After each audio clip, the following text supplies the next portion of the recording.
Hey, what's up, guys? Welcome to lawsplaining the interwebs.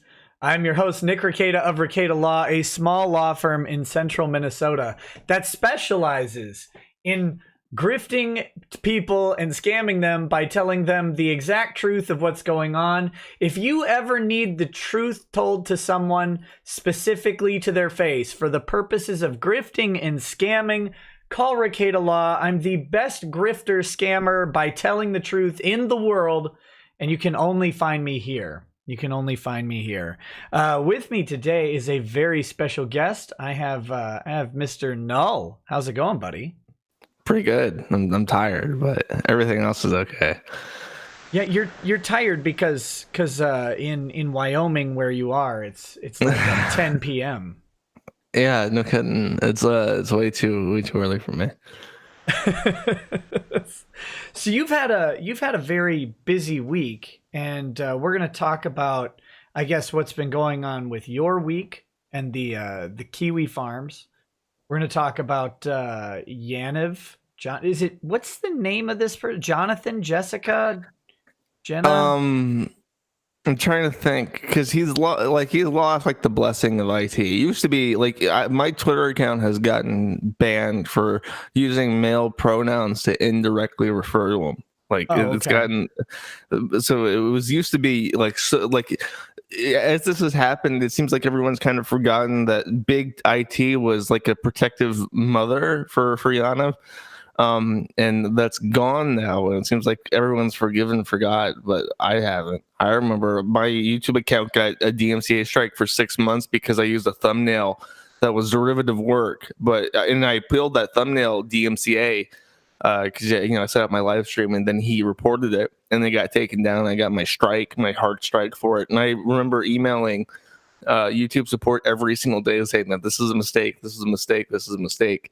And then eventually Copyright replied and said, we reviewed it and we think it's right, and don't email us anymore because we're not gonna lift it.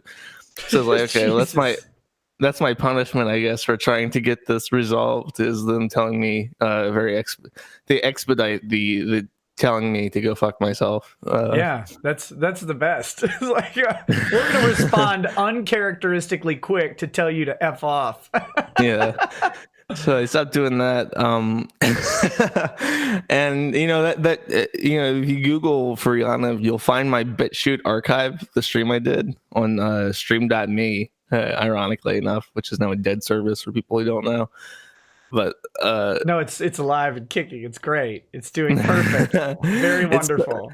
It's one of the most viewed videos on BitChute because when it broke, people couldn't find information about Yaniv anywhere except for the forum and this one stream I did in Defiance. That's still on BitChute. So yeah, because if you want to be safe, it's Jessica Yaniv. If you want to be, I think it's safe now to call him Jonathan Yaniv. I legitimately didn't know. I thought it was Jessica / Jonathan as the live name / dead name, but I didn't actually know if those were the two names. Legally, I think the name change is official. I think they actually got their name change because when they started DMCAing the Kiwi farms and stuff, I would just post the DMCAs, and because the DMCA is a legal document, you have to sign under penalty of perjury. He would have to sign in as Jonathan Yaniv. And whenever I made fun of him for it, it would probably stick in his craw a little bit, so we went ahead and officially changed it. Because now if I get a DMCA, it's going to be Jessica. Okay, gotcha. So Jessica Jonathan, I will refer to it as the hideous sea beast, because whoa, I didn't have any idea what that looked like until I Googled it for the background image of the thumbnail and was like, oh my god, that's the stuff of dreams that are called nightmares. So, this is way off subject. We're still in the intro, but I was thinking about this earlier. Do you have any completely irrational fears? I really hate heights, like in terms of like if I were to walk through the Grand Canyon or something, and I was going to get close to an edge, I would probably want to get on my belly to look over the edge of a cliff or something. Yeah, but that's I kind don't of like spiders. rational because, like, Yeah. you could fall, or in your case, like, I'm sure several people have threatened to shove you off of a cliff. So, like, that's probably not. But I mean, like, something that's just stupid. Like, here's an example. It's a very long story. I don't know if this counts as a phobia. I'm not like a like a little lady who squeaks at a mouse and gets up on a chair. But this is exactly what I want to hear. Yes. What is this? Anything involving eating and mouth noises. Like whenever I watch a film and someone gets eaten alive, it makes me extremely uncomfortable. Like but you watch people eat all the time. No. This is just a cover up for the feeding. It's like cartoons, like Tom and Jerry. If like Jerry runs into Tom's mouth into his stomach, or if it's more morbid. I remember there's a series of GIF images of inanimate objects imitating deep sea stuff, and there's one where like a little keyfish gets eaten alive by like a pocketbook purse, coin purse thing, and it's like it's all fake, and they're just being artistic. But watching like the little key swim into its like coin purse mouth and then swim inside of it is like, oh, that's awful. It makes me deeply uncomfortable on like a spiritual level. The description of that particular video made me uncomfortable. But no, so then the scene in what is it, Pinocchio, where they get eaten by the whale? Is that Pinocchio? They're inside a whale for a bit. Yeah, that not as bad. It's the more realistic it is, the less I'm okay with it. Oh, okay, gotcha. See, for me, I was thinking about this because I had a Subway sandwich today. As I was out, I took my kids to a playground, and then that was the restaurant they chose to go to. So I picked up a Subway sandwich, and I can't finish a Subway sandwich. It doesn't matter what size sandwich it is. Like if it's a 6-inch sub or a 12-inch sub, it doesn't matter. I get to the end and I don't want to eat it. You don't like the ends of sandwiches? Just the last end. The first end is not a problem. I can go 99% of the way through the sandwich and I'll just look at it and I'll have no appetite for it. I could go eat another. I could start another sandwich. I could eat a bowl of soup. It doesn't matter. I could do anything after that. It's not related to hunger. It's just the end of the sandwich. I don't know. What if they cut it off? Like, is it just the rounded bit or is it the actual end of it? No, it's not the rounded bit. Because if there's sandwich shops that don't have, they have like bigger sandwiches and they cut them into segments that don't have you can't the eat the final end of any segment. It's weird, man. No, that's the second thing. If there are 2 pieces of the sandwich, I'll eat the entirety of the first one, and then I'll get almost to the end of the second one and just stop. What? I don't know. I've told you it's irrational. That's what I was talking about with the irrational fear. That reminds me of I do something similar, but only with bananas, and only because my mom told me that spiders lay their eggs in the ends of bananas. So I mean that's why I have a reason. It's not like I'm just afraid of the ends of bananas for whatever reason. It's because my mom told me that there's spiders in it. I'm not stupid. I've seen videos of spiders like bursting out of a banana. That's horrifying. Yeah, it is. Which end of the banana is it? The one away from the stem. Okay, so the one that you're supposed to open. Maybe that's why you're supposed to open it first. No, that's easier to open it that way. I know, but I think it's more because of the spiders. Yeah, maybe. Because that's terrifying. Don't eat the ends of a banana because spiders lay their eggs in it. Yeah. Just don't eat bananas. I think that's the solution there. What's wrong with bananas? Spiders lay their eggs in them. No, they only lay them in the ends. If you don't eat the ends, you won't get the spiders. There's a joke in there. Let's move on. Okay, so the other, so we're going to talk Kiwi Farms busyness. We're going to talk Yaniv, and we're going to talk about the ESA leaks. You have some info about those ESA leaks that happened where they doxed. Don't eat banana. Oh God. Where they doxed several thousand journalists. More than 2,000, just over 2,000. They doxed everyone who attended E3, specifically VIPs. It was a VIP list. So Okay. all the journalists and all the influencers who were registered to attend the 2019 E3 have been doxxed by our base god, the ESA. We all bow to Seattle now because that's where the ESA is from, and it was one of the most hilariously incompetent security things I've ever seen in by a major organization. Like the E3, ESA doesn't just own E3. The ESA runs the ESRB. The ESRB is a private organization that the government tolerates as being the media ratings board for video games. I'm so glad that they do that. They stop all the mass shooters by doing that. Yeah, they're great people. They stop mass shootings. They dox journalists, and they're just fantastic all around. So I mean, I can talk about it more, but and the short is that the E3 did an oopsie, and it's very funny. Yeah, and it's not the first time. We'll talk about it more a little bit later in the show. I guess let's open up with what's been going on the farms. With the attack or with Yaniv? There's a lot of stuff that's been happening this week. Let's start with the attack, and we'll see where it goes from there.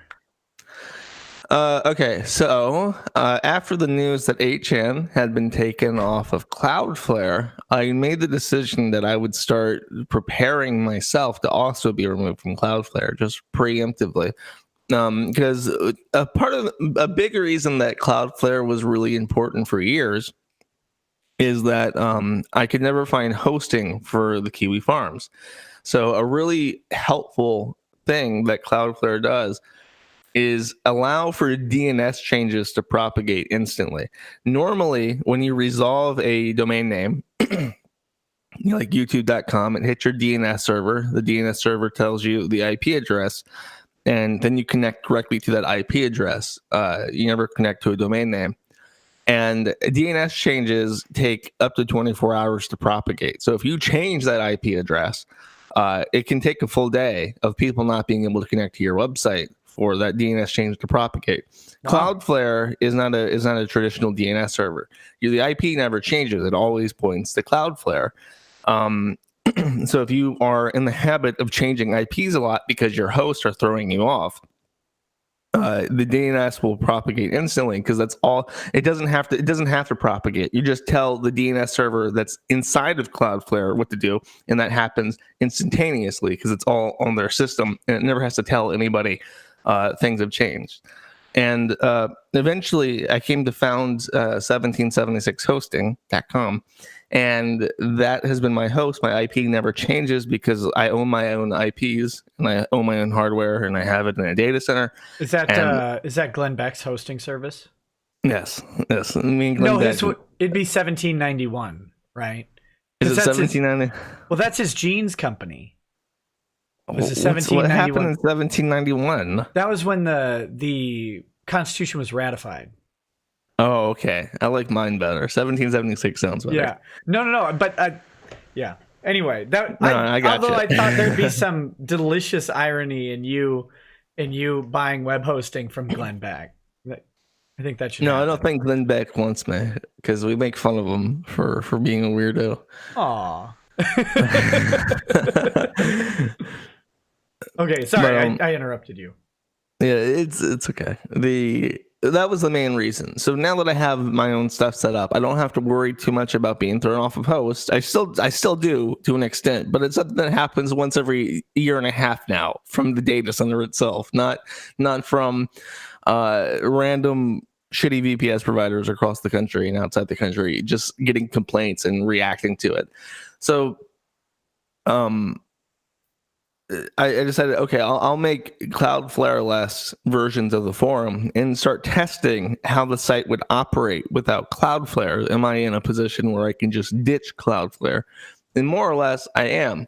But as soon as I did that, people realized, oh, he's not behind Cloudflare anymore, and they started DDoSing the company because it wasn't just Kiwi Farms affected; it was every customer and stuff too. It hit everyone, and that's it.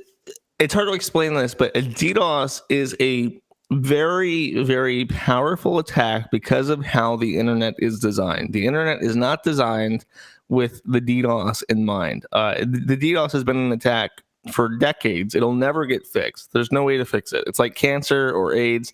Even if they could fix it, they wouldn't, because it's big money. Okay, hold on. Let me explain my version of what a DDoS attack is, and then you tell me I'm stupid and tell everybody what it really is. Okay. Okay, so a DDoS attack is basically when you buy web hosting, you pay for some estimated amount of bandwidth that they allocate to your site based on average traffic and stuff like that. A DDoS attack is where someone or some group of people decides to target your website with a massive influx of data and exceeds the bandwidth that is normally allocated to your site, and then that causes the server to kind of overload and it can't respond to requests. Is that basically right? That is very close, and you're describing specifically one kind of DDoS attack. There are 7 layers to a DDoS, and only like 3 or 4 of them ever commonly get used. It's like a Midwest salad. Yeah, and the like the most basic kind of attack. I should explain that a DDoS is a distributed denial of service attack. If there is one D, if it's just a DOS attack that's not distributed, that means it's localized. For instance, if I were to DOS a website that had a level 7 application layer problem, that would be that there's like a specific page on the site that's very slow. And I could literally bring down some websites by pressing F5 on this very slow page, because it would lock up all their processors and it wouldn't be able to handle legitimate traffic. The attack that we got was a layer 3 or layer 4 attack, which is they send so much traffic, it clogs up the pipes and you can't process. It's like you're downloading a big file and then you try to access the website and it loads slowly because you're downloading. It's like that, but with websites. And it's really hard to deal with that, because you can't deal with that. If you have a 1 gigabit per second connection and they're hitting you with a 10 gigabit per second denial of service attack, there is nothing you can do besides buy a bigger pipe. And when you a 100 gigabyte or gigabit per second attack is only like a couple $100s a month from a booter or a stressor rental .NET rental service. And the amount of money that you would spend for that connection, that 100 gigabit per second connection, is like thousands of dollars a month. Right. And my hosting company doesn't routinely use even near 1 gigabit per second. So that would be all waste. And it would be all waste in the name of defending against this attack, which cost someone absolutely nothing.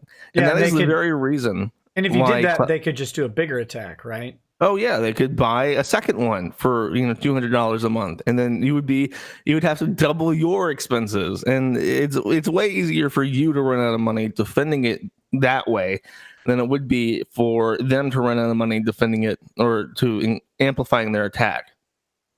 So it's a complete mess, and that is the very reason why Cloudflare is popular at all. Why does Cloudflare process about 40% of internet traffic? The answer is because DDoS is very, very good at bringing down websites, and Cloudflare mitigates something that could cost you thousands of dollars a month for nothing. It's absolutely free. The only thing you have to sell them is they can monitor every connection in and out of your website. Every website behind Cloudflare exposes the information being passed along to Cloudflare. They say they're not working with any government. They say nobody's put a packet sniffer in their networks, but you have to trust them, and I don't trust them. So Cloudflare, big, scary organization, multinational organization, as they said in their press release, less than 50% of their traffic now comes directly from the U.S. So, but they solve something very important, and the moment you get rid of them, you see why they were so important. When I said I got rid of them, someone noticed that my network didn't have DDoS protection, and it took... from what I saw in chat logs, it took some guy just casually turning a button on a botnet that he owned, and that was it. It's down. Everything's down. You can't even log into your router to try and mitigate it because it's so down that you can't connect to your router. And so you can't even restart the router. Rude. You can't do anything. Now, eventually, it took me about 20 hours because I don't know what I'm doing. I never do. My grandfather had a saying that a job is only interesting so long as you're learning. And I'm still learning how to do low-level networking stuff. I had to add some custom changes to change my upstream because there are services like Cloudflare that do packet scrubbing for DDoS attacks at a ISP level. So you just change your ISP temporarily to this other company, and they'll pay to filter out that traffic. The bandwidth is more expensive than a regular ISP, but that's basically what I had to do. I had to figure out how on my router to make changes that would direct my traffic services through a scrubbing company that would mitigate the attack, much like Cloudflare. So all I've done is I've changed the responsibility of mitigating my denial of service attacks from Cloudflare to this other company, and that's the internet. So that's what I was doing for a very long time, trying to figure out how to set this up. Well, just please give me my 1,000-hour AOL disk.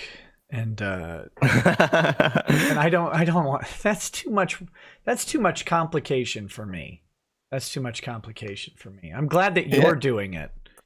It's complicated for me too. And it makes me kind of sad because when I reflect on everything that I've had to learn to keep my website, I've learned more about the internet and web hosting and programming and security and service administration and hardware and routing, trying to keep this website up than I ever did doing a job, than I ever did in school, and it makes me kind of sad that I know I'll never work like a normal job ever again, just because I'm known as the Kiwi Farms guy, despite the fact that I am overly qualified for many positions at this point, just through experience.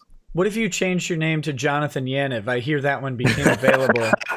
And if I did that, I would be safe on Twitter forever. I could say whatever I want. I could creep on children, and I wouldn't get in trouble for it. Though they did. Internet they legend. Did take away his checkbox. They took away his tick box. Finally, when they realized that he was a PR disaster, and they've been covering up for him for a year, they finally took his blue tick box away.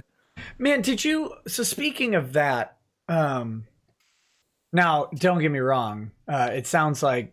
Well, how do they even know who it is, right? Names are changing all over the place and everything. I think that's why they removed the attack. It certainly wasn't because they realized the bad PR. No. But I'm joking. But so I had this guy on yesterday. His name is Chris, and he runs a convention. It's a Southern culture convention called Bubba Fest. And it's in... Right? Exactly. See? You got it.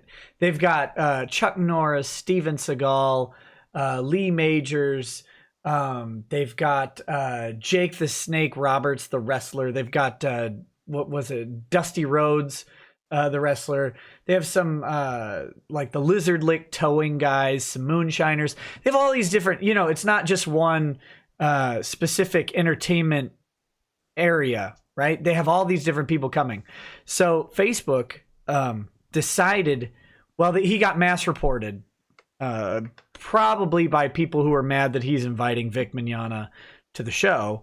And when they were like raising a stink on the Facebook page, they basically yeeted him right off the page, and they made fun of him a little bit. And so then... Your friend who runs the convention? Yeah. Well, I mean, friend's a stretch. I've talked to him twice on the show and a couple text messages or whatever, but yeah, he would throw the people off the Facebook page and kind of with a snarky line, nothing offensive, but a little in your face, right? Like someone made a quip about Monica Rial not showing up to the convention. He said she ain't invited, right? Like that was a great line that everybody really kind of liked, because here's a convention owner just telling people this is my show and you can piss off. Anyway, so it got mass flagged, and Facebook removed it, like to the point where Facebook won't take money from him for ads. Like he wants to do promoted posts or whatever to promote the show, and Facebook said nope. He went from being able to promote he used to be able to promote at $1,500 a day, and now it's $0. And when he asked why, they said it was because his convention was racist. Okay. And so he pressed him on it. And this kind of it shouldn't make me laugh, but it does. he said, okay, well, how is my show racist? And they said, well, it's called Bubba Fest and it celebrates the South. So therefore it is. Dun. And he said, True. he said, what? And she said, well, he's got the person on the phone.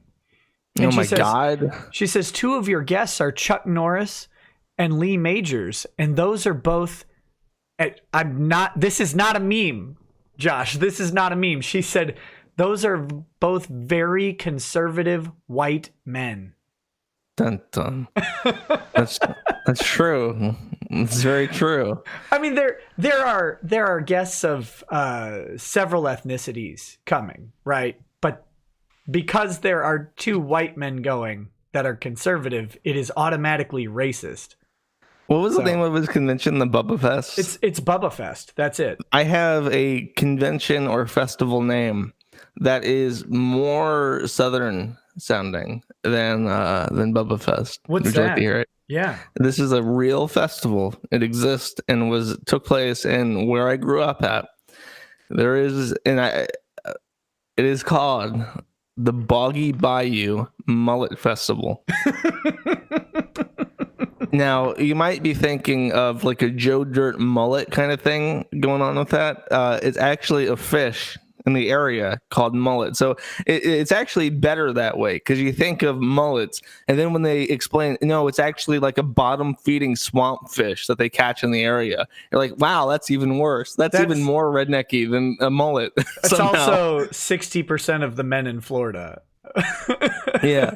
Well, what's great is that there was, my mom used to watch this vampire show called True Blood on HBO, and one of the male actors in it was like a real redneck, and he had a Boggy Bayou Mullet Festival T-shirt. And when we saw that, we about like freaked the fuck out because it's like how I guarantee you the set designers, the costume people were like, we need to find the most redneck shirt possible. Can you find something like that? It's like, yeah, I got this Boggy Bayou Mullet Festival T-shirt, and he'll just look like a straight hick if you put him up in this. Yeah. Oh God, that's good. That's good. Yeah. The only way it could be better is it's one of those like short sleeve button up shirts with the air conditioning vents in the back. Have you ever seen those? You probably not, because everyone's in a tracksuit where you are. They're okay.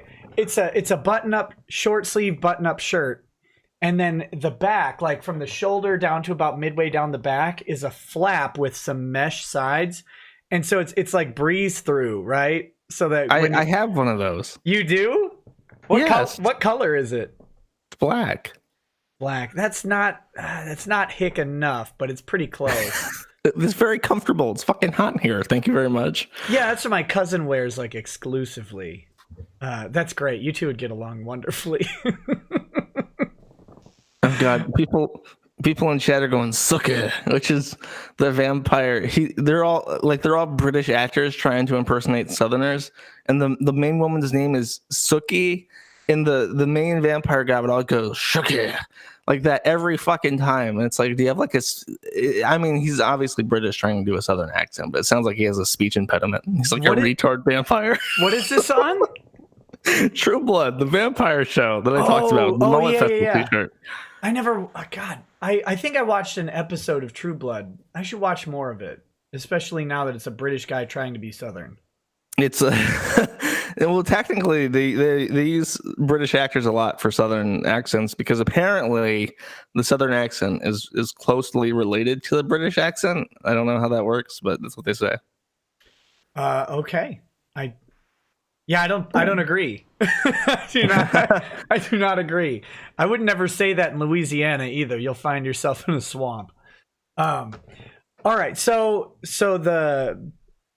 we took a little tangent here, but basically, so Kiwi Farms got the DDoS attack, and you got that sorted, right? Like, so that's yes. If there's an incoming attack now, I can literally press a button and reapply all those changes that took me 20 hours to set up.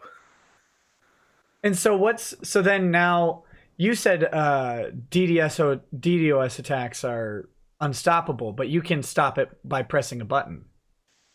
Yes, because I have an infrastructure arrangement that allows me to do a Cloudflare-like service. And without saying too much, I mean, they could drop me too. Right. That's the big fear now is as we progress into this post 8chan world, the next step, like let's say that Jim has money and he has money thanks to 2chan or now 5chan. Isn't it only logical to go to 16chan? Oh, I ran 16chan. What about 32chan? Somebody runs a 32chan too. Well, 64? How do I need to go? What? Oh, it was there's a 420chan too. Yeah, but that's not a multiple of multiple 2. It doesn't count. Of 8, right? Well, it's a multiple of 2 for sure. I would just skip all the way up to 1024chan. That sounds better. I'll raise you. Never mind. We can. That joke's getting old already. So I didn't realize there was a 16chan. Okay, sorry. So Jim has money and wants to do 2chan or whatever. He makes his money from it's called 5chan now for legal reasons. It's now called 5chan, but that's his money. His network for that is like a 10 gigabit per second connection. Even though 5chan is one of the largest websites in the world, I think like one of the top 10 websites in Japan. It runs only on a 5 or 10 gigabit per second connection because it's a text board. It has no images. What was 5chan? You said for legal purposes, that's what it's called. Okay, this is very complicated, but 2channel was a Japanese company started by a Japanese man, and for legal reasons, he hosted outside the country with NTT Technology, which is Jim Watkins' company. What legal reasons? Pornography. Oh, okay, sweet. Good job. So to avoid the censorship laws, he hosted with a American company that Jim Watkins owned. So no blurry penis 2chan. None of that. Correct. Okay. So, but it became one of the largest websites in all of Japan, making fucking bank between advertisements and the 2chan pass thing. It was making a lot of money.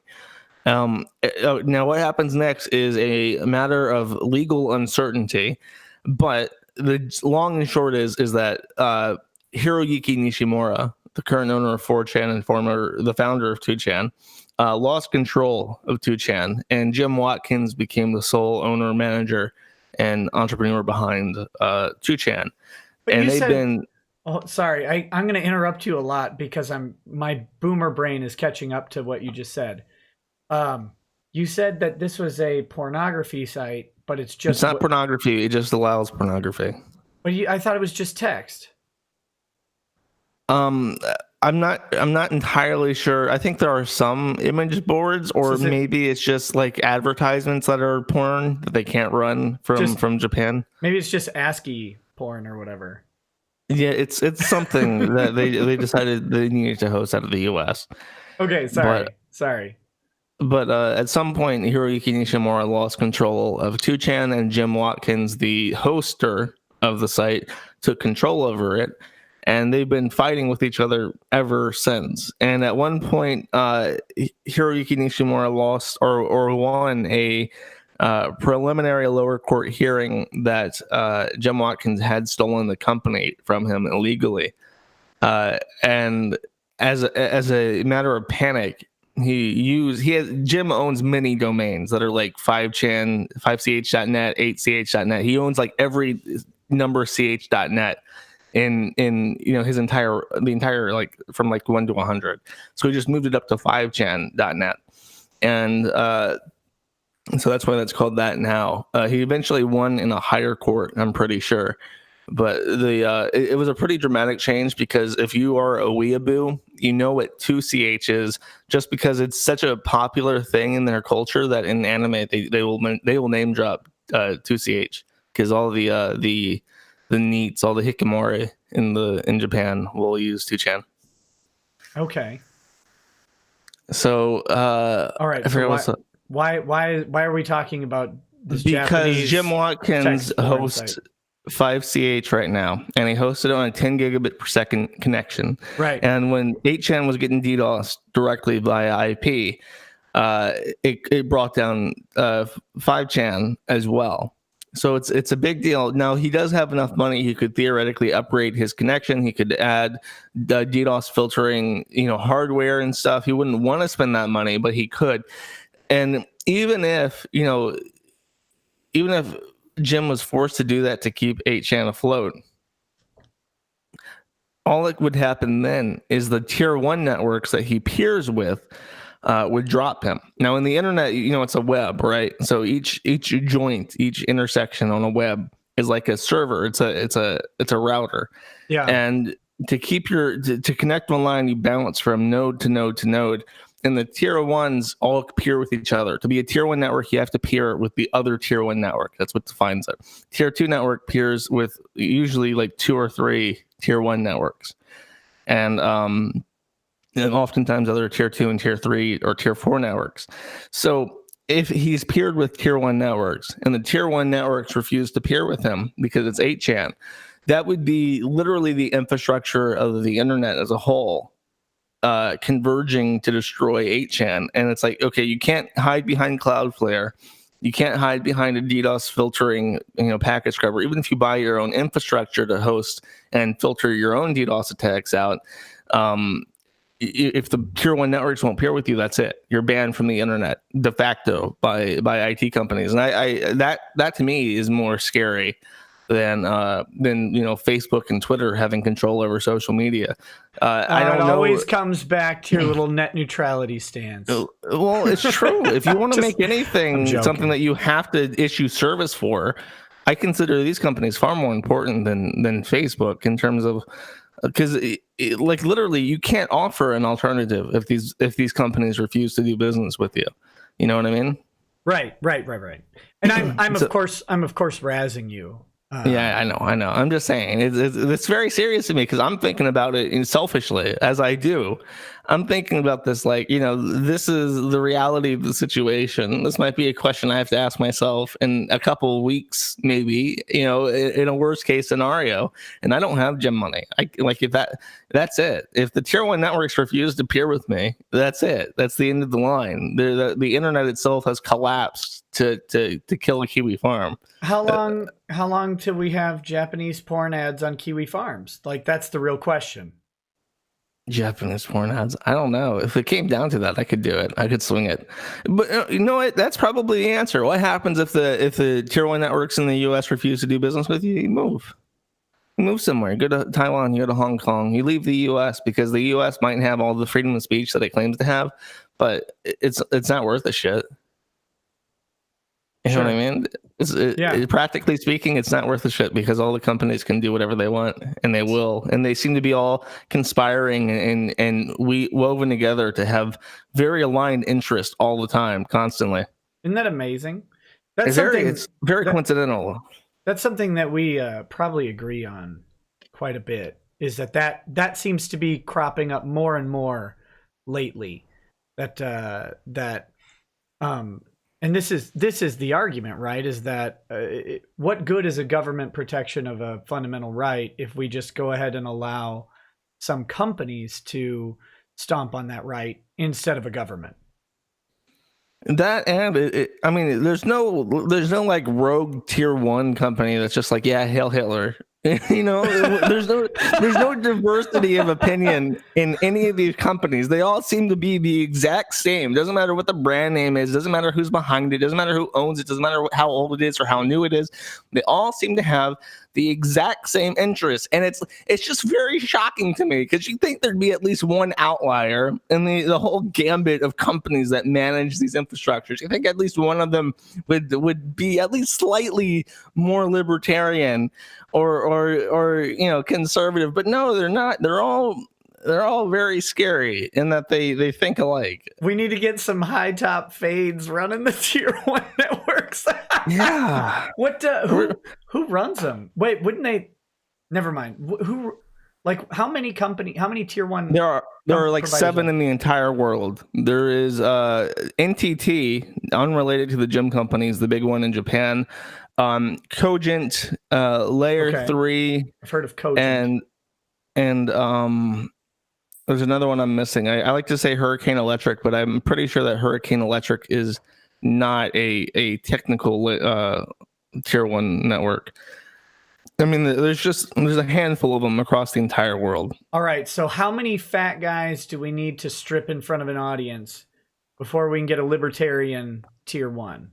Like what? Well, they've been pretty libertarian. I think Matthew Prince, the guy who runs of Cloudflare, was technically a very libertarian person, but it never holds up. There has to be someone behind the scenes applying pressure to these companies that makes it, these philosophies, these guiding principles that you've used to establish a multinational successful company, you just got to get rid of them for 8chan specifically, because trust us, 8chan is the really bad one that you have to watch out for. They said the same thing on Daily Stormer, right? Yes. Yeah, because Dick and I were talking about that the other day, whereas that when Cloudflare dropped Daily Stormer, it was a huge deal. They had never dropped anyone before for political reasons, right? But here's the really fascinating thing is that they blocked 8chan and they blocked the Daily Stormer, and you have to wonder, what is it about those websites that is such an incentive to them that they're doing this right before their initial public offering? Cloudflare is going public, and it's only going to get worse as they become a public company. Oh yeah, it's only going to get done. So what is making Cloudflare do these things that hurt their image right before their IPO? What is so incentivized about it that they're willing to do this? And why is it specifically the Daily Stormer and 8chan? There are websites I can't say the name of on this stream out of respect, because it would get you taken down immediately, that host behind Cloudflare and do so safely. Why is it that those sites stay up? Why is it that terrorist websites that work literally with the Islamic State, why are those still up on Cloudflare? There are so many websites that are up. There are websites dedicated to like child pornography that stay safe on Cloudflare. But specifically 8chan and the Daily Stormer are such a problem that they have to be taken down. And they have to be taken down regardless of timing and regardless of whatever financial impact it'll have on Cloudflare. What's your theory? I can't say.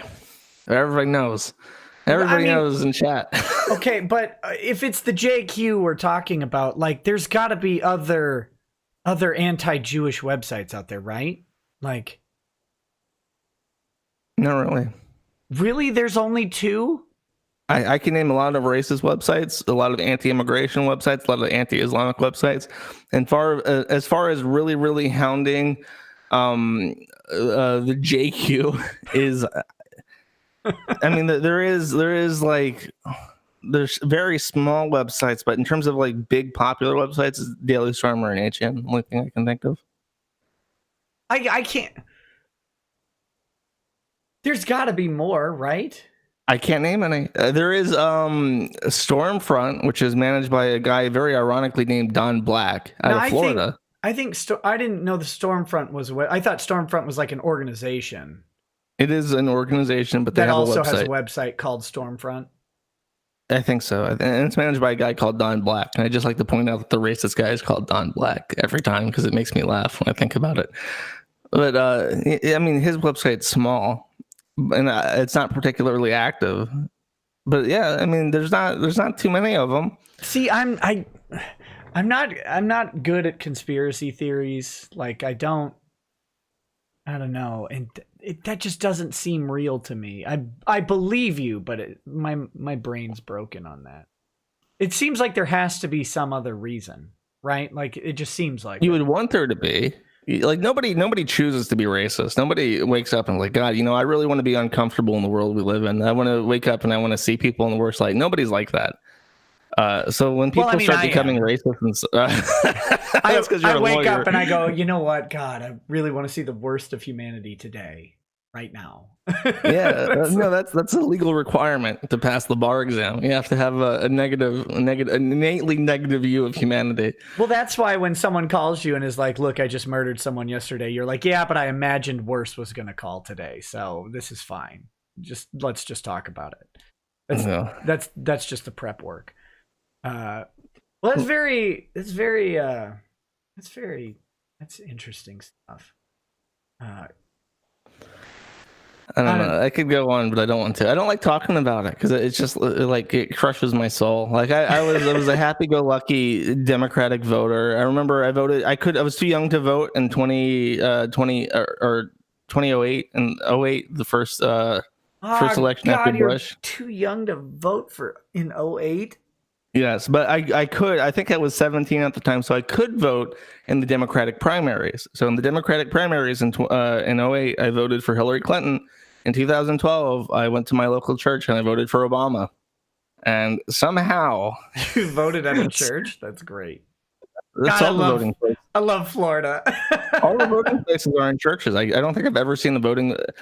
No, there was a library in Pensacola when I voted for Trump in 2016.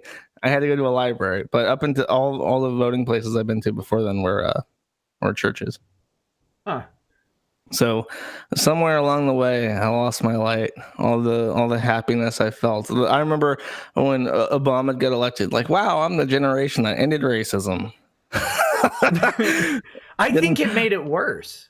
Oh yeah, there's a distinct measure in how racial tensions are between Bush and Obama, because I remember, like, even as a kid, I remember watching Comedy Central. All my favorite comedians are, like, at the time, Carlos Mencia and Dave Chappelle and Jon Stewart, who is Jewish.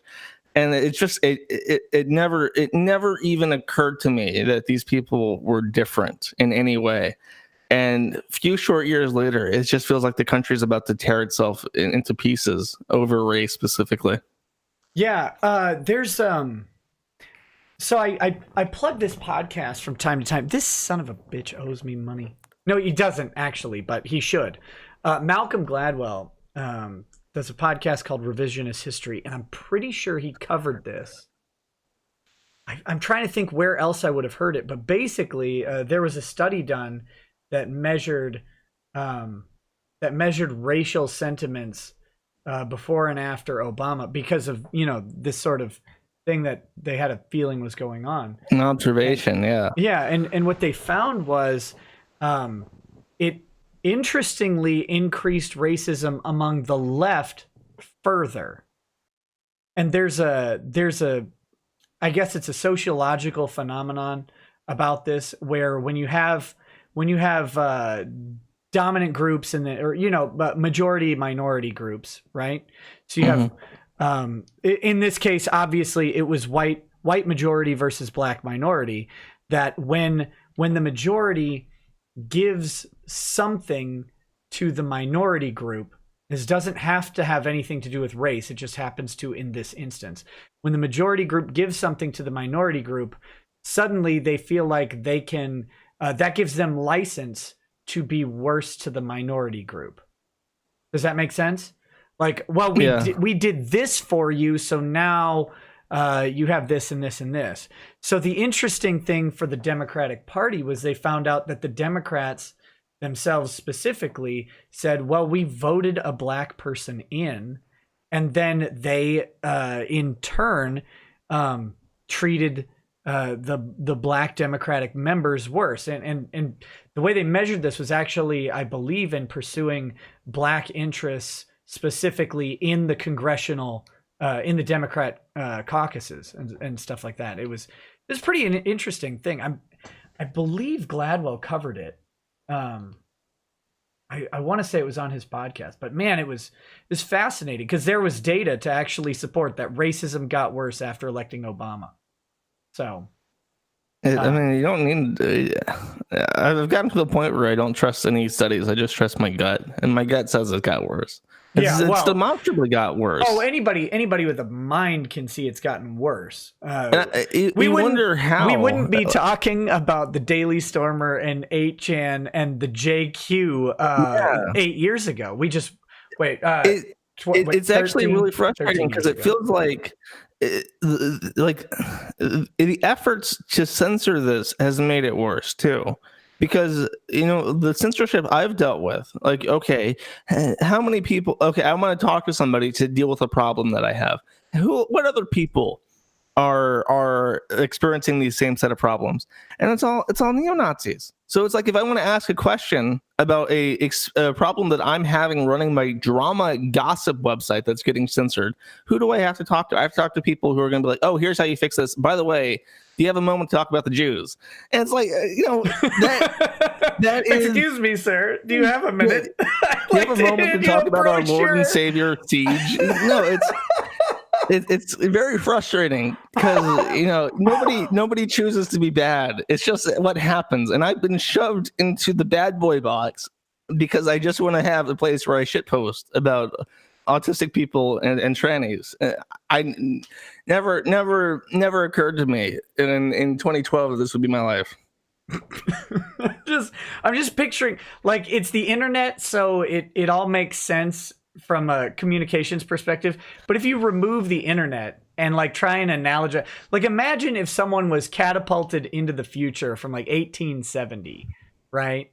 And like you had to explain one of these interactions to them. It would be like, oh yes, I've fixed your I've gone ahead and fixed your carriage.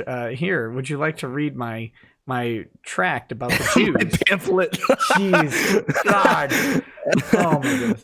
Let me read through some of these chats and see if there are any questions for either of us before we move on to the Yaniv stuff. Let's get. This is heavy. We're talking about like heavy socio-political, race-related stuff that makes a lot of people uncomfortable. Let's talk about heavy trannies instead. Literally. Nick Sex says, in the lawsuit, Meyer versus Wade, Jew Power Lady versus Kiwi Farms, and the Vic case, you always hear about incitement of fans, and it's always baseless. Is there any case law surrounding incitement via social media in the U.S.? Very, very little. Very little, because the typical requirements for incitement are Can I guess? I think I know this. Yeah. Go for it. It has to be like a knowing and direct encouragement to violence. And the big one is it has to actually have the chance of causing that violence. Right. Yes. It has to be a call to action. And the action that is a result of it. So a reasonable person's interpretation of the call to action would have to reasonably be able to result imminently. That's not worded right, but it means the same thing.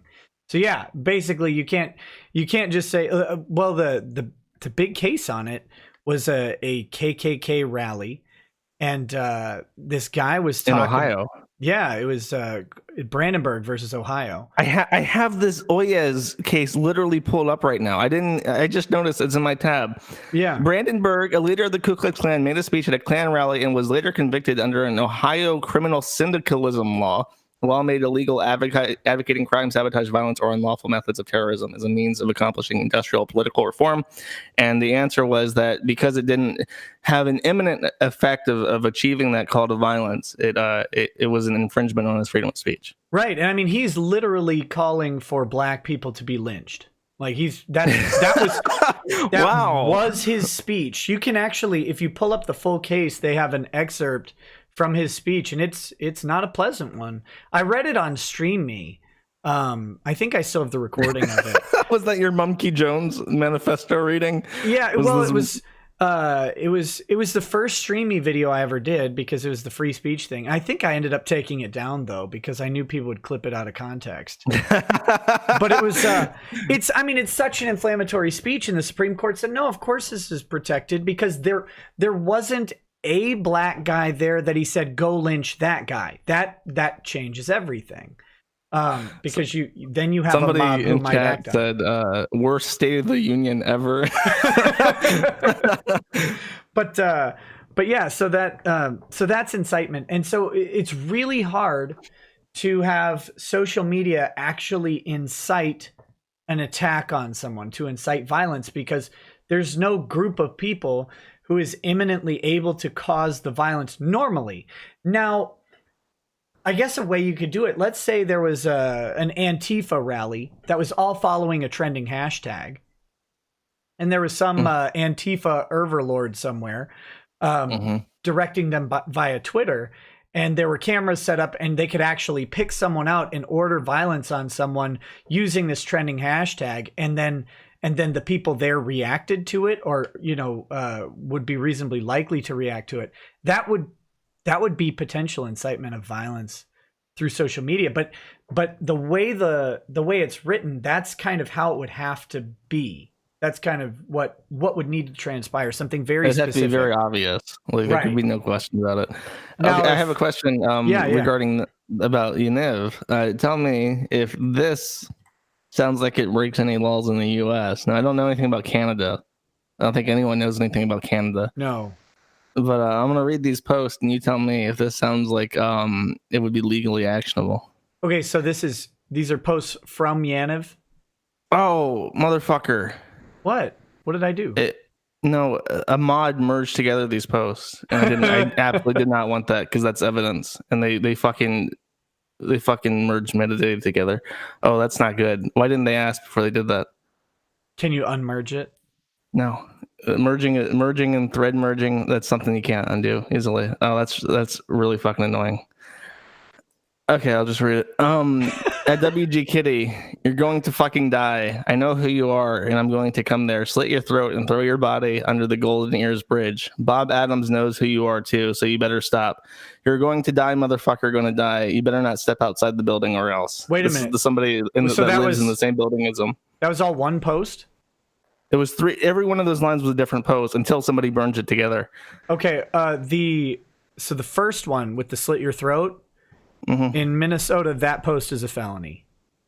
Especially if the person lives in the same building. Yeah. Yeah, in Minnesota, they're in the same building. In Minnesota, that'd be a felony terroristic threat. So the way Minnesota gets around the speech protections, right, is you have to narrowly construe the law. So to make a terroristic threat of violence in Minnesota, you have to have not just a generalized threat like I'm going to kill you, you're going to die. You have to threaten a specific criminal act. So slitting the throat is a specific criminal act that is used to cause terror or fear in the person. There was three different mods that did it. Three different mods merged posts together until it became like one giant. I'm really annoyed at that. That really. If I wanted the post fucking merged, I would have merged them myself at any point in the last 16 hours when they've been up. Oh, that's bad because I don't know. Like, I wanted to restore it to what it was when he posted it because it's potentially a crime, and I want as little modification to the actual crime as possible. Yeah. And now it's all because it was three. It wasn't like, okay, I made a drunk post that was over the line. He made 3 consecutive deliberate attempts to intimidate this person, tagging him each time in the effort of doing so. So this is that he would see it. So this is a Farms user. Yeah, well, no, it was somebody who joined the website under the name Fuck WG Kitty. WG Kitty being the person who joined, or who was posting about stuff that was happening in the building, who was known to live in the building, and it's actually funny because in the logs, I can see that based on the way that refers work in the access log, I can see what page he was when he went to a different page, and he registered from page 652 in the general thread. And in the general thread, WG Kitty is saying that everyone in the building hates Yaniv. Sure. So we saw that and directly registered from that page.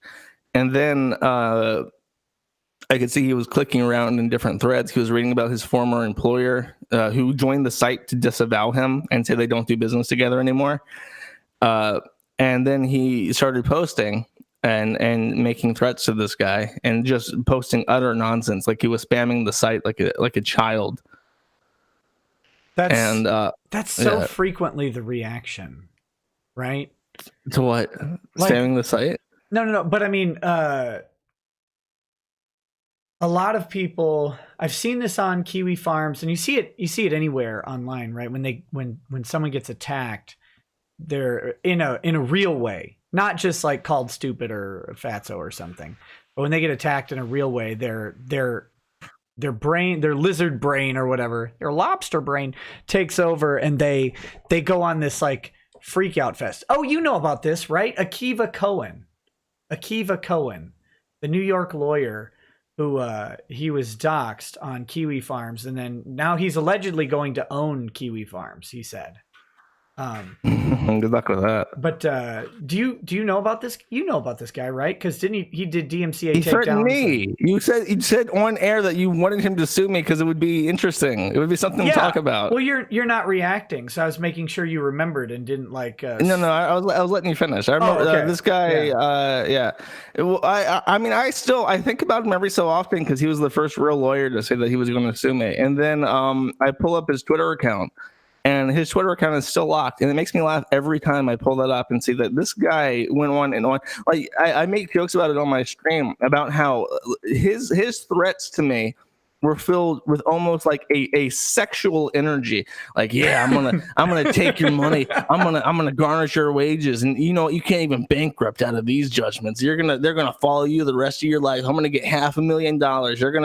You're gonna be paying pennies to me for every day you live, boy. And it's like, I'm gonna stick my hand deep in your bank account and lick your ear hole while I do it. Yeah, it's like, and then after all that weird sexually energized like lawyering talk about how he was going to get, he wasn't just going to bankrupt me. He was going to super mega bankrupt me in such a way that it would be like he gave me a student loan, and it would be like a iron ball and chain. He was going to get Trump to extradite me out of Russia to come pay my fine to work in the debtor prison mining coal so that he could get that money. And after all that shit, I just said, look, I looked it up. You don't have registration numbers. You can't get statutory damages. You can only get real damages because you don't have the registration already made by the time the alleged infringement happened. So you have to charge real damages. The real damages are zero. You can waste my time, but I'll probably win. And it probably wouldn't be a good look for a real IP lawyer to lose against a pro se random internet retard. You know what's and really... then after that, he just locked his Twitter account. It's been gone ever since. You know what's really funny about that? What he did to you is actually an ethics violation. Like, you can't just threaten, you can't frivolously threaten a lawsuit or threaten to leverage your legal powers over someone as a lawyer. Shockingly, Akiva Cohen filed a bar complaint against Ty Beard, the lawyer representing Vic, for exactly that rule violation, even though Ty didn't do that. So it's really funny that he did that. It makes it delicious. Did he do that? Should I file? Are you encouraging me to file an ethics complaint? I would never do that. But did you? You never encouraged me, but I should consider it. That's up to you. No, but I have a question. He did this by email? Yes. No. He never emailed me. He was yelling on Twitter. Do you have archives of all of that? Or I believe that everything he said regarding like suing me is archived. I would hope so. Otherwise, people aren't doing their fucking jobs on my site. Oh man. Well, if they were archived, I've already got them. I hope they were archived. I'll have to go through it'd be in his thread, right? I assume. I would hope so. People better archive that. Well, I can already tell you that I believe Mr. Cohen will be having will already have some sort of complaint filed or investigation from the New York bar. Not from me. I don't file complaints against people. Is it an ethics violation to file an ethics violation against another lawyer? It depends.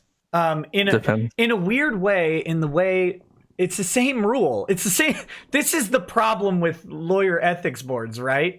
Is that the same rule that says it's an ethics violation to frivolously threaten someone with a lawsuit can be interpreted to mean using an ethics violation against a lawyer might be an ethics violation. Well, he seems to do this a lot then. It seems to be a repeat offender. Yeah, that's the problem here. And that's what might get. So the question is, now, that may only cover lawyers in the same jurisdiction or lawyers. I think here's the intent of it. The intent is if you're in a lawsuit, like let's say you're a lawyer and I'm a lawyer and we're both on opposite sides of a lawsuit and I threaten to use an ethics violation against you in the lawsuit, that and it's frivolous, that would be in and of itself an ethics violation. We actually saw this in the lawsuit with Landau. Landau saying that now he was lying. He said that Greenberger and Munoz had threatened an ethics violation against him or threatened to file an ethics complaint when what they had actually said was it's your ethical obligation under this rule to bring this before the court. And if you don't, we'll bring it to the court. because it's our ethical obligation too. They didn't say anything about filing an ethics complaint against him, but that's how he took it, and he talked about using that rule. It's so meta. All of this stuff has just come full circle. But Akiva Cohen, but this is the reaction I'm talking about, right? Like, he flipped out after getting attacked, quote unquote, by the farms, and he went absolutely nuts. And so then this Yaniv person gets made fun of on the farms, and then goes full offense, like to the point of potentially legally actionable felonies. At least in Minnesota they would be. I'm guessing in Canada they probably have less speech protection. It's probably more of a threat and likely illegal. But yeah. Yeah, I mean, it's you know what Yaniv and Cohen have in common? Yeah. Well, it's not just them though, right? Like, it's the internet reaction. I like watching it. I like watching yeah, it's a spectacle. It's an entitlement issue, is what I've decided it is. Is that you have these people who have lived their entire lives. That's what they have in common, by the way. They've never been told no their entire lives. They grew up, they got into a university they wanted, they got the degree they wanted, they started the business they wanted, they had some success in that field that they wanted, and then they live their entire life and they start acting like weirdos. And they say to someone, "You can't do this. You have to take this down." And they're so used to being saying, "Oh, okay, I'll take it down," because they don't want problems. That when somebody says, "No, I'm keeping this up. I'm legally allowed to do so," it like short circuits something in their brain that's been built up over decades, where they've never heard those words. Like, nah, just nah. Yeah. Why should I? I'm a New York attorney. I'm going to take you to town. Yeah. God, it's great. I remember, when he threatened me, I went and I looked back at laws and stuff. I pulled up my books to look up stuff, and I was thinking, like, I would cite the I don't remember specifically the numbering of this, but in the federal rules of civil procedure, there is that declaration that pro se defendants or pro se, what do you call litigants. A combination of litigant? Well, I mean, is that the word that you would use for defendants as well as litigants? Well, I'm not being litigant. I'm being defensive. Litigant sounds like only for litigant for is just one engaged in litigation. Okay. Well, the statute says that a pro se litigant should be interpreted mercifully by the court because they don't know what they're doing. Yeah. And I was imagining my opening saying, "My name is Joshua Moon. I have an Associates of Arts with the Northwest Florida State College." And the person pressing these charges or filing this tort against me is Akiva Cohen, a intellectual property attorney who has 15 years experience doing intellectual property litigation in the state of New York. So I have a prayer with the court to give me some leniency here, because I'm gonna be left correct, but I'm gonna be right at the end. So I had all that planned out in my head, and then he just locks his fucking Twitter, and I was like, what the fuck? I wasn't expecting it to be just a joke, Yeah, he's a special person. And to be clear, I'm pretty sure he would have gotten, the judge would have looked at him, and you would have been able to make a pretty strong case that what he was doing was an abuse of the copyright process, and that could that would get I would have to look at the slap laws and to see if I could get like fees out of them or something, because it's if it is something that should be automatically dismissed, my opinion is, and I don't know if this is legally based in anything, but my opinion is, if a intellectual property attorney files spurious litigation regarding intellectual property rights against a pro se litigant who then wins, it feels like I should get like a booby prize for that. That deserves something in response. And he should have a stick with a handkerchief carrying his only belongings. That's how it should go. That was the first question. Lord Weeble says, "I've been listening to your stuff at work and something got my feels. You can tell a lot about someone by where they draw the line. Feeder Chan's call to arms for Chris Chan really got to me. Eternal respect, Josh. Feed me any day." No, he's referring to the extortionists. Nothing got done with that. I think some cops ended up visiting some people and stuff, but as far as I know, nobody, like actual dangerous, like sociopathic, autistic people extorting like a seriously retarded man out of petty amounts of money that added up to essentially a grand theft over the months. And nobody did anything. And it's like, what is the point of our federal police if you can extort the retarded and leave a huge paper trail indicating that you were doing this, knowingly that it's wrong, and that nothing happens to you? What a crack of shit. Yeah, it's garbage, man. Because I talked about that. I think Chris Chan actually shared my video when I did it. When you talk, did he? I think so. I think I saw that. That's funny. Like on That's Reddit how you got your start. You owe it to Chris. I owe it to you Chris. Got to pay some of these super chats forward. What I gotta do is I gotta get Sriracha on to read Sonichu or whatever. Ryan Mercado says, why should you let someone like John Kelly go on your show if all he's gonna do is act like a jackass and incompetent? Also, can we get some F's in chat for John Kelly's brain and common sense? Yeah, there's a guy in the chat before the show. I was mentioning he's a guy who apparently rebroadcasts my streams. I didn't know that this existed until just today.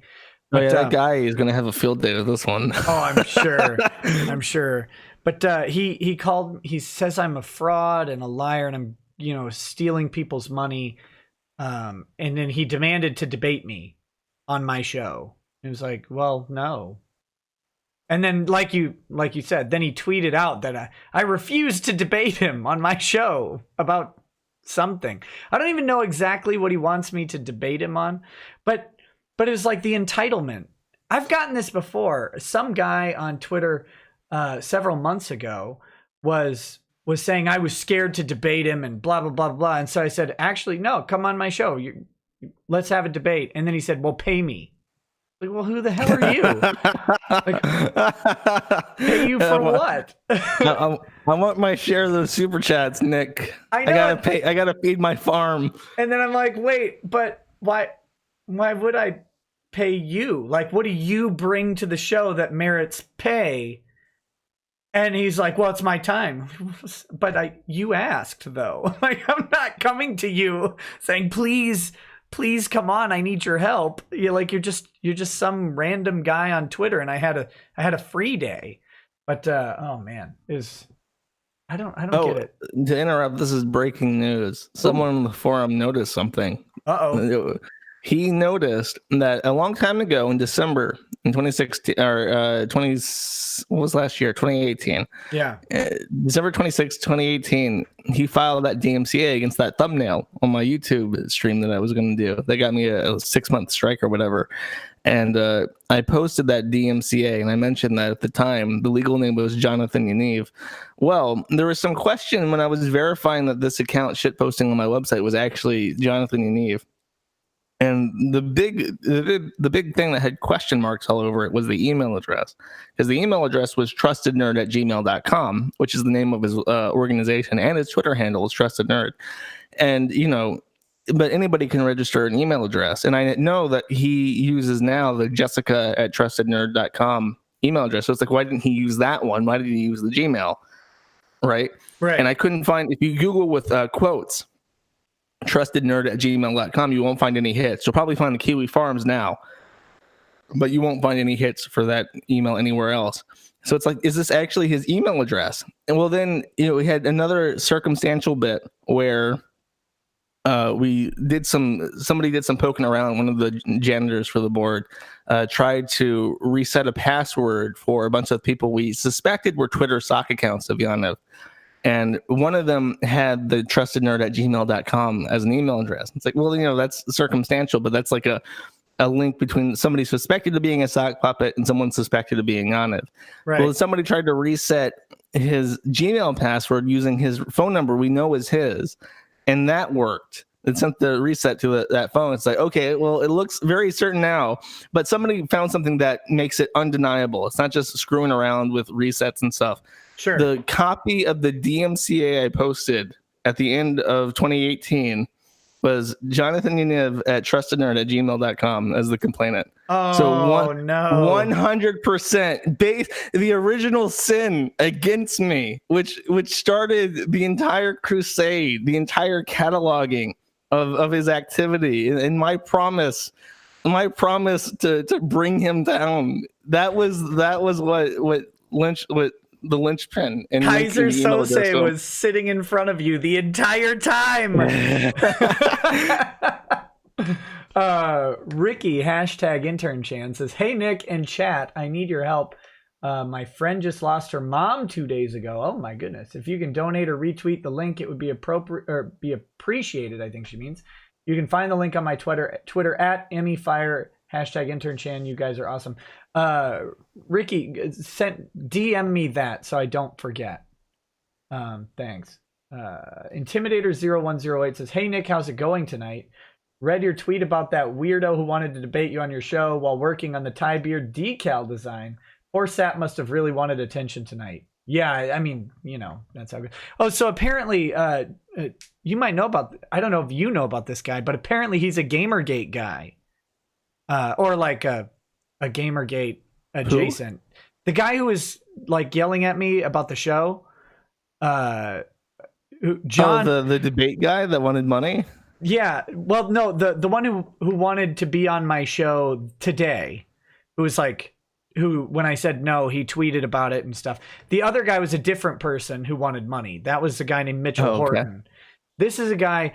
Flandre Scarlett says John Michael Kelly is best known for being screamed at by Seattle for Truth during Gamergate, and he DFE'd when Slash Cow started looking into him. A true GG nut rider. So I don't know if you've ever heard of that guy. So me either, which is I guess unfortunate for him. If I heard of him, maybe I would have let him on the show. But I always have to ask, why would I?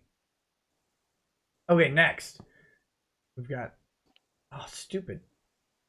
Sends other RP friend ERP says, "Nick, lean into the mic, hiss seductively and say,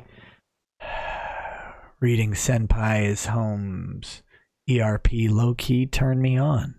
There you go. Natalie Braithwaite says, "As a British person, I'm offended to have our glorious accent compared to the Southern accent." So the British are gonna hate you soon too, Josh, just so you know. The British are gonna hate me. Wow, you're a bit late for that. You're a bit late for that one. No, because see, only New Zealand truly hates you. No, I hate the British. How did you offend the glorious empire? I told you about Sam, right? I mean, I don't know if the government's pissed off at me, but I don't have friends in England. Who's Sam? Vordrak, the guy who brought down the site for 2 weeks. Okay, that guy. Yeah, I know about that guy. I don't remember his. If you say Vordrak. He's Sammy to me. He's Sammykins, my favorite guy.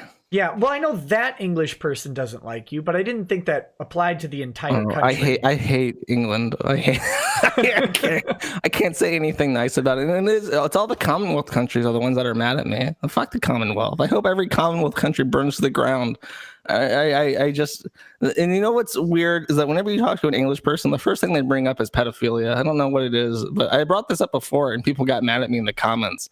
Like, well, we have to be on guard for Chesters because you got, or the pedophiles, because you got all these big busts and stuff that happen in England. We all got to be careful. It's like there's a video making fun of like the pedo like schizophrenia that the English have. But if you talk to them for any length of time, they will bring up child rape in some capacity. And it's like, what is wrong? You're all sick. This is what happens when you fuck your cousins for hundreds of years. You get an island of inbreds who are obsessed with child rape. It's disgusting. I hate the English. Well, I can tell one of the places you're not looking to relocate. That's great. Yeah, no, never. I would rather be set on fire. I said this. This is actually quoted on my Rational Wiki or like biography. As I have said on record that I would rather be set on fire by ISIS than forcibly relocated to the UK. What is Rational Wiki? Like, I've seen it, but what is it? I have no idea. Oh, okay. Just making sure. Because I'm glad that I don't know either then. Mythos Irving says, so if Dick fans are called dickheads, should Nick fans be called the Nickers? No. You've said that before. I've heard that out of context. That joke's been made before. Yeah, it was like just a day or two ago. I really need to read through these chats before I actually read them out loud. Probably be better for my life. No, the racketeers, which really made the Kick Vic people super happy because since he's grifting people, they're the racketeers. I like the Spike Man says, newest Kiwi farm ad, Mommy Chan sucked me dry, try our new game, OWO. I like the Spike Man says, that face one used to vote in a synagogue, went to a beautiful bar mitzvah there, good folk, love them way more than any coastal chosen. Coastal chosen? I don't know if it's coastal. I think he's saying coastal chosen, like in Coastal Elites. Oh, okay. Oh, sure, like the New Englanders. Yeah. So do you hate New England as much as you hate Old England? No, not really. I don't. I mean, I lived in Buffalo for a while. Buffalo was nice. Oh, okay. So you don't want that England to burn to the ground. Can you burn a country to the ground? Like, because isn't the country the ground? You can fucking try, Nick. You gotta start somewhere. You gotta start burning something to test this hypothesis. You'd have to yeah. I don't know how that would work, but I'm with it. The greatest stories never told says Josh likes smug anime girls. That's no, true. I don't. And Sakaki Onsai says, Josh, what do you need from us to keep you up and operating? The farms are an international treasure and must be preserved. What do you require of us patrons of the Kiwi farmers market? Hashtag Bitcoin. Doxing potatoes like a boss. So Bitcoin. Bitcoin is the way. Literally, I scream this at the top of my lungs as often as I can. Like even if you don't want to give me your money, which is perfectly understandable. Even if you think I'm a creepy weirdo and you hate me and you hate the episodes where I'm talking to Nick, for the love of God, figure out how to buy cryptocurrency. Just figure it out. Just do it. Buy $1 worth of Litecoin off of Coinbase, because when you understand how to buy a cryptocurrency, how to use a cryptocurrency, how to exchange cryptocurrency for money, they can't take that away from you. And over time, it's going to become more and more important for websites like mine, and not just websites like mine and 8chan. It's very important to 8chan, but it's going to become important for many websites that you currently like that are going to be destroyed in the next 5 to 10 years.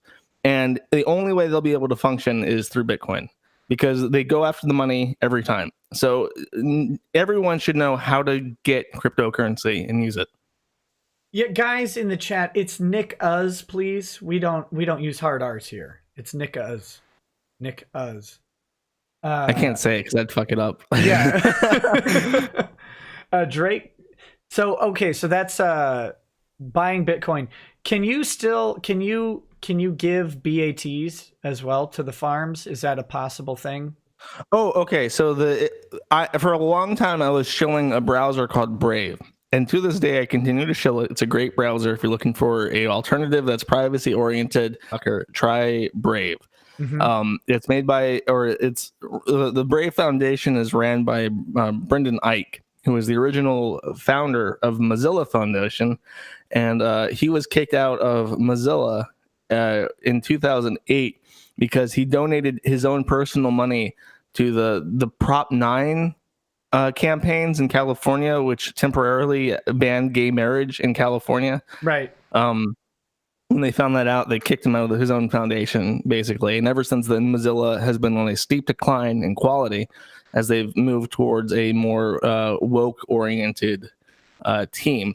And Ike went off. Oh, he also invented JavaScript. He's a real clever guy. He's an OG, and he's made Brave, which has not only good privacy features built in, good ad blocker built into the browser, and works great on mobile. He built in BAT, which is a Ethereum token, which allows you to donate directly to websites on their system, and then they can take those tokens out of those grants into money. And I've been doing that. In the first month I did it, I made $5,000 because it was between like referrals and between people donating to the site with their grants. It was great. Now it's far less, but that's because a British person complained very, very loudly to Brendan Ike. and went after his team like relentlessly. And now I'm on a reduced status where I can't receive any money from the Brave Foundation directly. But if you watch ads as a part of their system and get ad grants, you can send me those ad grants directly, which is why it's far less now. But it's not money I would ever turn down. I don't know how we got to this conversation. But someone asked Brave. someone asked how to help you. Oh, use Brave. If you're a complete normie and you don't know, like you don't even have an inclination to learning anything new, just use Brave. That's the easiest thing you can do. What if you are Brave verified and you have no idea how to access that? You would have to make a publisher account. I mean, do you have a publisher account already set up? I have like an uphold thing or whatever. It should happen automatically. They should send I don't know your money on the night. I don't know how to get it. You go to your Uphold account and you add a checking account, and then you just withdraw it. Maybe that's what I have to do. God, I don't. We might have to have a chat at some point because apparently I think there's Brave money waiting for me, but I just don't know how to do it. Yeah, you would have to. Yeah, I'll walk you through it. It's very easy. Well, you may. No, it's even for normies. You just go to a site and you plug in something. Like that's it. It's no more complicated than PayPal. And I thought I had it set up, and now apparently I have no idea. But anyway, that's for a different. We can talk about that later. Okay, so that's through the questions that I have so far. So let's talk. Yaniv, Stabby McStabberson, or no, Slitty. Yeah, Slitty and throwing you under a bridge. You know, okay, here's the development on that is that I compiled all the information that I had to send to them into a nice email with access logs, and I explained how those logs related to the threats and what they should do to confirm that Jonathan Yaniv was the one who posted the threats. And I sent them an email, and they sent me a reply saying, "We don't accept police reports via email. Please call us." So I did, and I got a Canadian woman who was very irritated with me. And I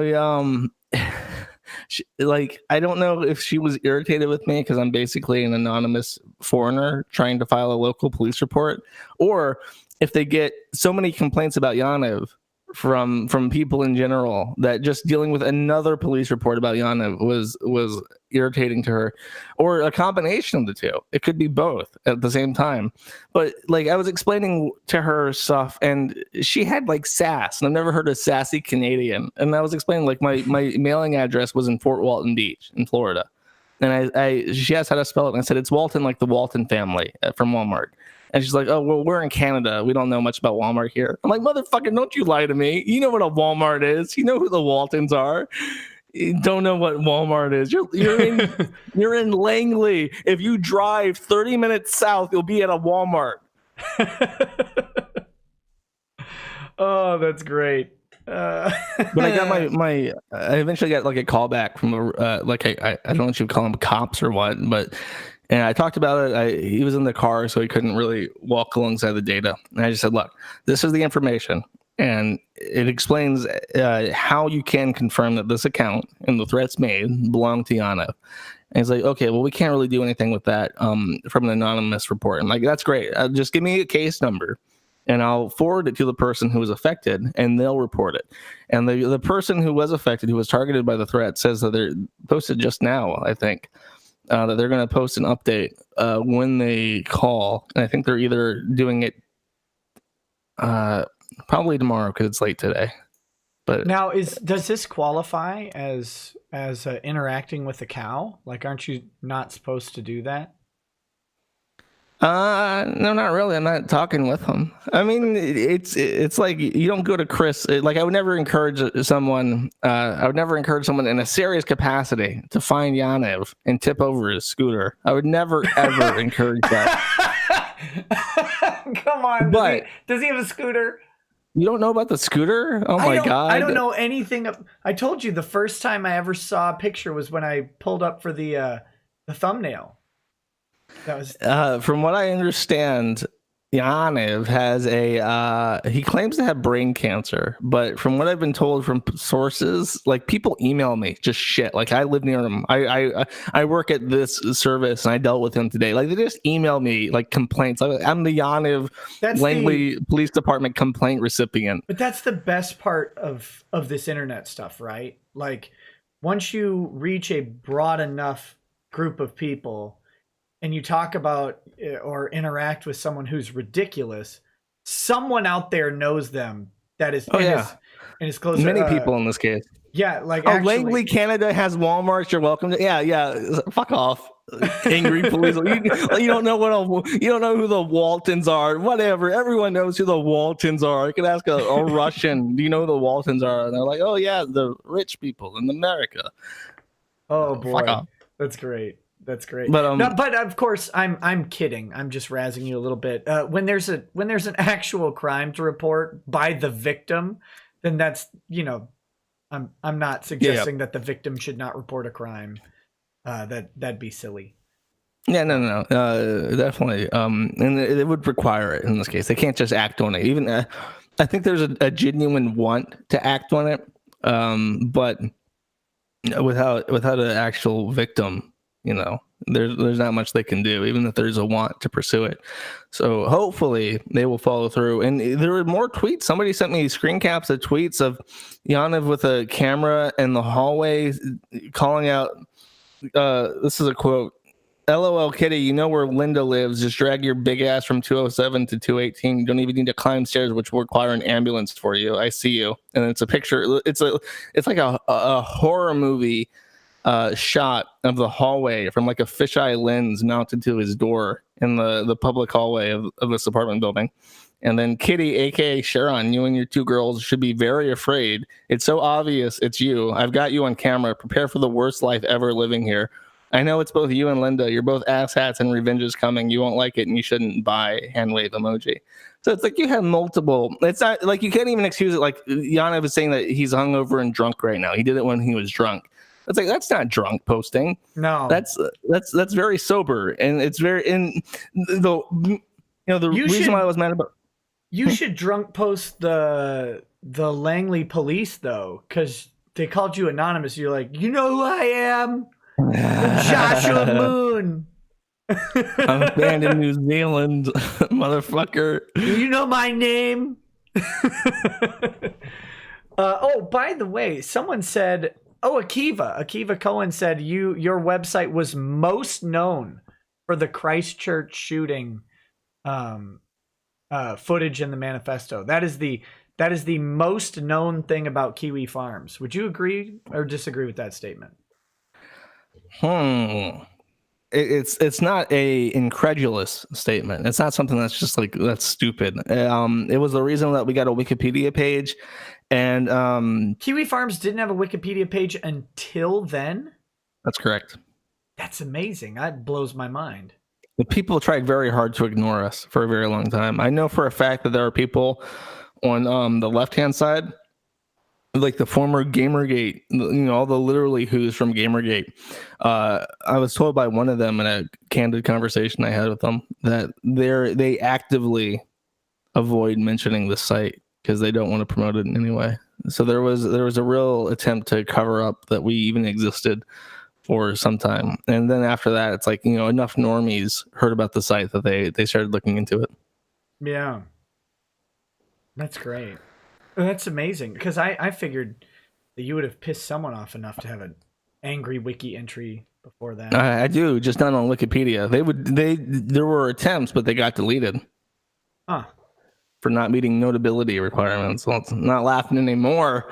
Yeah, I'm notable now. I remember like the intro to it has been rewritten many times, and the first version of it was actually pretty neutral. Yeah, now it's just complete slant. Kiwi Farms is an internet forum, American internet forum dedicated to ongoing harassment and stalking of online figures and communities it deems locales. So not even actual locales, just it deems locales arbitrarily. It's the opposite because it says stalking and harassing, which are the two things that are not done.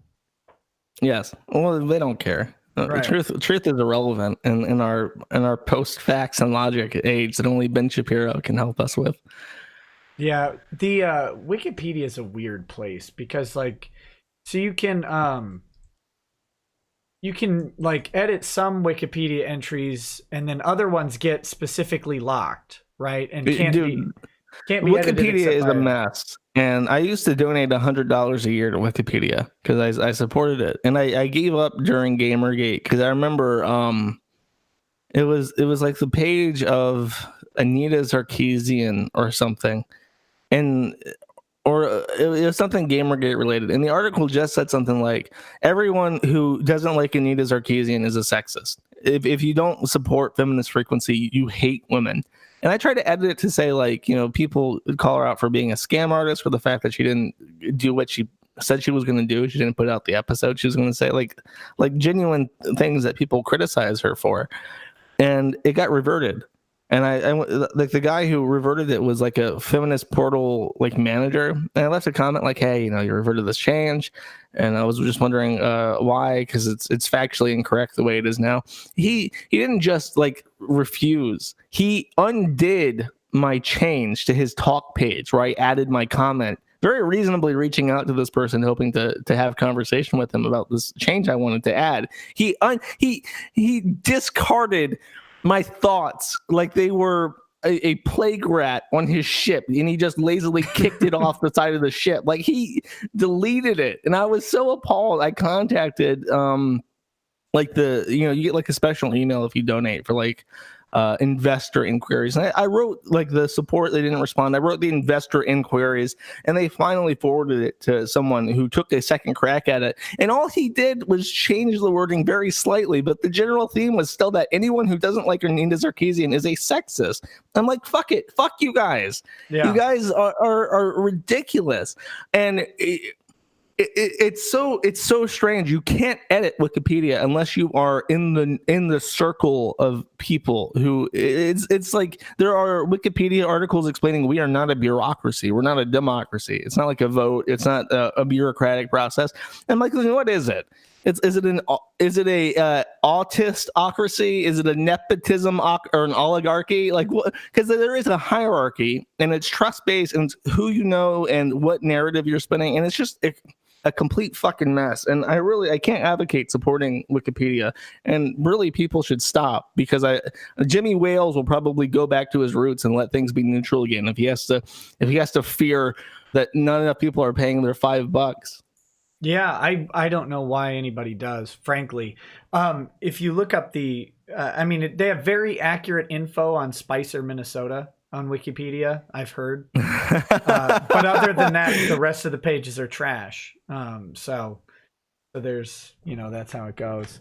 Are you like listed as being the town like asshole on Spicer, Minnesota? No, I think my official title is Lord Inquisitor. Last I checked.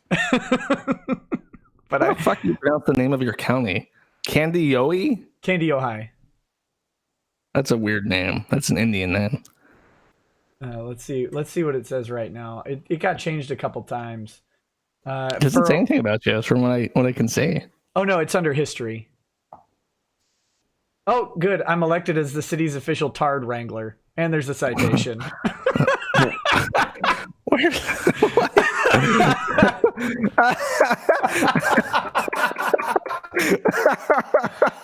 See, what's the citation is from so in 2019 I was elected that, but the citation is from a 2015 post. If you just it's so carefully funny. How long curated. has it been like that? It's been like that for months. Yeah, a while. There's at least one person who looked up Spicer, Minnesota, and saw that and thought, "Wow, what a weird backwards ass town they got." Officially elected Tard Wranglers working for them. Oh God, that makes me so happy. See, this is why Wikipedia needs to go. We can all go back to Encyclopedia Britannica, and it can all be curated and way too expensive. That'd be better. So Drake, I've got a couple things here, and some of them directly relate to what we're talking to. Drake Noble says, so I was given drugs at a hospital that made me freak out and break both my hands, and they responded by giving me 5 Band-Aids and discharged me. Now I have a permanent broken left hand and don't know what to do. Oh my goodness. Sounds like you should sue. Yeah, he's in Australia. I don't have too much... Oh, you have to sue the government. How fun. Yeah. Enjoy your free healthcare, I guess. Well, hopefully whoever gave you the drugs will find one of those poisonous animals. Nova Zero says, find Bitcoin brokers if your bank and or exchanges are being shinters. I think he means sphincters. I'm sure their site's still up. Or write some malware and mine Monero on other people's devices, then trade that in for Bitcoin like Josh. I don't know if he's accusing you of doing that. But, if you have certain inadequate like firewall things, you'll get a warning if you go to kiwifarms.net, because for a very brief period in I think 2017, I mined Monero through the browser, and that was one of the largest websites to ever mine Monero through the browser. And Monero sounds like a racist Southern man speaking Spanish and talking about money. Now, I need some day workers. How much Monero you need? That's pretty good. Yeah, that's excellent. No, it's a cryptocurrency, and it's a very good cryptocurrency because it has built-in privacy on the main blockchain, on the main Bitcoin ledger. Every transaction ever made is public, and you can theoretically trace money back to when it was mined, and you see how it changes hands and stuff. But with Monero, they have something called like zero knowledge verification or something, and it basically means that you can trade money, and it doesn't leave a publicly readable ledger of where money goes and where it comes from and how much some money has. So Monero is a good privacy coin. It's used in black market stuff a lot. And for a while, I was using the CPUs on computers visiting the Kiwi farms to mine Monero and send it to me. And it was extremely lucrative. And I mined something like 20 Monero, which is now like $4,000 in 1 month. And generally speaking, if I had been able to keep that up, I would have made a lot of money using it. But unfortunately, malware companies were very quick to react to the new scourge of Monero mining. And to this day, I think on Malwarebytes, we're still listed as having malware, even though I have told them many times I don't have it. And I get complaints like every so often saying, why are you blocked by my Malwarebytes? It's like, because the Malwarebytes is shit, and you got to fucking email them because they don't listen to me. Maybe once they get 100 emails from people using their software, they'll eventually figure out that those files they're complaining about on the site haven't been there for 2 years. I wonder if, because I have Malwarebytes, and I don't think it blocks me. I wonder if I added you to a safe thing or something. I don't know. Yeah, maybe. I think I have Malwarebytes. Maybe I don't. Who knows? It was just really frustrating because there are so many times where I've said to myself, if this holds up, the Kiwi Farms is paid for. And then a month later, it's not holding up. It's like, fuck, now we're blacklisted by every malware company on earth. Fuck, now Brendan Ike has banned the Kiwi Farms from their publishing platform. Fuck, I got kicked off of that. Fuck. You know, it's there have been many times where I've had the thought, if this holds up, everything is fine, and then it just doesn't. It's a curse. Except for the one glorious domain of New Project 2, right? Oh, I would never ask a question about if that holds up or not. I would never allow that thought to enter my brain. But because it's not related. People can support you on my New podcast. Project. Your podcast on New Project 2. Yeah, if you like my sultry voice, you can go to metatheinternet.com to support my podcast where I talk about the internet. Yeah, and you should do that if you like Josh's sultry no vocal fry voice. GRP poll says Langley, Canada has Walmarts. You're welcome, Josh. I think you read that one when it came. I did one. I saw that and I was like that fucking phone operator was screwing with me. She hated me. She hated my dumb American ass. Colin's like, what's your address? I'm like, well, currently I'm in Eastern Europe. She's like, what?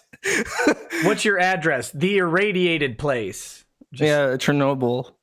I'm in the zone. You have to send your mail by dropping it off at a pickup point with a flare lit, so I can find it. I'm gonna chip off a chunk of the elephant foot and mail it to you. Oh God! Don't even joke about sending radioactive materials to the post office. You'll get swatted for that. Right. That's only Putin can do that, right? Right. Exactly. Freighter J says, Josh, what's the formal term for KF users? Kiwis, farmers, or spurgs? Oh, spurgs. I just call them users. I don't like the demonym Kiwi. I thought they were like cats, right? Like you called them cats before. Well, you I say my users are like cats. Yeah. And people are calling me out like, "Oh, Josh, you mind?" And you can disclose. Like I told you, there was a giant notice up on the top of every page saying that we're mining with your CPU to make money, to make ends meet. If you don't consent to this, leave. And nobody had a problem with it except mobile users. I had to turn it off on mobile because they said like why is my phone like a red hot brick of molten metal right now? 10,000 degrees. It's like I'm playing a Facebook game. Those things just, oh man, they just eat up battery. I stopped playing any games on my phone like a year ago, and thank God it was before that Diablo phone game came out. Okay, so Yaniv gets arrested. Mm-hmm. Can you walk me through the legal troubles of Yaniv here? Okay, he got arrested the first time. I don't know. He's probably okay right now, but he got arrested like days ago because he challenged Blair White to a debate. Okay. If you don't know, Blair White is a very famous conservative-based trans woman. Right. And I've seen Blair White. I've never like watched Blair talk, but I've seen pictures or whatever. Well, Blair is one of the best passing trans people I've ever seen, and I wouldn't say like there's a little bit of uncanny valley happening with it, but it's much, especially when they're right next to each other on the screen. It is day and night between someone who put in effort and someone who put in no effort whatsoever, and probably is sexually gratified by looking like a man in a dress. Like that is the distinction. And Blair sounds like Blair said on stream that their voice never dropped. So I guess that's something that we have in common. But they sound kind of feminine. They look pretty feminine, and they're conservative. So they're like a conservative idol for trans stuff because they're it's like the base black guy thing going on. Right. But Yaniv, who is technically conservative too, from what I understand, because I think they supported Trump and they don't like immigrants, which is funny because his mother is an immigrant from Israel. And anyways, they have a debate, and during the debate, Yaniv is doing like really crazy, like erratic, childish shit, like on webcam. Are they both pre-op then? Yes, actually, they are. Jonathan Yaniv claims to be intersex, having both functional female and male genitals. Oh, sure. There's no evidence for this, but no one's brave enough to find out. Nobody has to check it. In Canada, nobody has to check. They just say that they're female. Is Jonathan into, or Jessica or whatever, into men or women? I don't know. Probably women. I think he's a lesbian. It says on his Twitter page. If you go to Trusted Nerd on Twitter, it says I'm a trans lesbian. So lesbian. What about Blair? Blair is engaged to a man. Okay. So literally into a dude. Got it. Yeah. So Blair, they're both pre-op, but for different reasons. I think with Blair, it's that they didn't really need to. They're satisfied with how they are now. They don't even take estrogen. Sorry, someone said take the plunge, Josh. No, it's not happening. Sorry. I try not to laugh at the chat. I really do, but that one, for some reason, it got me. Okay, sorry. Go ahead. Blair isn't even on estrogen, as far as I know. So they're like completely Like the only difference between them and their male biology is what they choose to wear, technically. But so like that's important to bring up because if they're not on estrogen, their penis works. Just a fun fact of trans biology. But the same is true with Yaniv. As far as like medical progress into being post-op goes, they're at the same position, which makes the difference between them all the more startling when you look at it, because it is so radical, like how little of a shit Jonathan Yaniv is in presenting as a woman. Right. Now, there's some allegations that Yaniv is merely using trans as a shield and means to predate on females.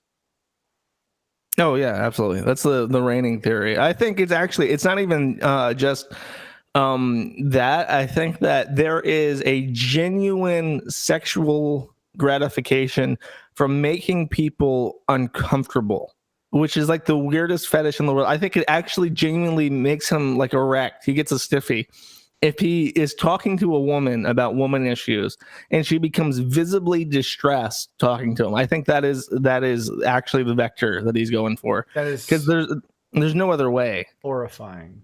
Yeah.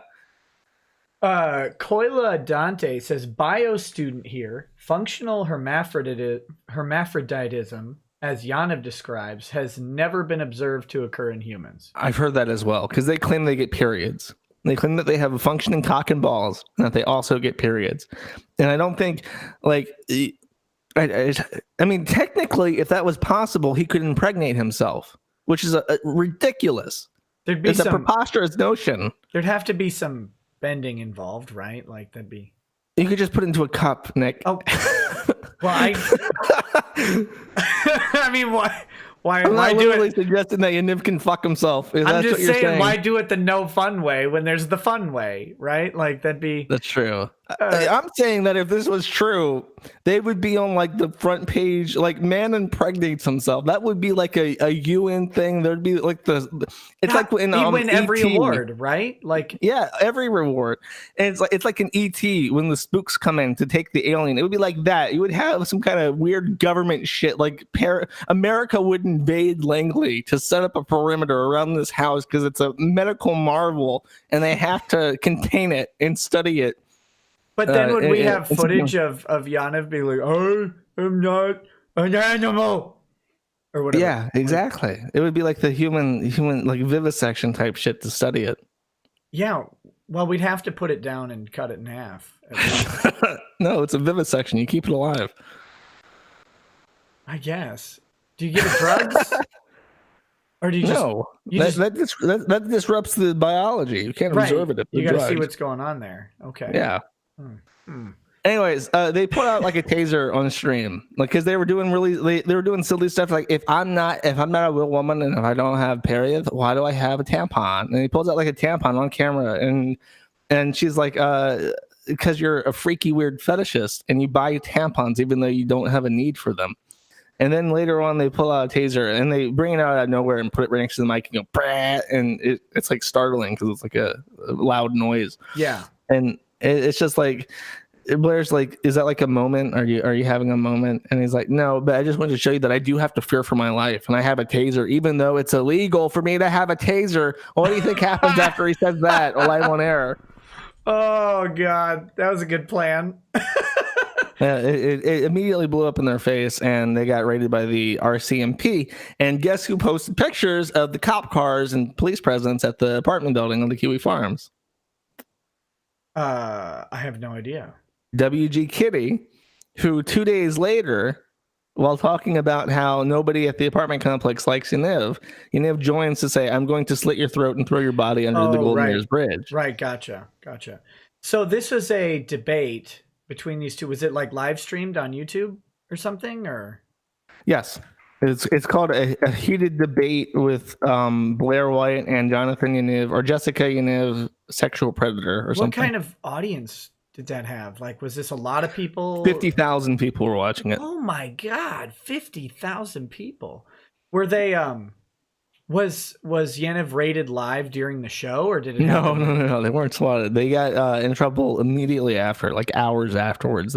People were talking about how there was a police presence at the apartment building, and this was when the DDoS started, so I couldn't follow it too intensely. But I did see the news articles that they confirmed that they were processed at the police department for an arrest and on promise to show when the trial comes. And now, 2 days after this illegal weapons possession, they issue a death threat to somebody living at their apartment complex. Yeah, so chances are he's going to get booked, because now it's not just a death threat. It's not just like, oh, I got drunk and I said stupid shit. It's like this person has been actively threatening this kitty person on site and off site for a period of weeks, and they have illegal weapons charges.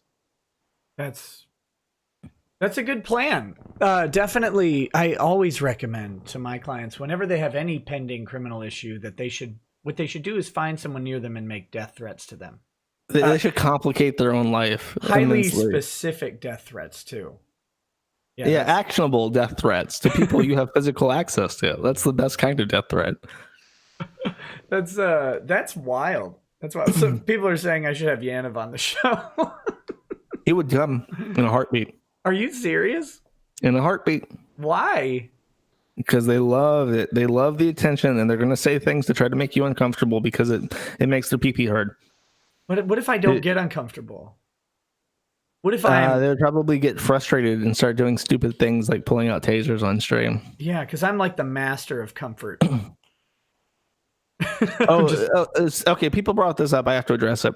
Yaniv said after the police left that they did not get in trouble for having illegal weapons. Somebody swatted them by saying that he had child pornography. Okay. Which is not really the claim you want to make after the police show up at your house. Like, oh, it wasn't weapons, it was child porn. Like, don't worry about it. It's not a great lie to tell. This isn't the problem. This is the nothing over here. Don't worry. Yeah. Oh my God. So I don't know. Like, okay, people get mad. There's a debate with people who don't like doxing. They say like, oh, police records should be private because somebody gets arrested, it shouldn't ruin their life. Well, now as a member of the public, I have no fucking idea what's going on. I've been told two different stories about why the police were at his apartment, if he got arrested, what he got arrested for. And it's like, it would be great if there was booking information that I could just pull up and see. And even then, I was thinking about this is, let's say he does get arrested for this death threat thing and they hold him until the trial, at least pending sentence, because they say, oh, he's a danger because now he's threatening people and getting drunk and shit. He would go to women's prison. Maybe that's what he's trying to do. Maybe that's why he mentioned child porn. He wants to go to women's. No, can you think of anything worse? Someone in the chat said that there was a trans male to female trans who did go to women's prison and ended up raping two of the inmates. I don't know if that's true, but it happens all the time. It's happened multiple times. And it's like, I can't think of anything. I was about to say this. I can't think of anything closer to hell than being a woman locked in a cage with like a rapist. Like, Can you think of anything worse? I would just shoot me. I would attack a guard, so he'd have to fucking kill me because you're not going to keep me in there. Yeah, that'd be a bad spot. It feels like a cruel and unusual punishment to lock up women with intact men. Would you not agree? Would that not seem like a cruel and unusual punishment that could probably go to the Supreme Court and say you can't house trannies with women? Oh God, how do you know it's cruel and unusual? You're presuming the crime before the act. No, you don't have to. There's people that could press it to make the case after the fact that exist right now, who are alive on Earth right now, who have been subjected to cruel and unusual punishment as a result of our prison. I don't know if that'd be cruel and unusual punishment, because cruel and unusual punishment would be a specific punishment doled out to a specific person. Whereas in this case, they would be incidentally affected negatively by the placement of Yaniv, unless you could prove, or not Yaniv, but whoever, unless you could prove that they put that person in that cell for the purpose of causing this person harm. Now, you'd allege that, of course, but let's say that America had like its own Chernobyl out in the middle of nowhere, like in Montana. We had a Chernobyl. 3 Mile Island. It's something like that. And we put like a prison right next to the Chernobyl so that everyone is incidentally exposed to radiation. That would be cruel and unusual, wouldn't it? No, I don't. I mean, I don't think people could call it whatever. I don't think that would violate the, the prohibition against cruel and unusual punishment in the Constitution. I don't think that's how that would work out. It would be something. Because you can't put people next to rapist trannies and radioactivity. There has to be something somewhere it is written you can't do that. But you're saying, see, it would. It's a little different because one is guaranteed to cause harm, right? Like the waste from the Chernobyl thing or whatever, the radioactive material would basically guarantee harm to those people. But I still don't think, I think that would just be some sort of negligent or reckless act, not necessarily cruel and unusual. Now, if you fed it to a journalist, like the polonium-210 stuff or whatever, that happened in Russia several years ago, that would probably be cruel and unusual punishment, right? If the government ordered something like that specifically against a specific person. That's what I'm saying. That sounds like Western propaganda to me. Right. Well, if the allegations were true, which they're definitely not true, right? We know. Where's proofs? Where's your proofs? Right. He died natural causes. It's okay. Been poking around where shouldn't be. But yeah, so if there was a specific targeted act, I think yeah. But you'd have to link that. Like you'd have to show how the government was punishing in a cruel and unusual manner the person. Like it couldn't just be incidental. You know what I mean? I think at least. But if you're the lawyer, of course you make the argument that it's definitely cruel and unusual punishment. I just don't think you prevail on that. There's not like there aren't several other problems with it. But yeah, so I just don't know how that would play out in an American prison. It'd have to We're gonna have to figure it out soon because like they're all like by definition, if you have gender dysphoria, you're mentally ill. And my hypothesis, my uninformed opinion, just based on observation, is that gender dysphoria is a symptom of an actual problem. Like a lot of the times they're autistic as well. And I think that gender dysphoria can be a manifestation of autism or other neurological problems, right? And so you have a mentally ill segment of the population that has a identity, self-described identity, that the government has to respect because we've decided that it's a civil right to be seen as that. So, and more people are subscribing to this. So it's absolutely going to be a problem in the courts very soon. And I'm not saying it's not a issue, right? Or that even that there wouldn't be a remedy. I'm just not sure how you would legally pursue that remedy. It'd just be a complicated question. Any matter of first impression with the court's a complicated question. So but it is certainly interesting because logically it's coming. They're going to, if they don't already I don't know if they do in the US or not, but if they don't already start putting pre-op male to female trans women in prison with biological women, they're going to at some point. That's just the way our society is headed. That's a weird thing. So back to the Yaniv stuff. So currently, are there any charges filed? Do we know? Not that I know of. I mean, I'm sure. I think that there is an illegal weapons charge, and he has to show up at court eventually. Yeah. I think that's confirmed. But that's it. The ongoing litigation. The thing that most people talk about with Yaniv is the Human Rights Tribunal stuff. Which, do you know anything about the Human Rights Tribunal? God, no. I have no idea. Usually when you think of like a human rights tribunal, your mind flashes to like Nuremberg in like Africa or warlords are cutting off hands and shit. Exactly what I was going to say. Yeah. Like the diamond mining slave operations and stuff like that. or like the ICC charging like a African like a Pol Pot kind of guy. Right. Yeah.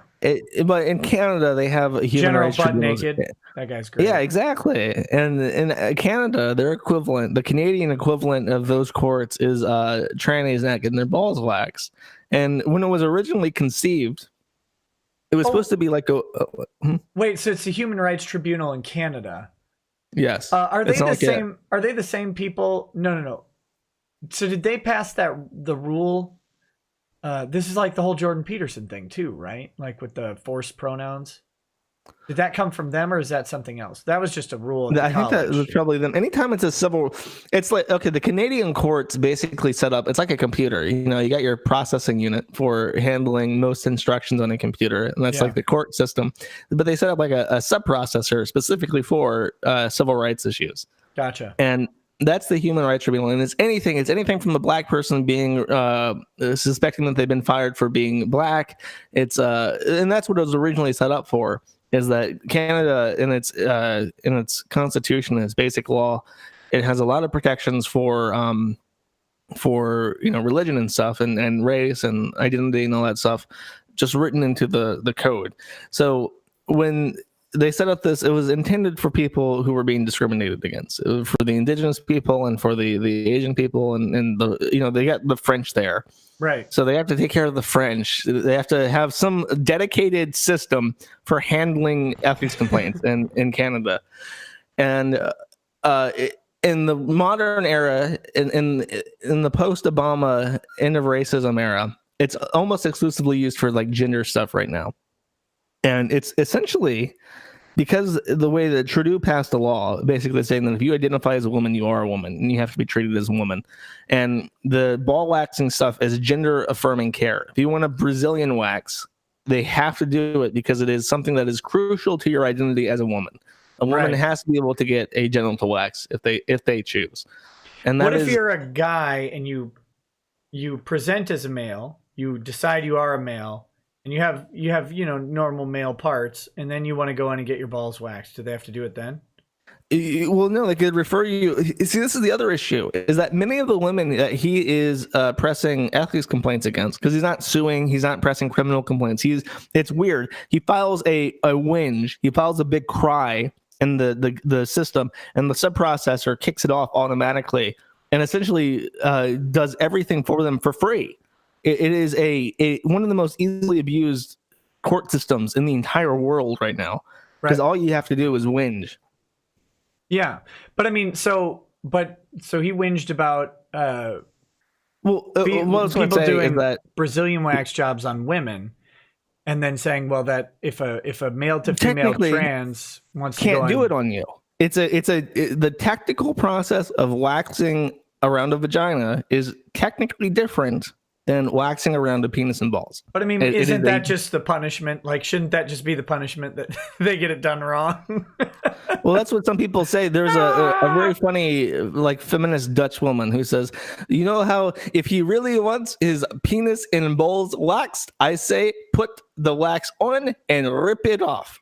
And it's like they make jokes like that because that's how it's done. And it's like the joke is rip off his balls with the wax, because it would be extraordinarily painful to get it done that way. It would be not what you want.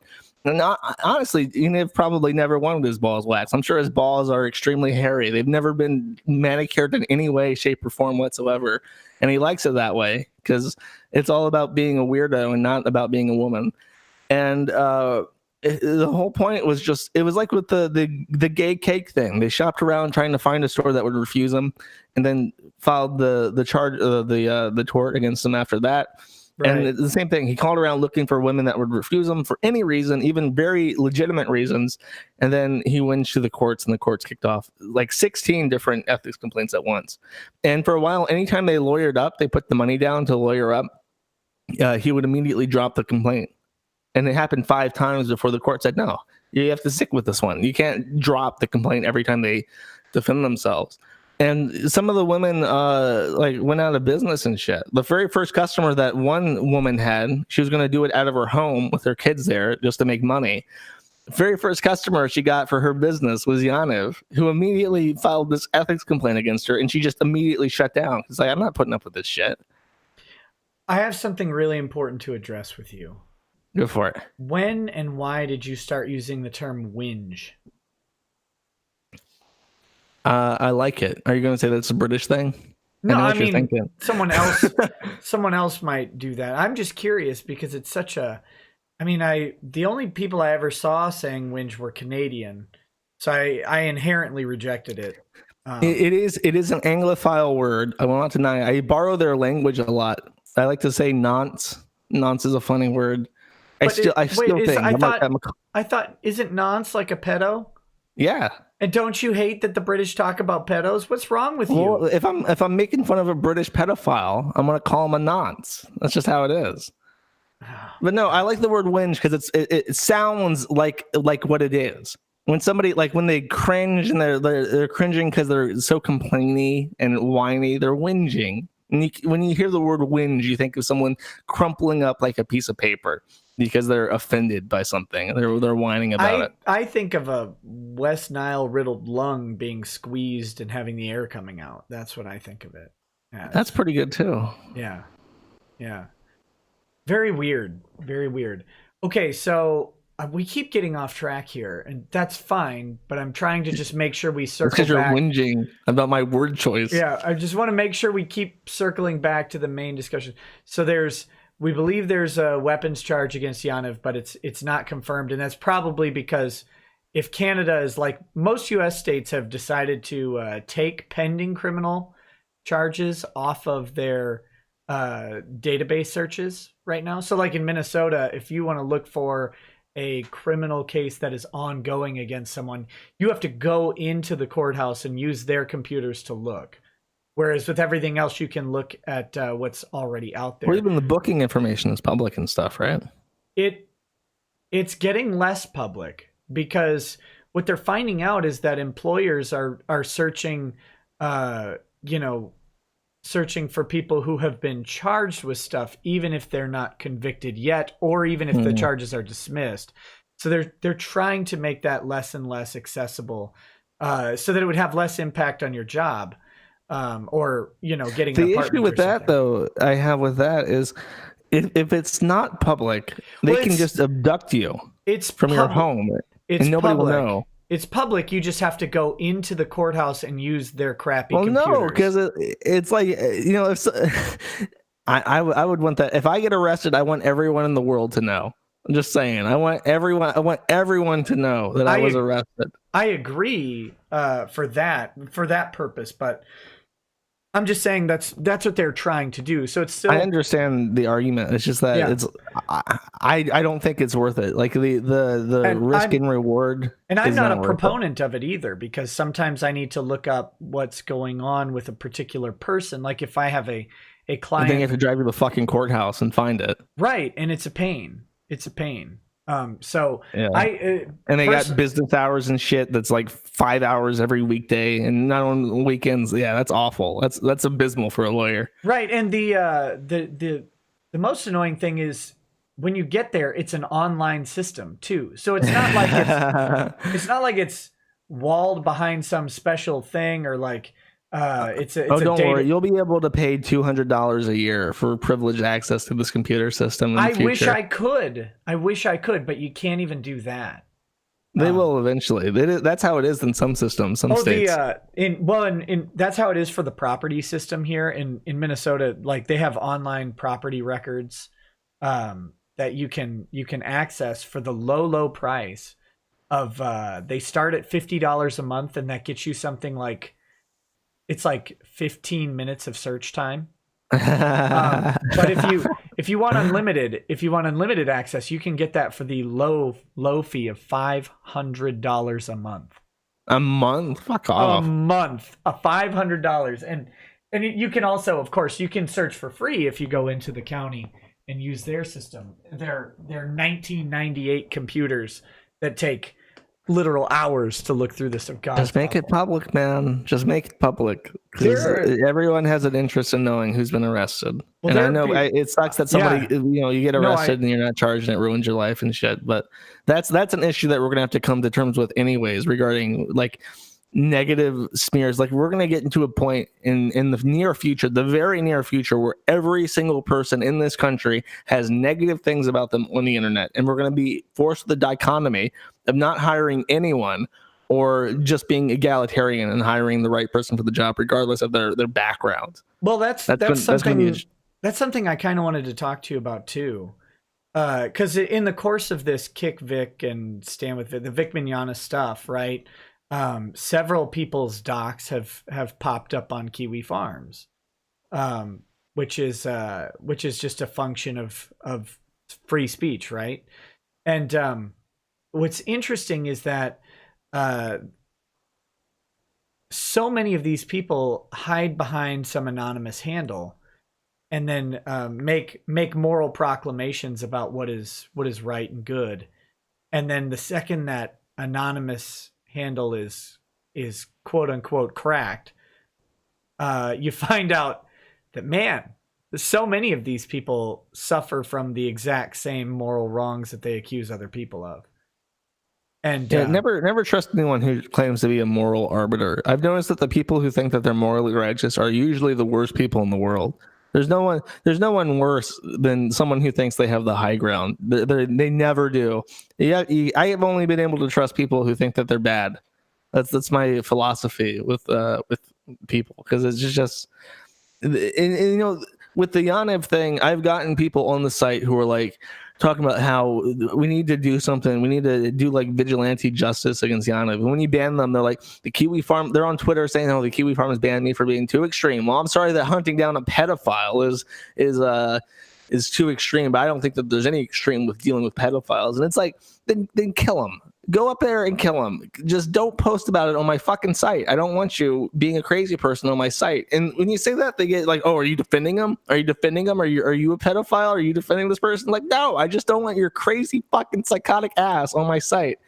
And all these pretend Chris Hansons and shit trying to do their sting operations and they're gay ops, and it's like, just stop. You're embarrassing, and you're not a moral person. You're not a black knight. You're just a retard. Oh, if I ever meet you in person, there will be a stool waiting, and I will say, why don't you have a seat over here? Just for fun. Is that so you can pour me a drink? Ooh, I found a whiskey museum near me, and I'm gonna ask them for a quintessential Slavic whiskey, and hopefully they will be able to provide. Because from what I found, they don't actually do. I don't know what you call it. Like, there's a special word, something spirits, where they use barrels and fancy stuff to make it taste good over years. Aged. It's just aged spirits. Yeah. You know. There's something yeah, they don't bother with that aging stuff. They just they just distill that shit down to its essence and chug it. Yeah, that's great. I bought some. Why wait? I bought some Minnesota whiskey the other day, and it was aged for 1 minute in a used barrel. And that's I think that's because in the US to legally call it whiskey, it has to age. Now, to call it bourbon, I believe it has to age a minimum of 3 years or something like that. But to call it whiskey, it has to age for some amount of time. So they put it in a barrel for 1 minute and then it's aged.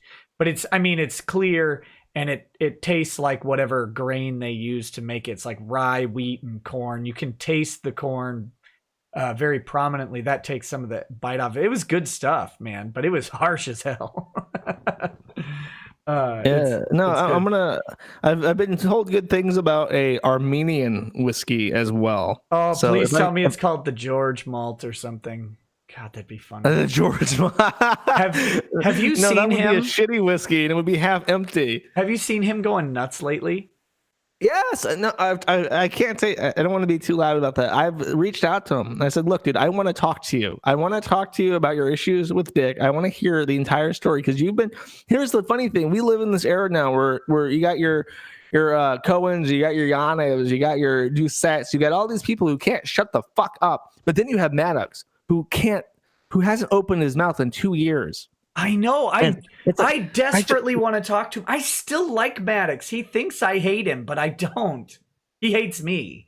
But It's like man, I just want to talk to you, man, because I have to fucking know what the fuck. That's it. I just say whatever you want. I will give you a fair platform. I don't have a bone to pick. I don't have the vocal cords to yell.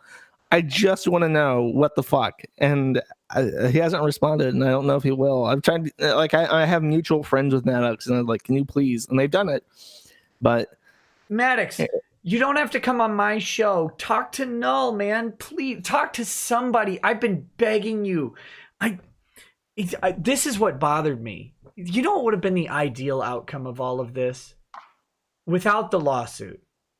The ideal outcome is when Dick started talking about what happened, Maddox told his side of the story, and they had themselves a nice drama-filled internet spurred fight. Like that would have been great. They would have both made money off of it. They both would have probably preserved fan bases. Yeah. And Maddox wouldn't look like such a fool, and he wouldn't be gone. Like effectively, I'm gonna catch him on Twitch just for spite. I'm gonna catch his follower count on Twitch as soon as possible. But it's just like that's what I wanted. I wanted Maddox's side of the story. I hoped beyond hope that at some point he would talk to me about it, and I would definitely give him a fair shake. Because I realized this going through the lawsuit in real time. I realized at some point that while Maddox was being stupid, he was just being stupid because he was hurt, right? And that I think the real bad guy of that story is Kevin Landau, who I think definitely took advantage of Maddox, took a ton of his money, and I think he acted in a completely unethical and disgusting way, and he has a pattern of doing it as far as I can tell, because he's done it to several other people, and it's all recorded in court documents. And I think it sucks that it happened to Maddox. I really, really genuinely want I want to talk to him, or him to talk to somebody, because I think he got boned. Well, Dick has even said that if Maddox wanted to do like a monthly thing with him to get started again, he would do it. And I don't know. I think he has a lot of pride. He has like mental barriers, and because he's a very principled person, his principles are weird. They're all over the place, but he's very consistent. He's a very consistent person, and I think that he has a barrier, and that he thinks talking to people, taking advice, admitting any sort of loss in regards to this is because it might even be like a sunk cost fallacy. Like if he admits that it's fucked up and he lost it, it's over, and all that money, all that effort, all that time is just gone forever. Like it is, but it's not until he acts as if that is the case does it really affect him. He brought the sunk cost fallacy in as a problem on the biggest problem in the universe. He did. It's so funny. It's a gambler's fallacy. He's suffering from a gambler's fallacy, and all he has to say is yeah, I lost. And you know how much he hated losing to Dick. You listen to it. I don't know. It's just a mess. And it's like he's gotten loud recently. Like for people who don't know, Maddox has broken silence. He has avoided talking about Dick Masterson for like 2+ years now. He's been quiet on everything with very few outbursts. But after which one was the shooting that was there was a shooting by like a radical Dayton. Liberal, and then the liberal guy was Dayton. The guy in El Paso, I think, right? Yeah, who was that? He was the conservative one. Was he the one with the rape list? Who posted on 8chan? God, I don't remember which one had the rape list. But either way, one of them had a rape list. One of them had a rape list, and they posted on 8chan. And as soon as that happened, Maddox brought up the fact that way back when this first started, there was a either unofficial or official 8ch.net/The Dick Show. And the anonymous users on that board had made a threads called like sluts you want to fuck or something, or you want to rape.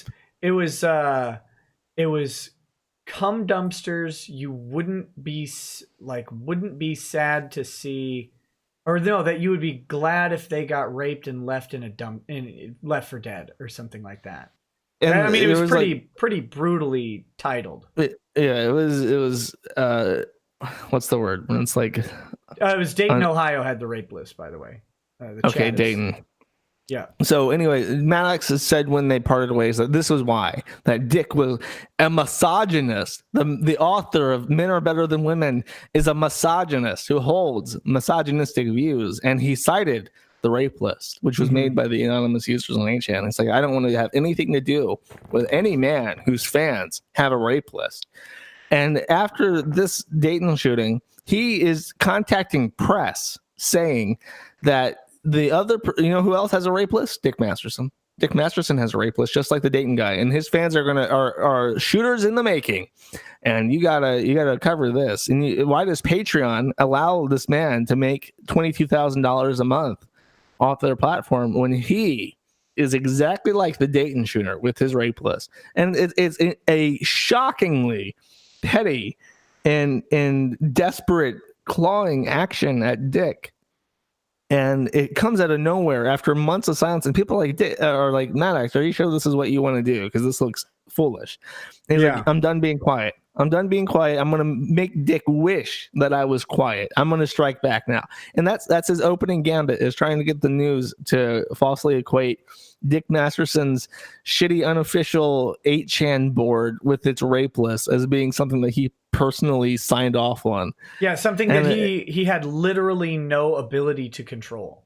Like, he couldn't do anything about that list if he wanted to, because he didn't make it. And 8chan mods don't take stuff like that down. No, they don't. And I don't know. I just want to know what the fuck. Like, Max, I just want to know why. Maybe I'm wrong. Maybe Dick is a horrible person, because Dick says stuff that doesn't jive with me. I'm pretty sure you would agree that Dick talks pretty openly that infidelity is just something that men should do and women should expect of men. I don't agree with that at all. I don't think he says that specifically. What he says is, here I am speaking for Dick, but he actually, at least in one podcast, now Dick has an amazing ability to make up a moral position on the spot and decide that it is.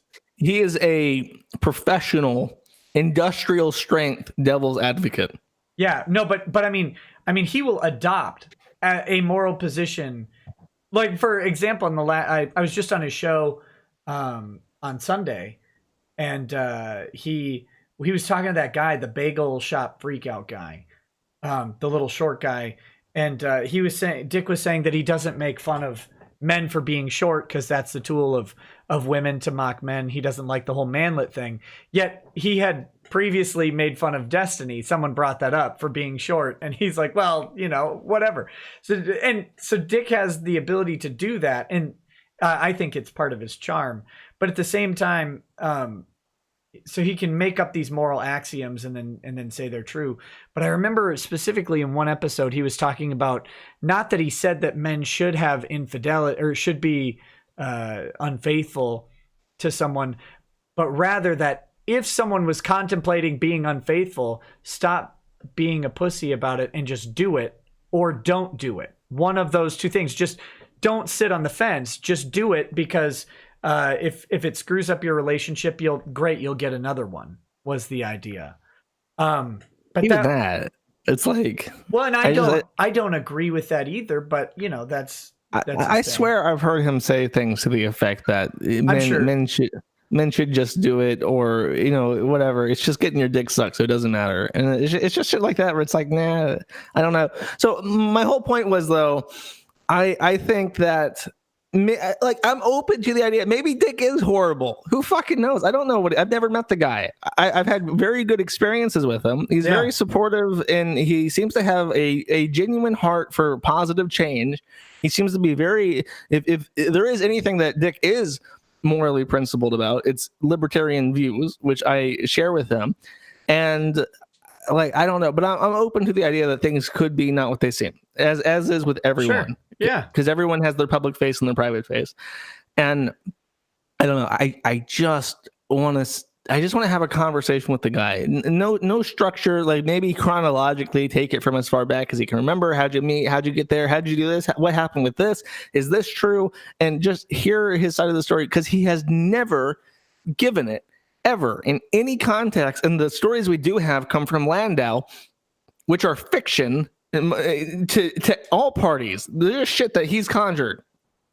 So, it is an unwritten story. And I've heard from people who met Maddox at Comic-Con, he's very forthright with lawsuit stuff. When you ask him about it in person, he'll be happy to show you litigation and happy to shit talk Landau and say that Landau said that this was a good idea and he didn't want to, and he didn't want to do this, but he was compelled to. And it's just, he has a story, and for some reason the writer who has made his entire career about telling, being devil's advocate himself and telling stories, doesn't want to talk. And it baffles me. Why would you? If there's one thing I've learned hosting the forum and experiencing what I've experienced, is that if you are the legitimate victim of something, you should scream as loud as possible. It does you no good. I hosted the forum, and I had that philosophy of self-determination and self-reliance of I'm not gonna try to get on any of these other platforms. I'm just gonna focus on myself. And it didn't work. It had no impact. And I was allowed to be attacked by one lunatic from England for 3 years. And then I reach out and I talk to Dick, and I start doing podcast stuff. I start talking to other people who have influence, and he goes silent because he knows now he can't bully those other people into submission. And if he tried, they would light his ass up. Yeah. And in every problem that I've had that I couldn't deal with myself adequately, yelling very loudly and thrashing and making a ruckus and being the squeaky wheel has worked. So I just don't understand why he refuses to talk or talk to anybody. Maddox is wildly consistent, except here. And it's the weirdest thing in the world. Like, well, I say he's wildly consistent. All of his entire, the whole reason his website existed was him calling out what he perceived to be a problem, right? Like, that was the whole premise of the best page in the universe, were these snarky takes on social ills, or even very small level, like very even petty commercial ills with specific people or groups or whatever. But it was always like, just get it out there and let people see it. And he'd give his unique sort of perspective on it. And then when one of the biggest problems in his entire life comes up, that's literally his career just careening at full speed into the dirt, and he shuts up. And he doesn't want to talk about it. And shut up. That's the biggest story of your entire career is this lawsuit. It's the biggest thing that's ever happened to you. And he's not even attempted to parlay that into anything productive for him. It's almost like he's ashamed of it. Yeah. It's he should be. But to some respect, although I really do think he was a victim of Kevin Landau.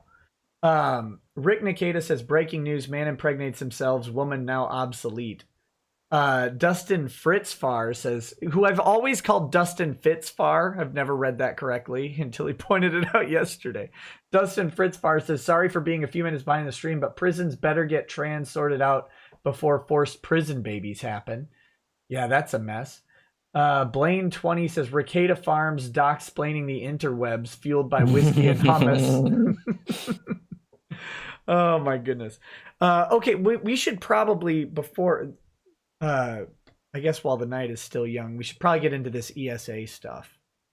So the ESA, what's their acronym stand for? Electronic Software Association, I'm pretty sure. It's that, or Entertainment Software Association. Okay, that's a little bit better. So this is a huge organization, though, because it is a multinational organization. I'll read you their email that they sent me, actually, because it's obvious. It's an obvious attempt to scare me. Their intro, because it has nothing to do with with the actual complaint. We are writing on behalf of the Entertainment Software Association, ESA, a U.S. trade association that represents the interests of leading publisher of interactive games for video game consoles, personal computers, handheld devices, and the internet. ESA member companies include, but are not limited to, 505 Games, Activision Publishing, Bethesda Softworks, Blizzard Entertainment, Capcom USA, Electronic Arts, Epic Games, Konami Digital, Microsoft, Bandai Namco Games of America, Interactive Entertainment, Square Enix, Take-Two Interactive, and Ubisoft Entertainment. We are authorized to act on behalf of the ESA members identified above to protect their intellectual property rights in their works when such works are subject to infringement. So it's a list of the biggest names possible. It's a comprehensive list of the biggest people you don't want to fuck with in the video game industry put together, and then they authoritatively say that we are enabled and authorized by these organizations to represent their intellectual property interests. So they are a iron fist of every intellectual property interest in the video game industry collectively. Listen, and that's their opening paragraph in this email. Here's a list of multi-billion-dollar companies that are very angry with you right now. That make all of the stuff that you like in this world, and we don't like you. I love it. Yeah, and I'll just read it because it's. I explained vaguely what the leak was. I loved their DMCA. Oh request. Yeah, I'll get to that. Yeah. The second paragraph: certain material available on or through the website at kiwifarms.net infringes copyrights owned by ESA and violates ESA's terms of service. So not even all those big names. What terms of service did you violate? Like, what did you agree to? I think their website terms of service, right, or something. But did you agree to their website By terms of service? Opening their website, I agreed to their terms of service. Apparently, I find it hard to imagine. Did you even go to their website? No, I got it from an archive. I didn't even go to the ESA website ever. Oh, except that's a shame. I think I did it to check if it was still up at some point, but it wasn't. Did you actually click an agree button when you went to their website? Oh yeah, that contract's going to really help them out in this instance. And constitutes the unauthorized distribution and display of the content. This notice is provided pursuant to the Digital Millennium Copyright Act, 17 U.S.C. subsection 512. ESA requests that certain content on the website kiwifarms.net be removed and or disabled. This website provides access to unauthorized copies ESAs. That's a typo. There should be an of there. This website provides access to unauthorized copies, ESAs, copyright protected works in violation of ESA's exclusive rights. The unauthorized infringing material is located at the following webpage, and that's a link to the Electronic Software Association ESA leak the docs of every journalist registered for E3. Do they ever specifically say what content is unauthorized? No. It just went with the thread deleted, I guess. They just filed a fraudulent DMCA then, right? Because don't they have to? They didn't list the file. I think. Well, the actual XLS is like hard embedded into the post as a table. Is there anything else in that post other than the XLS? Yeah, it's me explaining what happened. Yeah, then what are they going to do? Because they didn't identify with that. Because I have my response. Oh yeah. Sorry. I'm jumping ahead of myself because I'm excited. I want to point out, by the way, that their email is theesa.com. and when you read, well, it's notice at theesa.com, but when you read that, it reads THESA. I'm like, what the fuck is THESA when I get this email? You're great when it's the something. Well, one of my store managers when I worked at Circuit City was a guy named Chad, and he was not. Before the jokes come in, this guy was the antithesis of Chad, but he literally referred to himself as the Chad, and this is before Chad and Virgin memes existed by probably 15, 16 years. So he was just my name. It'd be like me calling I'm the Nick. Oh my god! I think a lot of people call you the Nick something. Well, hopefully it's always preceded by something nice. Sorry, go on. Thesis. I have a good faith belief that the use of the copyrighted materials described above is not authorized by the copyright owner, its agent, or the law. I hereby state that the information herein is accurate, and under penalty of perjury, we are authorized to act on behalf of ESA's member companies which own or control exclusive rights under federal law that are being infringed in the manner described herein. We would appreciate your expeditious removal of all infringing content. If you have any questions regarding this, you may contact ESA at... They don't use the indefinite article "the" preceding any of their acronyms in the post, but when it gets to the fucking website, it's notice at thesa.com. Whatever. Thank you for your cooperation and prompt response to this matter. This letter is not intended to and shall not waive or prejudice any rights or remedies that ESA nor its members may have in law, its equity, or otherwise under all such rights or remedies, especially reserved. Sincerely, IP and Protection and Security Entertainment Software Association. And my response to this: hello. Names. Hello. Names and hello, monstrous international company representing, or trade association representing every company ever made, apparently. Names and addresses are public domain. If you're claiming the Excel file is copyrighted, even that is questionable and would fall under fair use anyways, as the threat is a scathing mockery of your organization's total incompetence. Regardless, data and facts cannot be copyrighted, and the actual information is simply not yours to assert ownership of. I would be very interested to see if the Copyright Office would even grant you the registration number you need to sue for this. I believe in good faith that you do not own the article in contest. Send servicing to the following. Regards, Joshua Moon. Nice.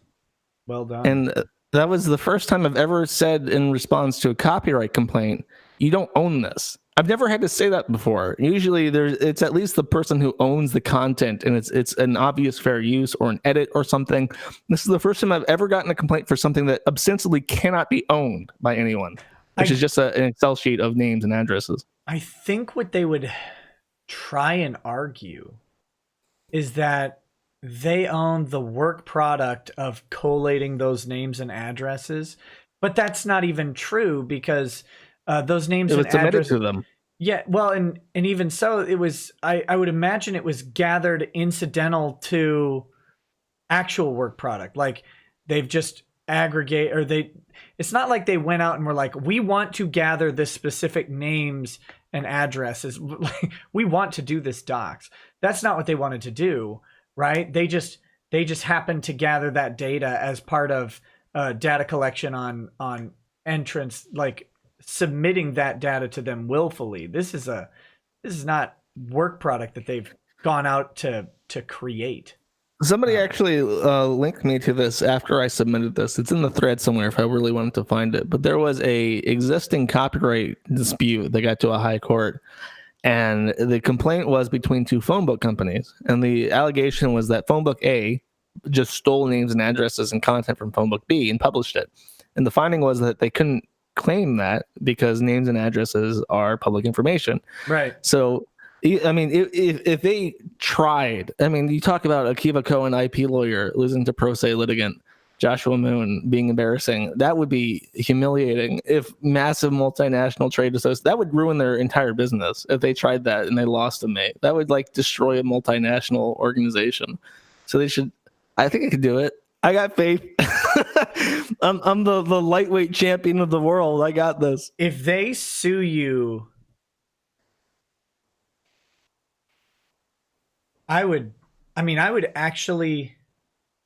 almost recommend getting a real lawyer, mainly because someone who would just kick their ass on punitive damages. Like maybe even wait until you win and then hire an expert in damages to come, because the thought of an organization supported by several multi-billion-dollar multinational corporations bearing down on poor little old you. I mean, the punitive damages on that would be off the charts if they're allowed. I don't know if they're allowed in copyright actions, but what you're saying is money, right? You're saying money? like stupid amounts of money.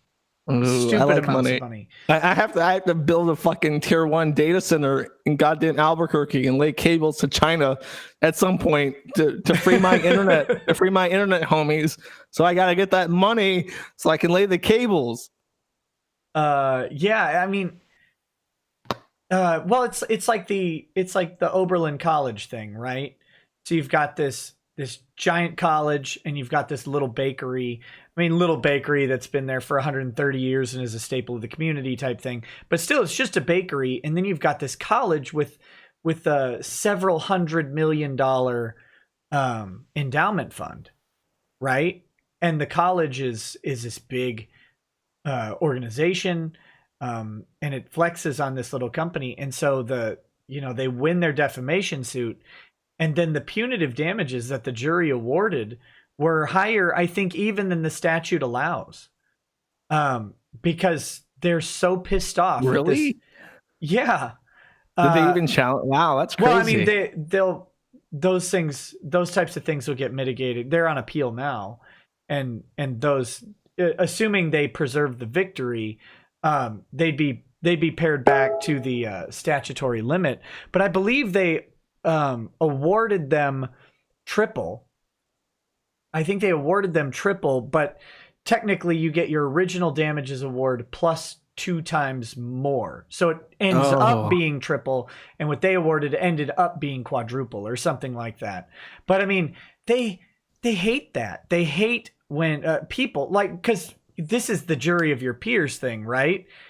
Normal people hate when someone with massive amounts of money and power go after some schlub, right? They hate it because it's not fair or just, especially when they do it and it's unreasonable.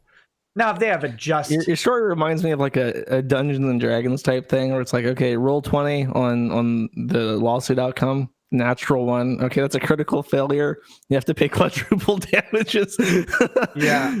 Now, I don't know what the remedies are under copyright. I know when someone files a false claim or whatever under DMCA, at least in the Ninth Circuit, you can get your attorney's fees paid if they don't do a proper fair use analysis. You get your attorney's fees paid. Yeah, that's case law. Is if you didn't consider fair use, but I mean, I don't know if this even constitutes fair use. But that's only, literally, you don't own it. That's only authoritative in the Ninth Circuit. That's not a Supreme Court decision. That's Lenz versus Universal Media Group. So you can use it as the problem is most of those. Well, they're out of Massachusetts, so they're on the ninth. Right. But you could use it as informative or persuasive. It just wouldn't be. Yeah. It wouldn't be. This happened here, so it definitely works. You can do that with me. anything, can't you? Like if it's such a weird case that you have to go back to like laws before the U.S. existed, and you have to look at things that happened in like England before the U.S. was formed. Like that happens sometimes. Yeah. If there's so little case law on it, they have to go back all the way. Oh yeah, it happens. It happens with frequency because courts only hear things every so often. You don't get that type of case, especially in that case, right? The Electronic Freedom Foundation, EFF, Electronic Freedom Foundation, right? Or is it Frontier Foundation? You know who the EFF? The Electronic. Is it Frontier Foundation or Freedom Foundation? It's the EFF. I know that there is Frontier. Hold on, I'm looking this up now. I should know this off the top of my head. The Electronic Frontier Foundation. You're right. Okay. The EFF, by the way, if you have money to burn and you don't want to pay taxes and you want to get some charity dollars in, the EFF.org is a fantastic organization and one of the only nonprofits that I would actually endorse because they in general they know what they're doing and they do a great job at it. Yeah, they are a worthy organization, and they're the ones who won that case. Actually, it was a woman who uploaded a picture of her kid dancing or whatever, and in the background was some song that he was dancing to, and Universal Media Group had their bot come in and do a hard copy strike on it. Yeah, fuck these people. Right, and then I hate copyright law so much. That makes me a communist. That shit. It's like these companies should not have unlimited control over their intellectual property in every way, shape, and form, including derivatives, for 90 plus years after the death of the artist. Like it's like ridiculous. We're never going to see a day where Mickey Mouse is not copyrighted in a way that Disney will destroy you over. Except this is why I like being overseas. There's a birthday catering place which uses all Disney characters on the front of their store for like their birthday catering stuff. And I know that this little shitty Ukrainian birthday catering company is not endorsed or licensed by Disney Corporation, but nobody cares. Right. That's great. I like that. In the US, if you dress up as Princess Elsa to do birthday catering, you get fucking cease and desist letters. It's happened. Yeah. And it's disgusting. And I hate these people, and I hate what they do, because it makes the entire country less creative and less free. Right. And now, to get around that sunsetting of their original IP, they've started adding them to the trademarks, right? That's why you have the Steamboat Mickey on the Disney animated logos now. As opposed to just the Mickey head? Right, because that is Steamboat Mickey, I think is what he's called, right? The old whistling one or whatever. Because they put that into the trademark, it gives them a new level of protection, because he was about to enter public domain. The oldest Mickey Mouse is now public domain, but it's not Mickey Mouse entirely. It is specifically the very first cartoons of Mickey Mouse are now public domain. And ironically, the Iranian Mickey Mouse is now dead. Aww. This is irrelevant. Have you seen that? Steamboat Willie. Steamboat Willie is what he's called. Steamboat Willie? Why is his name Willie? It's a Mickey Mouse.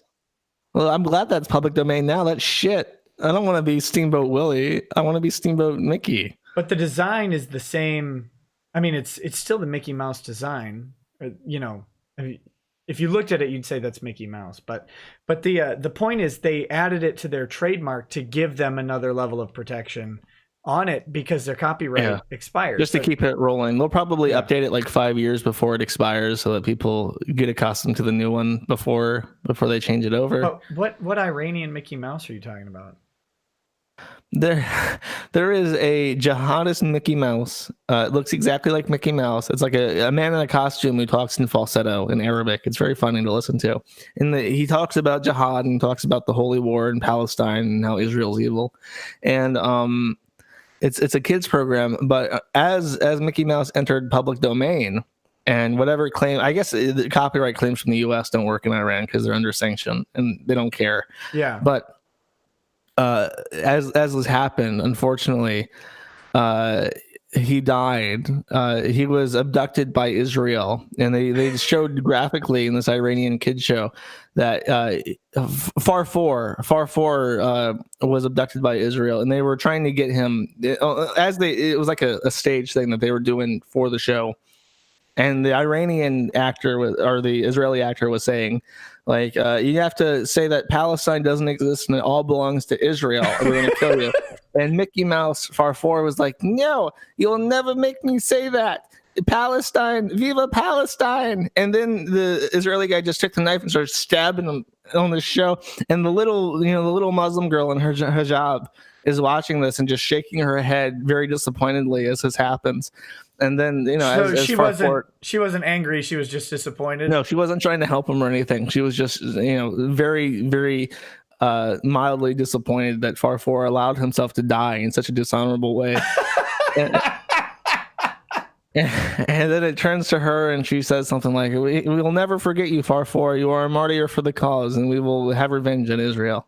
Oh my God, that's great. See, every other country gets better children's cartoons than us. Because they don't respect our bullshit property laws. And we would never have Farfour being stabbed by an Israeli if they had the DMCA in Iran. Oh man, that's good. Dave A says, hey Nick, wish I could make it to see you at Bubba Fest, but I can't. But I do have a favor. If you're at a table / near the author Peter David, please tell him hi from Dave A in New Mexico. Keep on keeping on. I'll try to remember that. We'll see. Drew Kilborn says, have you ever had Napagu? I don't know how Napogue.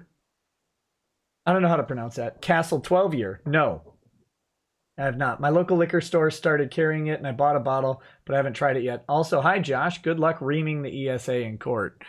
I'll need it. Yeah, well, I doubt you will. No, nobody ever sues me besides crazy mountain Jews. I don't understand it. Yeah, with their give me that good publicity. Yeah, look what no he kidding. did for Dick. Now he makes $22,000 a month. I just need something to be squeaky about. Can you say what was Farfur? What did she call Farfur? I see it in chat. I don't know how to pronounce the word. I called him a martyr, but apparently that's not how you pronounce that word. A martyr. I like it. No, that's how you pronounce the word, and it's perfect. Don't. You're not going to tell me how it actually is. I don't know how to pronounce it. Say it. I know how I would pronounce it, but this is your truth. My truth. Well, Farfur will always be a martyr to me. Yeah, perfect. So yeah, I assume that you've told ESA no, and that they're going to immediately back down because they haven't sent a subsequent. I got this email on where the fuck is it? Oh, it's my sent email. This was on the 6th, and it's been 4 days. I've not heard back. Man, 4 days with billion-dollar lawyers, you'd think they could move a little faster. Well, especially with this urgent. I mean, it's so. If you Google ESA docs journalist or something, we're like the first result, and you would think with that blatant infringement of their intellectual property, sarcasm quotes in case this gets used in court, that they would be more as they wrote expeditiousness. They would hurry the fuck up. Yeah. Well, we'll see. Don't I wouldn't hold your breath. I think they send those letters because everybody says yes, right? Oh yeah, that's why they start off with we represent collectively about $8 trillion in capital. Yeah, we will kill you in every video game. I think that's what's going to happen. Doom I'm gonna get banned. Doom 2022 or whatever, when Bethesda makes the next one, we'll actually have a Kiwi farm, and Doom guy will go through and just murder a bunch of cows or whatever. That'll be perfect. New Zealand doesn't need another shooting. Come on now, Doom. Don't do that. All the Diablo 4, the cow level, all the cows will just say lol all the time. It'd be like lol lol lol lol lol lol lol lol, just running around. Did you ever play Diablo 2? Yeah. Remember the secret cow level? Yeah, of course. Well, they're going moo, moo, moo, moo, moo, moo. Right, moo, moo. It'd be like that. Moo, moo. But it was like the actual lol, lol, lol, lol. It was actually the developers. Like, it was just the developers saying moo into a microphone, and that was their sound effects for the cows. Moo. Yeah, they had one in Diablo 3 also. They had a cow level in Diablo 3. No, they had the pony level. No, but they eventually added a cow level. They eventually added the cow level, yeah. Yeah, it's great. Oh my god. What? Someone says ask Null about Hot Wheels snitching to the cops right now. I don't know what that means. Oh, I don't know. No, he wasn't snitching to the cops. He was he got media inquiries following the Dayton shooting, and he responded to them, and he basically said that 8chan isn't doing a good enough job of preventing murders, and it should be shut down. Oh, okay. Weird. Yeah, I don't know. Why is it 8chan's job to prevent murders? Well, we're gonna find out with Jim going to the congressional hearing. Yeah, is he gonna appear? Oh yeah, he's already replied saying he's going to appear. Sweet deal. Is he gonna just fly back to troll Congress? Like, what's he gonna do? I don't know. There are many theories that I have regarding what's going to happen. Because on one hand, Jim is a hot-tempered person who, when I first arrived in the Philippines, my introduction to Jim was he didn't show up to something. And the reason why was because he had, like, the Philippines has the worst traffic in the world. Metropolitan Manila has the worst traffic objectively. Based on like facts and science and shit, the worst traffic in the entire world. And Jim got into he got road rage, He took a crowbar or a bat out of his car and bashed in a Filipino's windshield. And he was going through courts in regards to that when I first arrived. So on one hand, and I've seen him get mad personally, firsthand when talking about Next. So on one hand, I see him as a very hot-tempered person. But on the other hand, I've seen his act in front of the camera. And his act is, he's just this cute little, Filipino pig farmer.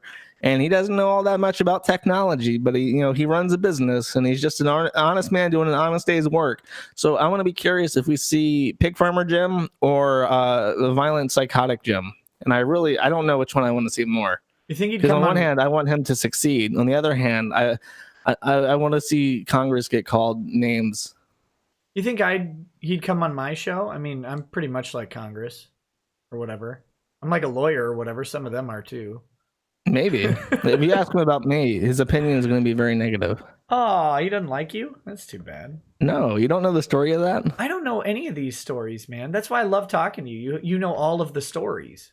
When for a while I worked on writing replacement software for HN, and it did not work. I crowdfunded about $12,000 from the community, and I projected that it would be complete in about 6 months. I undershot it, and but in like the 5th month into development, Jim, who had recently required HN that year, heard about this project, and he wanted to talk to me about the software.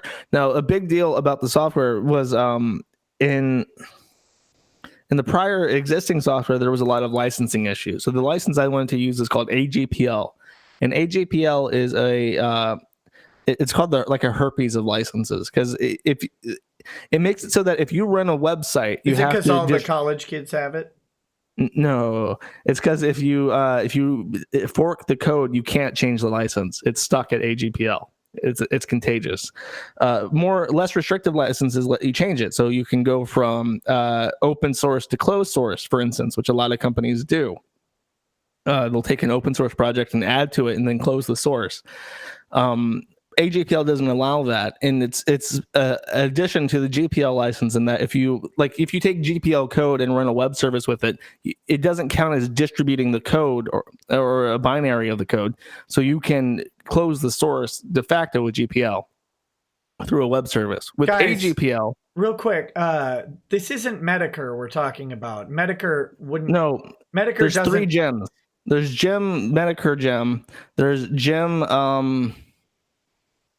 The fuck is it? Watkins, and he owns 8chan and 5chan, and then there's Jim Sterling, who's a big fat guy. Yeah. So Medicare, I'm talking about Jim Watkins. I think Medicare technology is at a level barely above me, right? Like, isn't that the? So I don't know if he'd be able to. Maybe he does. Maybe not. Maybe I'm wrong on that. But everybody calls him a boomer, so I assume he's just as terrible as I am. In general, the code was supposed to be open source. That was a pitch. I crowdfunded thousands of dollars off the pitch that it would be AGPL. About 5 months in, late into the project, Jim wants to talk to me. So we meet up at a coffee shop, and he says, "Look, I'll pay you $2,000 a month. I'll pay your rent. I'll move you to Makati, which is the nicer area in Manila, and I'll pay for all your stuff, and I'll give you a wage, and you'll work for us. But you have to give me the code, all of it, and it's mine." I said, I can't do that. I legally can't do that. I don't think I can just sell a product under a license and then change it. And Frederick backed me up at the time and said AGPL is a good license. And Watkins had concerns that the code would be less secure if it was public, because people could look for exploits and stuff. And that's not true. Right, open source code is more secure because people peer review it. Right. So we told him, and he said, "Well, okay, this is a waste of time." And he just stood up and walked the fuck out in the middle of this, and like in minutes. And I laughed, and I said to Frederick, I said, "I have negative charisma. I'm the only one who can walk into a meeting with someone having thousands of dollars a month lined up for him and walk away with literally nothing in a matter of minutes." Like, I hadn't finished my coffee. He left behind a half-finished coffee when he left. And yeah. So he doesn't have a high opinion, especially because afterwards, I was pretty pissy with him, because as far as I'm concerned, that sabotaged the project, because a lot of the mistakes made were made with the fact that I ran into money issues. I was in a foreign country and I was running out of money because people stopped donating as the project went over the projected development time. And it's like, if I had $2,000 a month to bankroll this, I would have easily been able to take my time, take a year if it required a year and get it done. And so I was pretty nasty with Jim, and I made some statements that still get posted around in like giant montage image to this day, saying that he should abandon his company to his son Ron, who's the current maintainer of HN, and go back to farming pigs because he's not good at running companies. Yeah, so he's probably a big fan of yours then. Well, that's why I'm curious to see his congressional appearance, because it's either going to be a fucking disaster or he's going to look like the innocent pig farmer, and it'll completely blow their the air out of their sails. I want someone. I know it's got to be hard to do it, but I really want someone to sit up there, and while some congressman is making a big stand about mass shootings and blah blah, he'd say, "Wait, I'm sorry, but I didn't think it was my job to prevent mass shootings. I thought it was your job." Like, that's what I want someone to say to Congress, right? Like, it's not my job.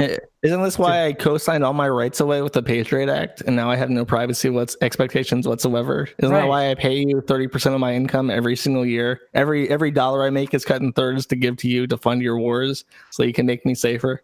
Right, and it's literally the only legitimate purpose of government is to protect from enemies, foreign and domestic. Like, that is the quintessential purpose of every government. The idea that the reason we all subscribe to government across the world is because we have this idea that government will at some way. We all choose different ways to do it, but in some way, government will protect us from enemies, foreign and domestic, and that is the number one selling point of gathering together and surrendering some portion of our rights to some overarching, all-powerful entity that will lord over us for the rest of ours and every generation that follows lives, is that they will protect us. That's the one thing we ask for, and they don't do it, and then they blame everybody else. I love it. They blame the people who are paying taxes and shit. And it's like, I don't know. It's funny how nobody ever really seriously addressed why shootings happen. Nobody ever even talks about it. This is the weird thing. So, it's an easy talking point that guns are available in the U.S., and that's why there's all the mass shootings. But that's a silly argument, because the rarity of mass shootings precludes the availability as the problem. Not even that. Like, so few mass shootings happen. That's right. But if you look at it objectively over time, we've always had the Second Amendment. We've had assault rifles since, like, fully automatic rifles since like the Prohibition era.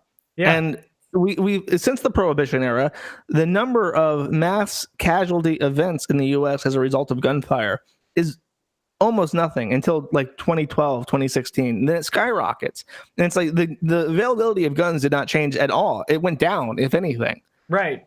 Well, so, I mean, there's only been one mass shooting that involved a fully automatic weapon, and it was the Valentine's Day massacre, which had Thompson machine guns, which is what caused the ATF to be created under the National Firearms Act. Like, that's why we don't have fully automatic weapons. Can I just say that the ATF has the best acronym of any alphabet soup? It's like the fun stuff. Inc. is all the fun. Yeah, all the fun. Yeah. But yeah, so like, ignoring the availability argument, because it's not persuasive with such a rare and crazy event that a mass shooting is. It's a uniquely American phenomenon, almost entirely American. I mean, they happen elsewhere, but we have a prevalence for them that goes beyond anything else. And the motive behind them is, because there's different types of mass shootings, right? There's mass shootings where you're killing like a whole family or a list of enemies, but then there's just the random, right? No apparent political motivation, no apparent against the targets, right? Like, they may have a political motivation, but they're killing people who are unaffiliated with that political motivation. That's the other thing that bothers me, is like, why do none of these shooters kill people who grievance them. Yeah, it's not like they, I hate so and so, so I'm gonna go kill a group of so and so's, or those happen too, but that's not all of them. So it's not even the majority. I put those in separate the majority categories. of these shooters are like gang violence. Right. Like if you look at the roster of people arrested for shooting events that involve 3 or more people, which is the definition of mass shooting. Yeah. The majority of the faces are people in gangs. Right. And then the angry white men who are just killing randoms is like 1 or 2 a year. And it makes you wonder, well, and why don't they ever, if they're actually terrorists, why don't they ever kill people responsible for inflicting duress on them? Like, people are saying, well, if you ban 8chan, then they're going to shoot up like tech companies. Like, based on what?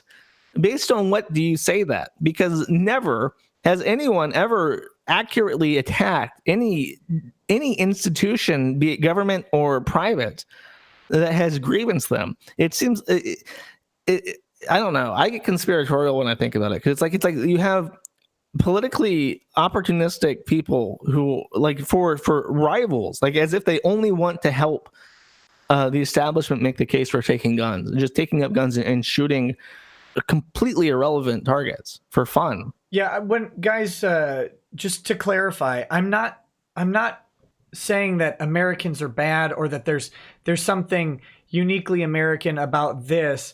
I'm saying that what people say is uniquely American about these mass shootings is the availability of guns. And the Second Amendment, right? Like that our freedom is somehow the cause of it. And I don't think that's true. I think if we get to the root of what you were saying earlier about when these things started to become more and more prevalent, I think it has a lot to do with overall socioeconomic prosperity. Like I don't know the relationship to it, but okay, people are bringing up Nassim. Nassim shot up YouTube, and I believe the reason why, well, she did it over AdSense. The only person who got injured at that YouTube shooting was her, because they had armed security who just shot her dead. I thought she shot herself and didn't die from it or something, but either that was a joke. But the reason I'm talking about this is because I think the U.S. has reached a point of prosperity that is so widespread for even the poorest of U.S. citizens has so much going for them relative to the rest of the world that it's a unique point in history, right? Like there's never been a situation like you have in the U.S. as far as what the average person has available at their disposal. The amount of comfort that they have, the ability to mitigate woes from the environment and stuff. It's at a place where it's never even been close. And I think that might have something to do with it. I don't know. It's weird though, right? Like the shooting thing is so, you can't pin it down. And what is it that causes them at such frequent, because even 1 or 2 a year, I mean, that's still high frequency for these types of events. It's interesting. I wish there was a lot more of it is well, they're never, I mean, I think they know the answer and they don't care. What do you think? What do you think the answer is? I think that a lot of people in the U.S., myself included, I don't see any hope for America. I think America is on the decline and it will die. I predict a civil war. I don't. The people in the U.S. don't seem to like each other. They don't seem to respect each other. There is such a cultural distinction between different states, and the political divide just continues to deepen more and more. Like every day, it feels like people hate each other in the U.S. To the point where it is like Yugoslavia, where you have like in California, in that area, it is distinctly like Mexican. It is a Latino culture. And then the Pacific Northwest is different from the hardcore libertarians in the dead center of the country versus the conservative Baptists of the south of the country versus the Cubans in the south of Florida versus the New Englanders. It's like people really, really, really hate each other. And you have, I don't know if like, from what I understand, every single person who shot up anything in the last few years has been heavily medicated on stuff. Right.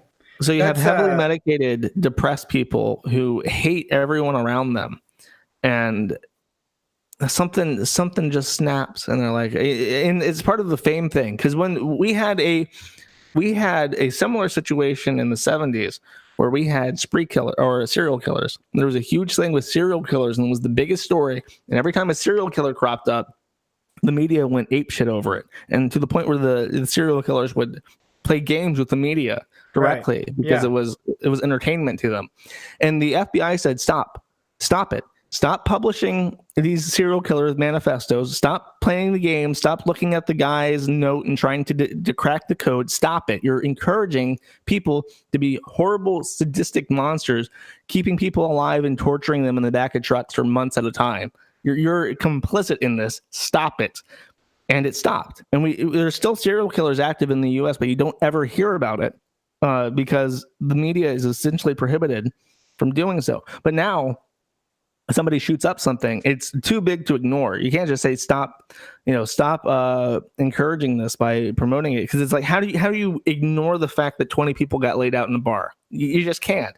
And then it goes to the internet, and it goes to Wikipedia. They get their, Wikipedia is, I think, changed its protocol. I've noticed this. They used to do a full biography of the shooter. Now it's the event. It's like a shooting description of the event, and the shooter gets like a perpetrator subtitle area as opposed to their own full page.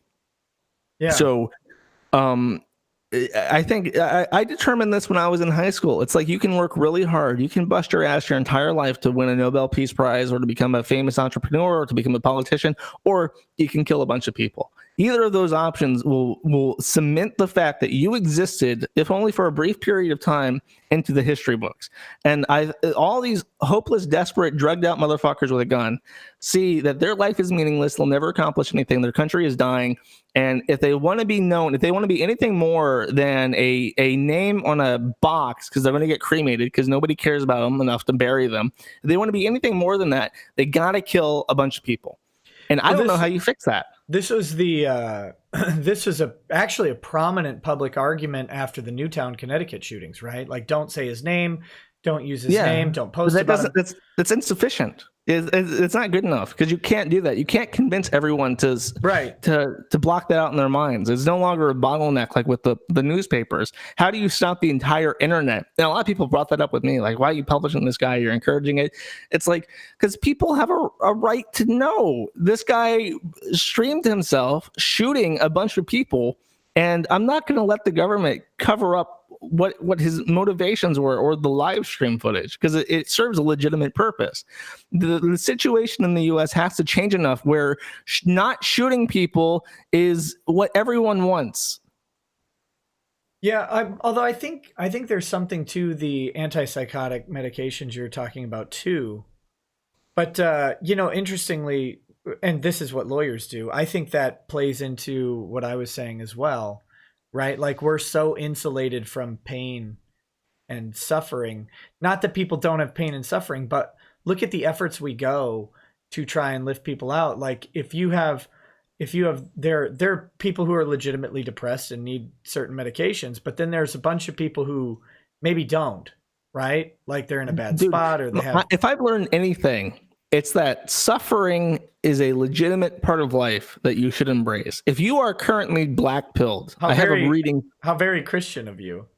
If you are black-pilled, I have a book suggestion for anyone who is very depressed, who is suicidal, and potentially homicidal. Anybody listening to this who's putting together their rape list as we speak, read The Stranger by Albert Camus, I think is how you pronounce his name. I thought that was when you sat on your hand long enough that it went numb before Roman. No, that's a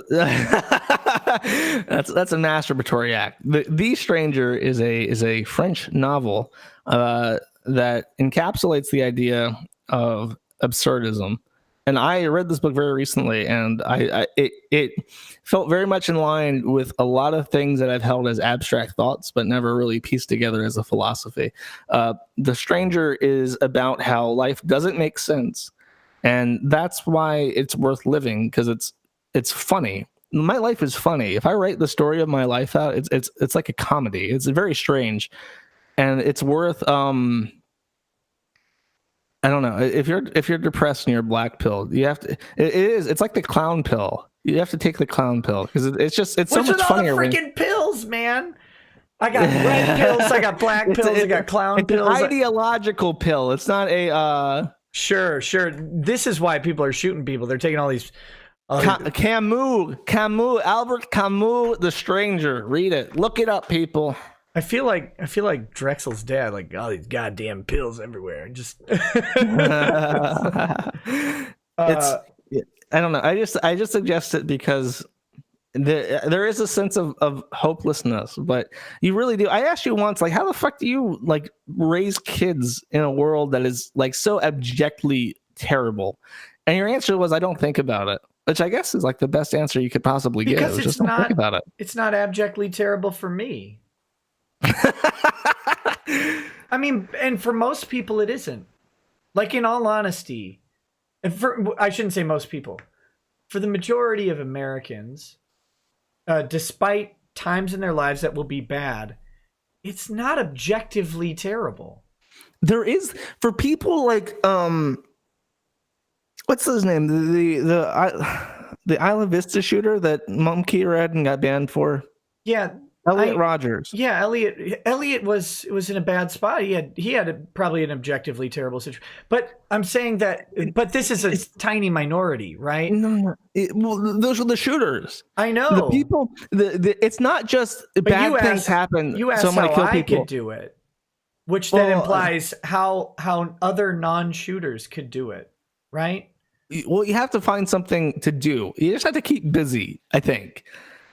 That helps. Oh, that's a huge help. Keep busy. Keeping busy keeps you from a lot of things.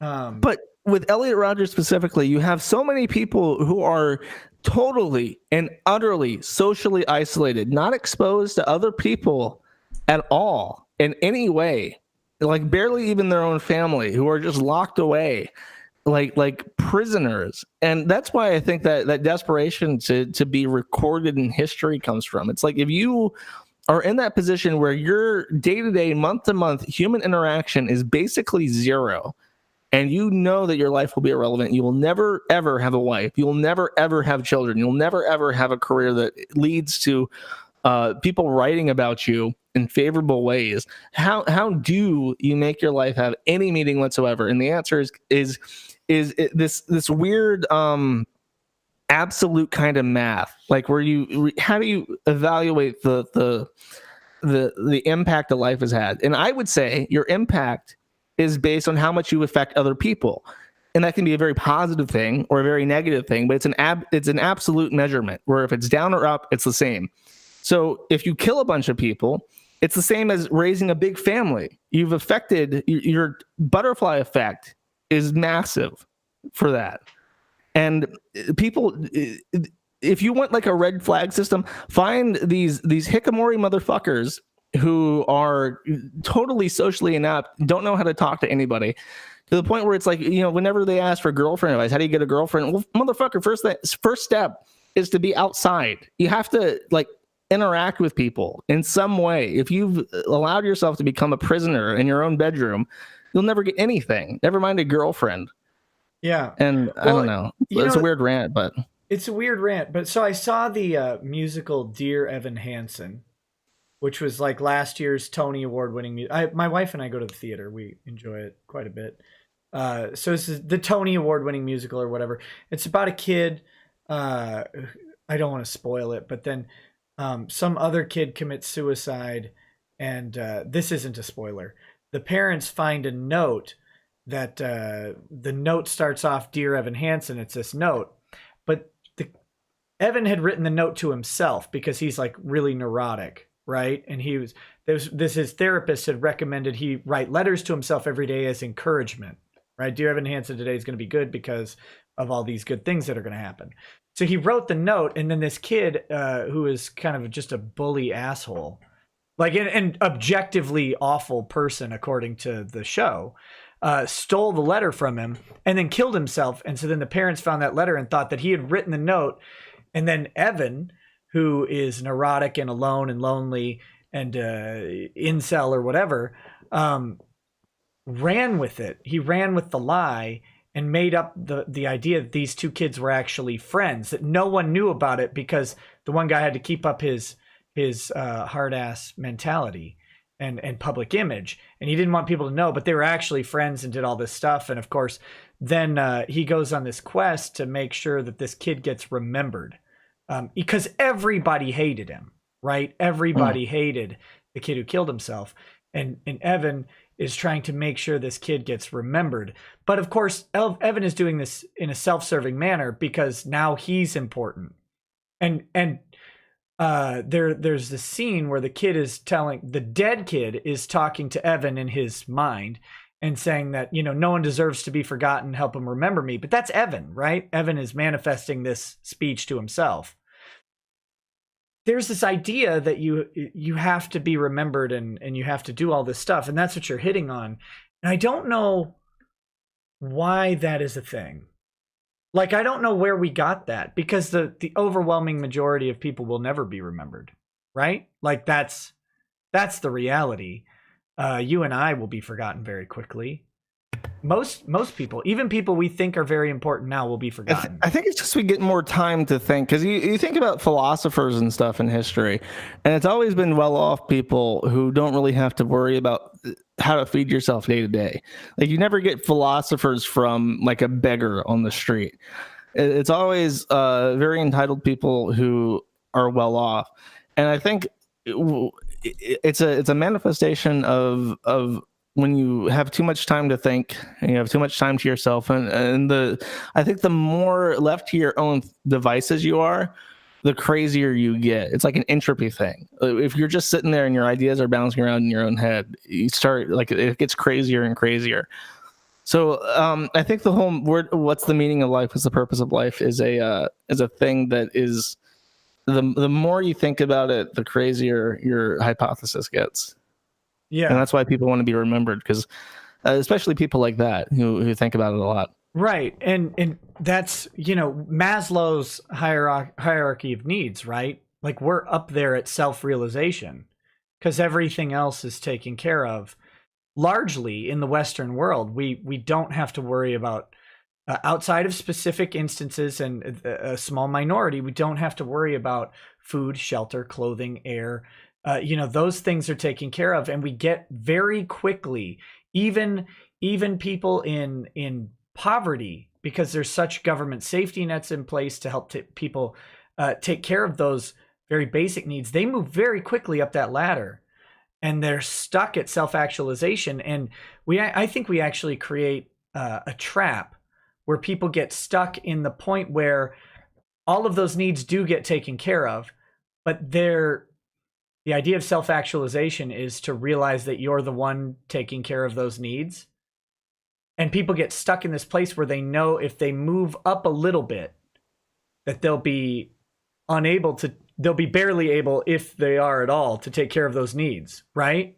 It's that place just above government poverty where you go off of assistance, but you work as hard as you can and you can barely get, you can't make another inch. You know what I mean? Yeah. That's part of the reason why I'm very against social assistance now. I become more and more against it the older I've gotten, because I noticed a lot of the people who are the biggest grievances in my life are people in the UK who are on assistance. And it seems like you give these people basically a free life. They don't have to worry about anything. They live day to day, completely taken care of.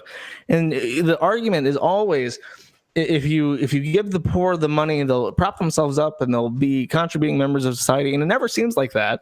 It never seems like that's what happens. It seems that people who make use of these services do so to be as big a nuisance as possible, at least in my experience. Yeah. I mean, to compliment that is when the biggest changing part of my life was when I was a very, very unhappy person up until I turned about 17 or 18. And at that point, my mom left for California and left me the house for a year. And I had to get a job. In order to feed myself, I had to get a job. And having I love that you hate the British so much. when I got my job at a Whataburger in Destin, it dramatically improved my overall health and happiness. I became healthier despite working at fast food because I was doing stuff and I lost a ton of weight. I lost like 50 pounds while working there. And I made friends and I had my first girlfriend and stuff while working there. And it's like day and night, the whole sitting alone, dwelling, working on computer shit shifted gears to being still working on stuff that I enjoyed doing, but having a lot of shit to do day to day that made me happy and kept my mind busy. And I think people should be required to suffer because it engages a part of your brain that is problem solving. And if you're not solving problems, you're dying. Your body and brain are decaying. And so people should have to pull themselves up by the bootstraps because otherwise they're going to shoot up schools. Now, before anybody gets like too hasty, I'm not dumping on people that are on government assistance or anything like that. I am. You can do that all day. I try really hard not to. I think the system needs to be changed, but I'm not saying that people should be dropped from it or should be ashamed for being on it or needing it. The system is in place, and it's a part of the system that we have.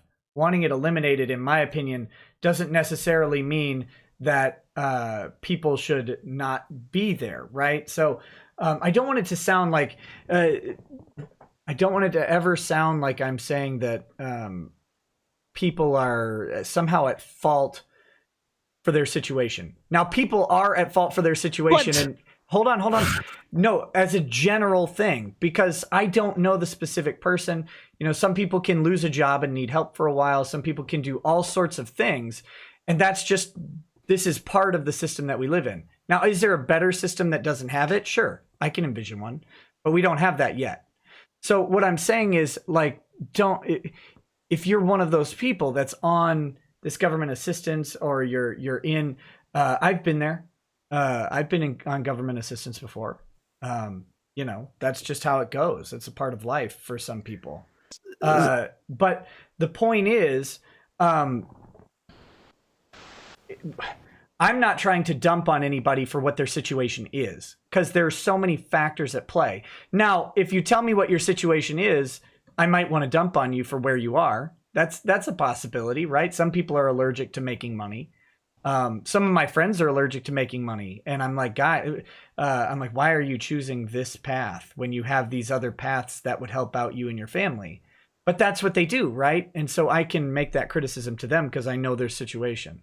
I just don't want people to generally think that it's like, look at these two guys dumping on people. It's that. I am that. And somebody said in chat, I was watching chat, and the guy said, I work in a town where the average income is $16,000 a year. I work 50 hours a week. I bust my ass, and I need food stamps to get food. The price of food would drop if we didn't get food stamps. The price of food would drop to meet demand, because if all these, I believe that the majority of people in those southern areas do not have the money to buy food at their current price. But in the U.S., like the U.S., what is it? The U.S. spends less percentage of their income on food than any country in the history of the world ever. Any society, it's 6% of average income or whatever goes to food. Like, that's how. So, I mean, the cost of food argument is crazy in my opinion. Unless you're eating out or unless you're buying shit like food stamps. For some reason, the argument is, these poor people should be able to buy luxury goods, luxury food items if they need to. So you can use your food stamps to buy 12 packs of Coke if you want to. And people do frequently use it to just buy up potato chips and shit. And it's like, I would support the existence of food stamps that could only buy produce made in the U.S. I think that's a fair compromise. But people wouldn't want that. They'll say, oh, well, why can't I buy potato chips and Coke and shit like everyone else can? I should be able to buy whatever I want with my food stamps. Yeah. And it's like, no, you really shouldn't, because it's a gift from the American people. And it jacks up prices of shit. It's and if not if your job doesn't pay you enough to make ends meet, fuck it, quit, find a different job. I feel bad for the guy. I would fucking hate to have to work 50 hours a week to earn less than sustaining amounts of income. But I would never allow that.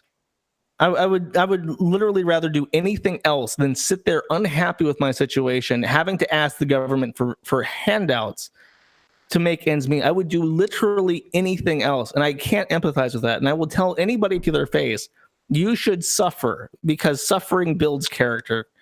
And I don't know, maybe that makes me an asshole, but I am, and I'm sorry. People are coming after me on the 6% thing. It's not my number, guys. It's 6% of the average income is spent on food. That's just what it is. Now, we have a wide variety of income, so you can certainly come across different numbers for individual situations. But that's not the point. I'm saying it doesn't matter what the percentage is. Okay, let me put that out there. Ignore the 6%. Say it's 50%. If it's 50% today, 100 years ago, it was 80.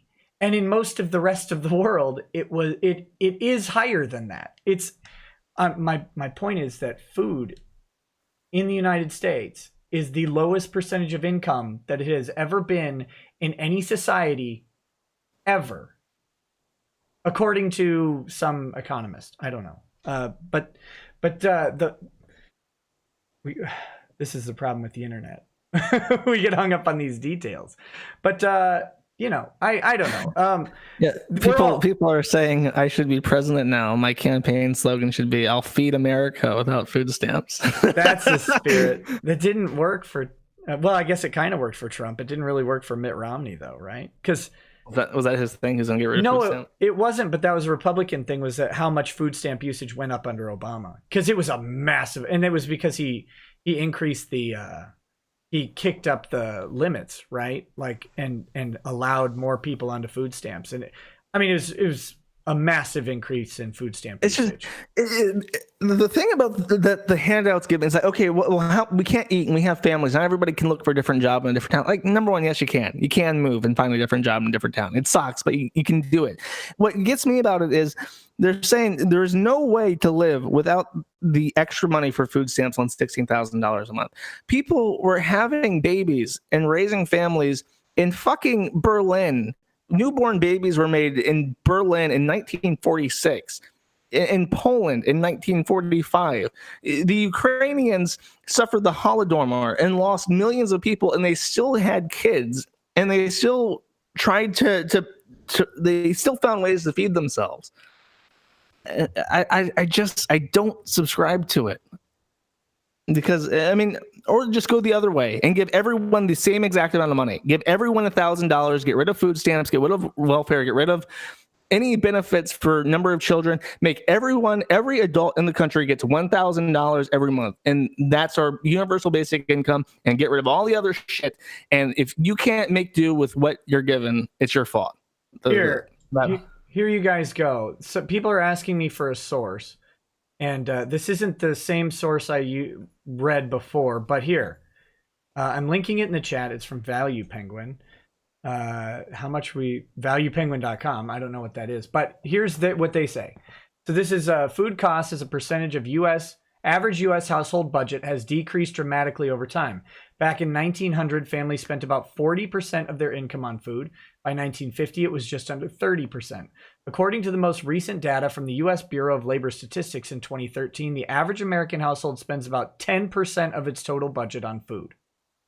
So there you go. That's the average food cost for a U.S. household was $6,602 in 2013. That's roughly $2,641 annually per person, based on the average 2.5 people in each household. The average cost of food per month for the typical American household is about $550.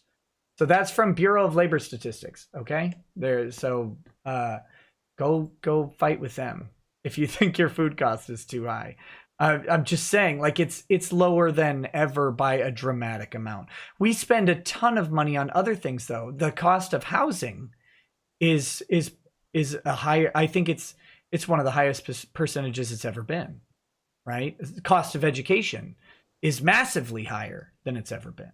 So, but anyway, Education. I don't know. I think people should just boycott things like that. I don't. I'm not in a position. I was able to. I mean, people were yelling at me like, "Oh, you asked for money on the internet." That's true, but I did work for myself at one point for a few years, and I did that without a diploma. I think that should just become the norm. Why don't we have trade schools in the U.S.? Is my question. well, we do. Do we? I never hear about them. Well, then you don't listen to Mike Rowe enough. Well, that's true. No, I think we should just start boycotting these organizations that piss us off and bankrupt them. I mean, they'll never be bankrupt. They're collecting all their insured money forever, but all those people enlisted to get degrees they don't need for shit they don't even want to do. We all eat instant noodles because of housing. I eat instant noodles because they're delicious. I had some earlier. They were yummy. I get them because they're easy to make. I have people are bothering me about my luxury. I have one pot, one knife, and one fork, and one spoon, and a plate, and I make do. I get my noodles. Yeah. Well, we should wrap up. I've got a couple $20 super chats, and then I've got a bunch of smaller ones to read. Let's see. Dave says it is a myth that open source code is more secure because there are many eyes on the source. There has been many security scares in the last decade where an obvious flaw was out in the wild for years, i.e. Heartbleed. Do you have anything to say about that, Josh? Heartbleed. Sorry, can you read that again? I was reading the angry chat again. It is a myth that open source code is more secure because there are many eyes on the source. There has been many security scares in the last decade where an obvious flaw was out in the wild for years, i.e. Heartbleed. Yeah, and nobody exploited it privately. There you go. Yeah, no, that's nonsense. Just because one like Heartbleed, it was I'm pretty sure that was a fault with like Intel processors. It had nothing to do with open source code. Unless I'm confusing it with something else. I don't know enough about it. All I know is that every cybersecurity expert I've talked to, including it was an OpenSSL. No, okay. First of all, everyone uses OpenSSL. There's no private equivalent to OpenSSL that's actually used.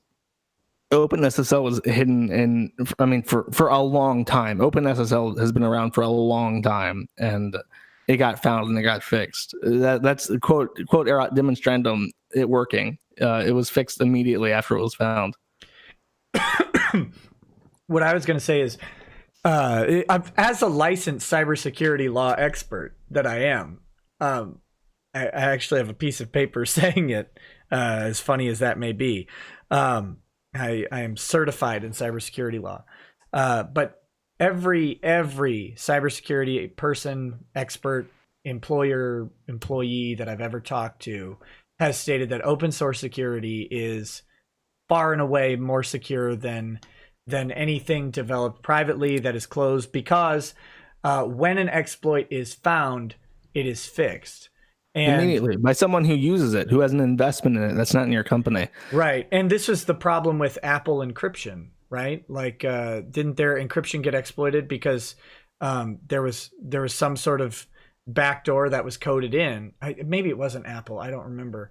But the idea is that if you have closed source encryption and there is an exploit that's out there and someone finds it, there's no one out there. Like, they're the person who found it and they can exploit it. And there is an army of autistic people who very much so adhere to best practices. And if you do something that's not a best practice, they'll point it out and they'll often suggest how to fix it. And they'll often do it themselves.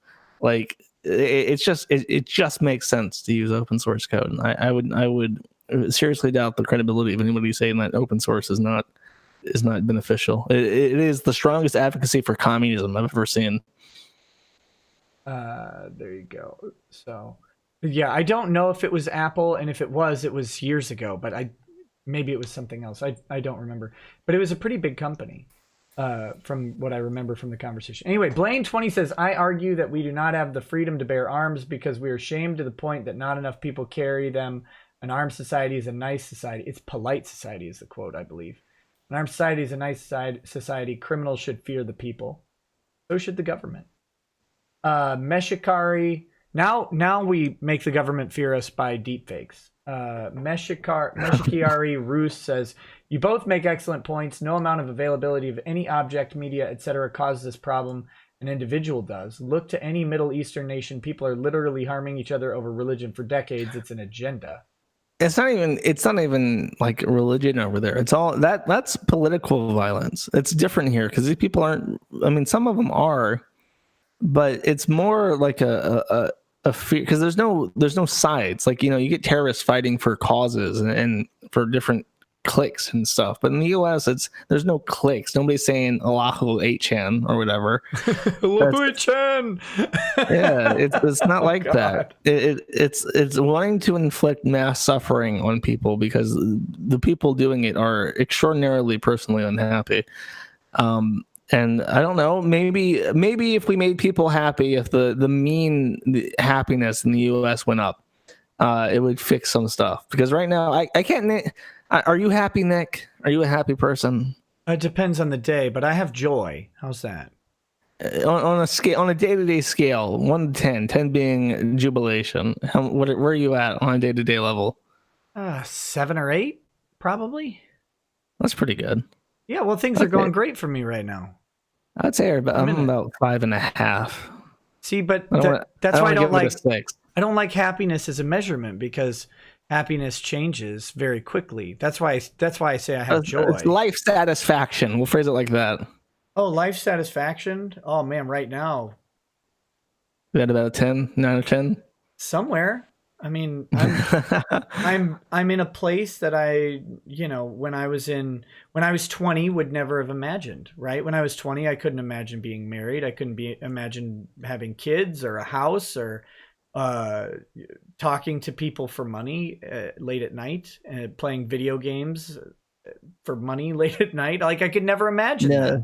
It was never something that entered my mind. So. I'm about 5 or 6 right now. 2 or 3 years ago, it was be like way down. And people are saying that, like the guy at Christchurch, he was a normal person saying that these people will never be happy because they're mentally ill. They'll never be. That's wrong. The Brenton Tarrant was a normal guy. He had girlfriends. He went to the beach and stuff. He was a regular Australian guy, and then he went traveling abroad. And he visited a bunch of countries, and he basically suffered like a rapid onset depression from seeing the Western world, and it inflicted upon him a hatred of Islam and foreigners because he saw how derelict cities looked that had a large increase of Muslim presence there.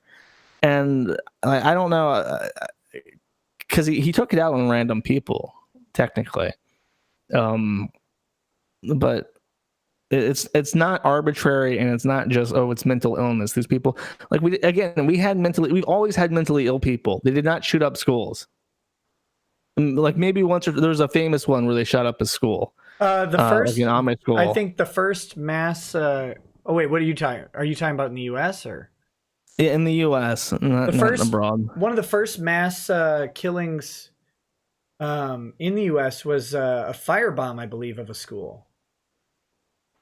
It's one of the worst ones still to date. There was one where they like shot up. It was a long time ago. They shot up like an Amish school or something, and that's completely separate from. But I'm just saying that it has happened, but it was so infrequent that we still remember who they are to this day. We will never remember Dayton or Dalton, whatever the fuck his name is. We won't remember him in a month from now because it's so passe now. I'm just saying that.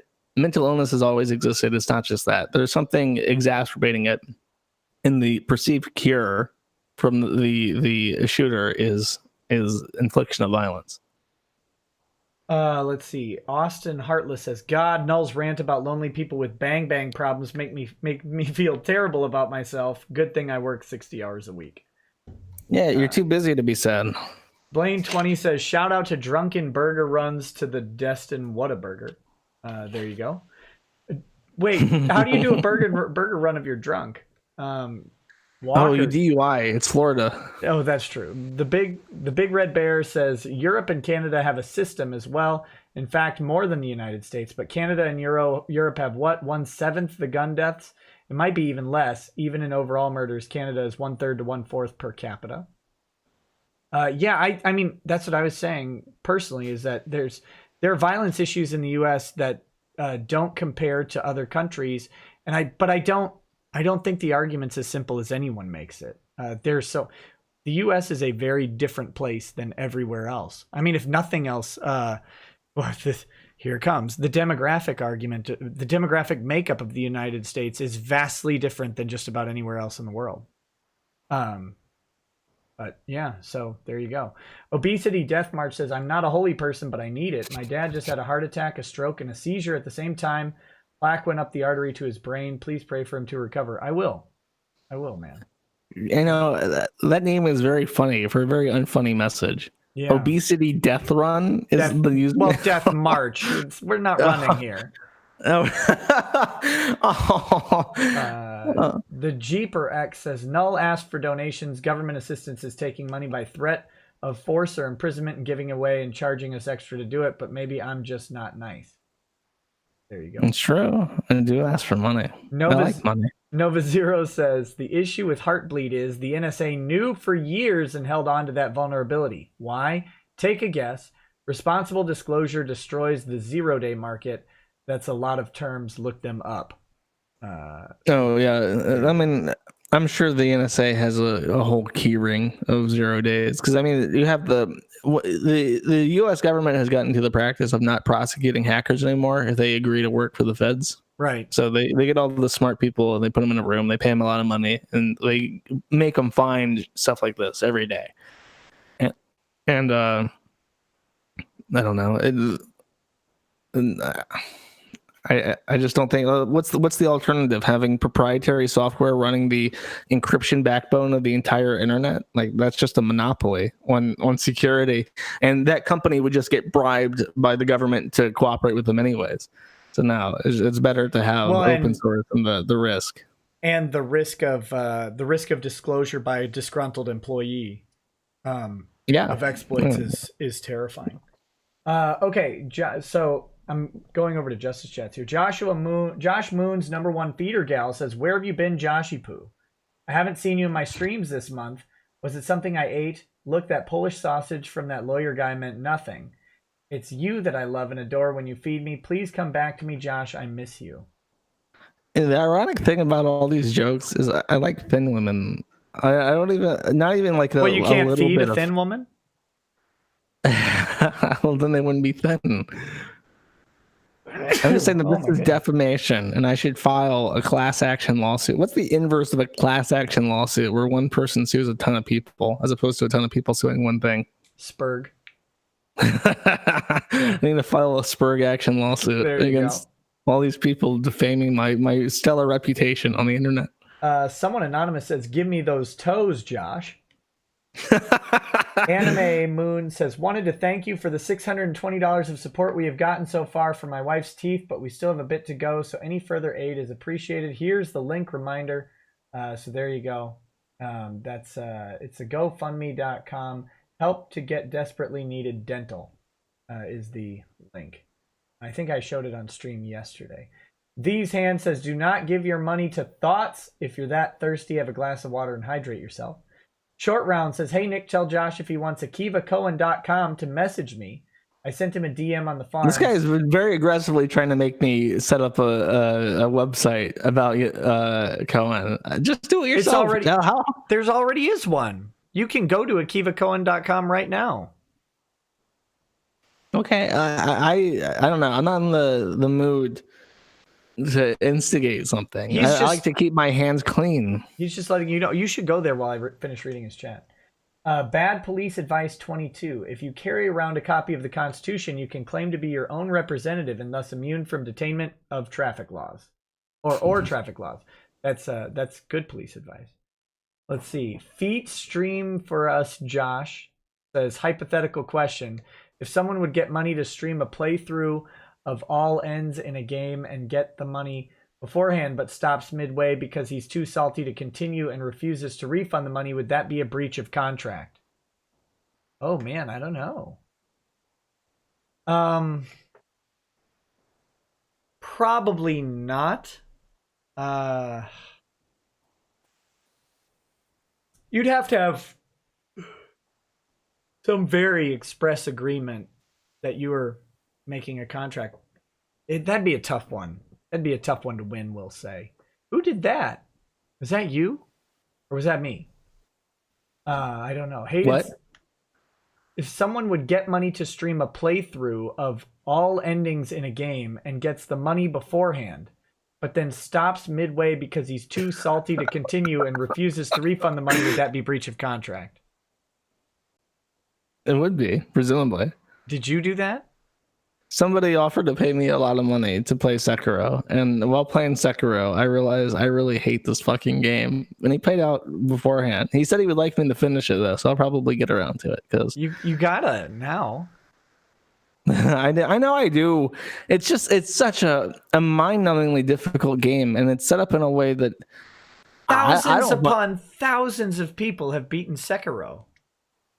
So why can't you coward?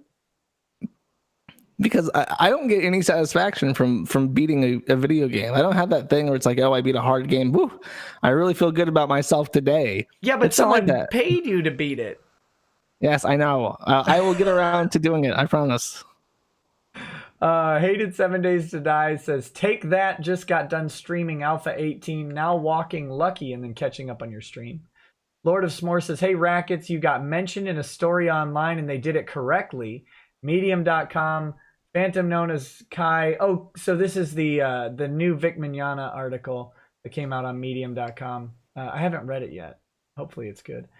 Boop says, RE Wikipedia, a good example of how stupid and corrupt it has gotten is Alessandra Mussolini's entry, an edit by a loony danger hair from around her spat with Jim Carrey references 4 gossip articles covering it to prove she's far right. So there you go. Are you sure the loony danger hair wasn't Jim Carrey? TLJ Screwjob says, hey, Josh and Nick.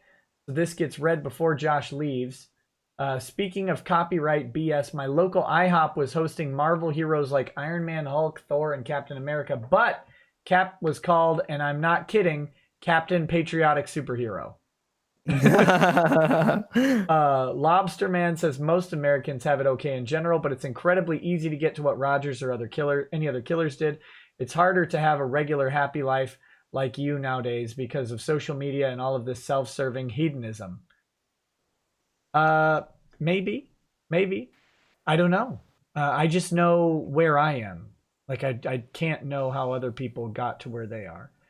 Unless they tell me. Snack Sheet says, unless you're famous enough to go down in the history books, everyone will be forgotten within 3 generations.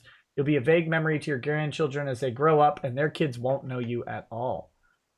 Well, that was uplifting. Darian Morris says, let's get an F for John Kelly's lack of a brain. Lizard King says, Josh is a good boy, no bully for feeding. Oh, I probably should have read that before the stream started. Ordo Null says, late again, no wonder you lose so much. I thought I was on time today. Anthony Barbera says, I don't know why I'm here. Colia Dante says, the name is Jonathan, Jessica, Jonathan, Yaniv. There's a lot of quotation marks there.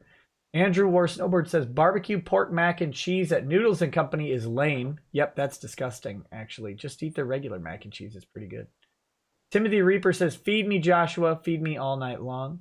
Asphyxiation says, will Null watch a video of Russell Greer eating? Will I? Yeah, will you do that? He doesn't have the ability to like close his lips. I know. That's really gross. No, I bet it's not. I bet it's kind of sloppy sounding. No. I bet it's like no. I flinched from my microphone and no, I have to pull off my headset. Fuck off with that. I flinched from my microphone and then the sounds followed me and it was a nightmare. I had to pull off my headset. Feel Good Always 990 says, Overlord, I don't know why everyone slanders you as a feeder, but I have heard you have an eye bag fetish. Is this true? Oh, that's based. There's a thought named Allison Rapp, and everyone said that she was really ugly, but I always maintained she was kind of cute. And the main thing they would say that made her really ugly is that she had extremely large eye bags. Like her bottom eyelid was just extremely puffy all the time, and it made her look extremely tired and old, despite looking very young otherwise. Weird. So I get bullied for that as well. Did you just go up to her with like a syringe and suck the fluid out of her eye bags? Like, no, I will fix you. No, she was a gross person. She was stinky. She looked like she smelled. Painful buggery says, when I worked in a grocery store, sometimes we'll find tarantulas in the banana bunches delivered. One time I saw someone run over one with a buggy. That's filthy.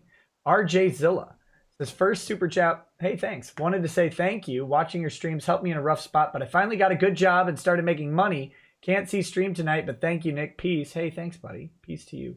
Tanu Bojangles says, DNS records expires when the time to live value on them are set to expire. Cloudflare likely has their TTL value set to a short time. Ishak Zamani says, Josh, was the Afghan guy helpful?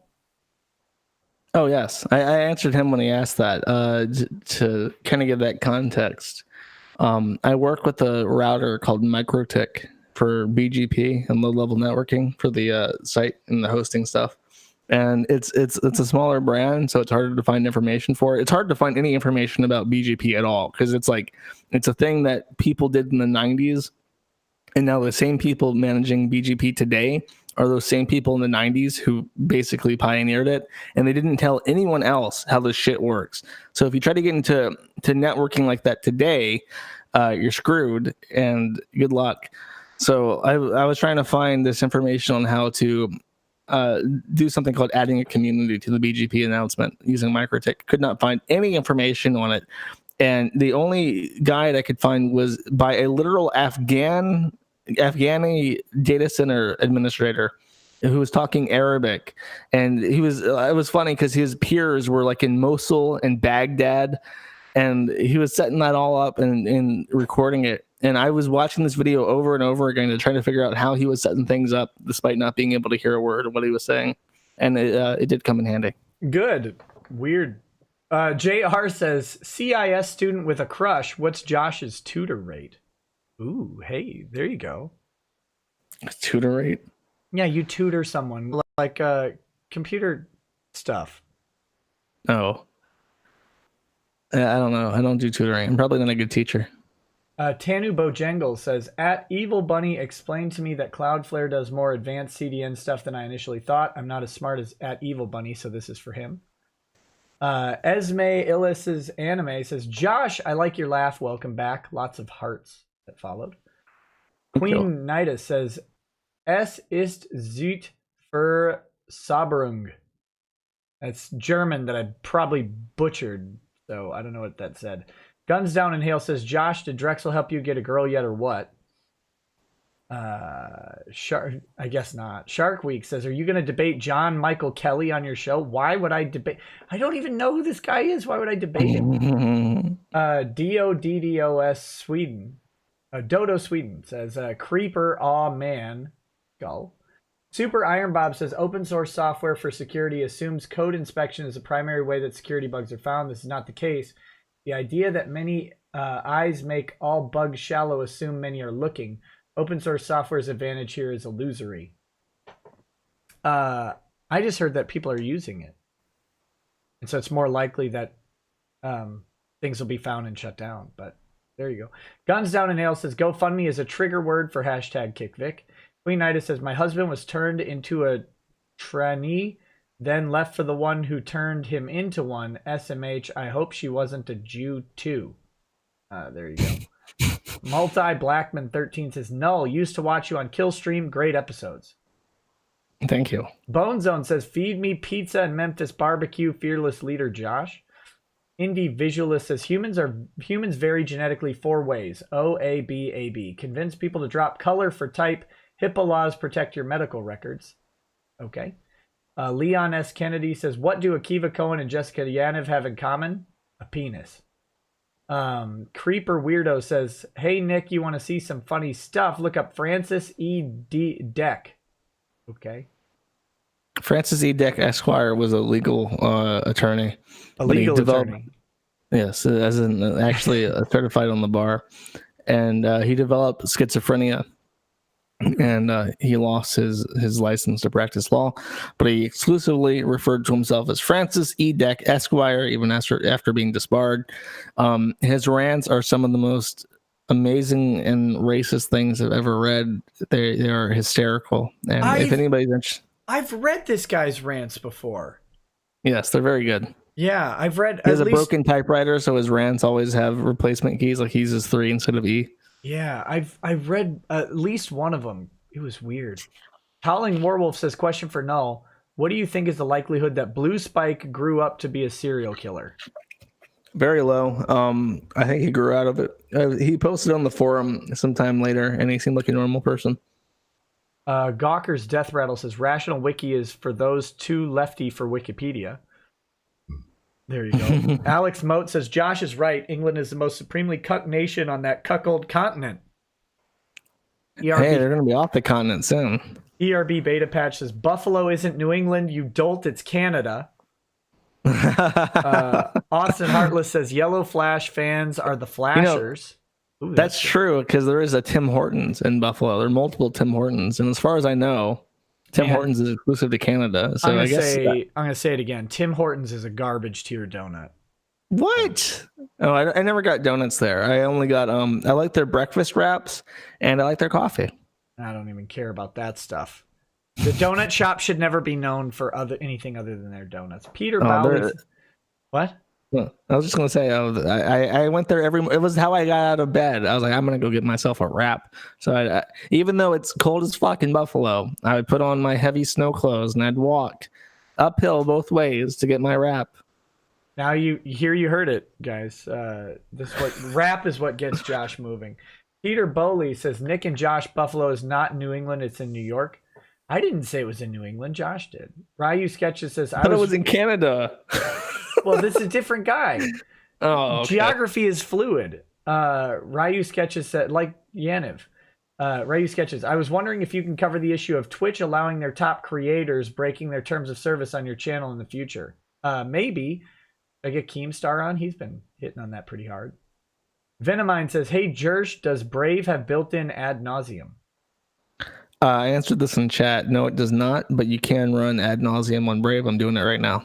Alistair's Night. Nick, where do I get Road Rage Minnesota tickets? You can get them at Ticketmaster. If you type in Road Rage Minnesota Dick Masterson in Google, it'll find the Ticketmaster link. I linked it earlier, but if anybody else is curious, that's where you get.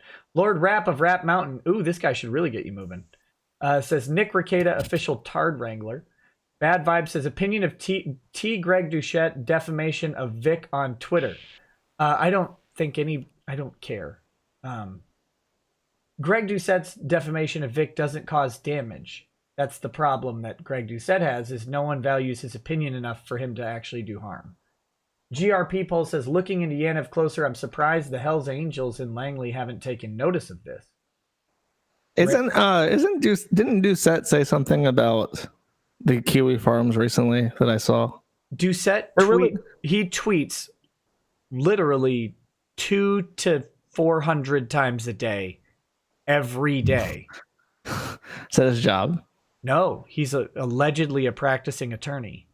Oh my god, Josh, he tweets every 6 minutes that he's awake on average. I think he was harping really big on Ty Beard. They're really trying to nail an association between me and Ty. I've never even spoken to Ty indirectly through this live stream. Yeah, they're trying a bunch of stuff because they're stupid. Mspex probably hasn't spoken to him either, as far as I know. I doubt it. I mean, I had UNM on, but that was that. Independently, I don't know if he wants to give me money for continued use of my $500 a month for access to my public records. I would be more than happy to accept that money. You should only charge Greg Doucette to access the Kiwi Farm. I bet he'd pay you, because I think he's secretly fapping to the Kiwi Farms constantly. He can't keep his eyes off of things that make him sad. I love my fans. I'll say that. Ranstein Hernandez says, while taking my drug test a while ago, I saw 7 options on the sex section. Nick, I truly enjoy my life, but I really can't wait to die. Enter the QB says, using wax to rip off balls. Jamie Markey wants to know your location. Blaine20 says, hashtag debate me, bro. Tism Train says, I love you two so much. Hey, thanks. Automata says, Josh Moon, just another dude looking for cash so that he can lay cable. Exactly. American dream. That's my goal. I'm like the Chinaman who built the railway across dude, the country. Asian Americans, please. Asian American. Well, they weren't even Americans. They're just Chinamen. It's a Big Lebowski joke, you uncultured swine. Oh, is it? I've seen that movie, and I make white Russian jokes all the time. Yeah, Walter. I should have caught that. When Jeff Bridges is explaining to what's his name, Walter, that the guys broke in and pissed on his rug and stuff, and he's like the Chinaman did, and he's like, dude, Asian American, please. And then later when he gets pissed off, he's yelling about Chinamen in Vietnam or whatever. God, it was funny. That's a good movie. Blaine20 says, air exists, mass shooters breathe air, just saying. Ooh, good connection. Radio Ruin says, imagine if our girl Nassim had Terrence resources and technical ability. There we go. True American Hero says, the decline of Christianity has given people no reason to fear anything after death. Why shouldn't a suicidal psychopath shoot up a crowd? That's one perspective on afterlife. Henry Aller says, Josh, thoughts on mesh networks. Also love you, Nick. Hey, back at you. Thoughts on mesh networks. Is that like a word for federated networks? I'm a big fan of federated networks.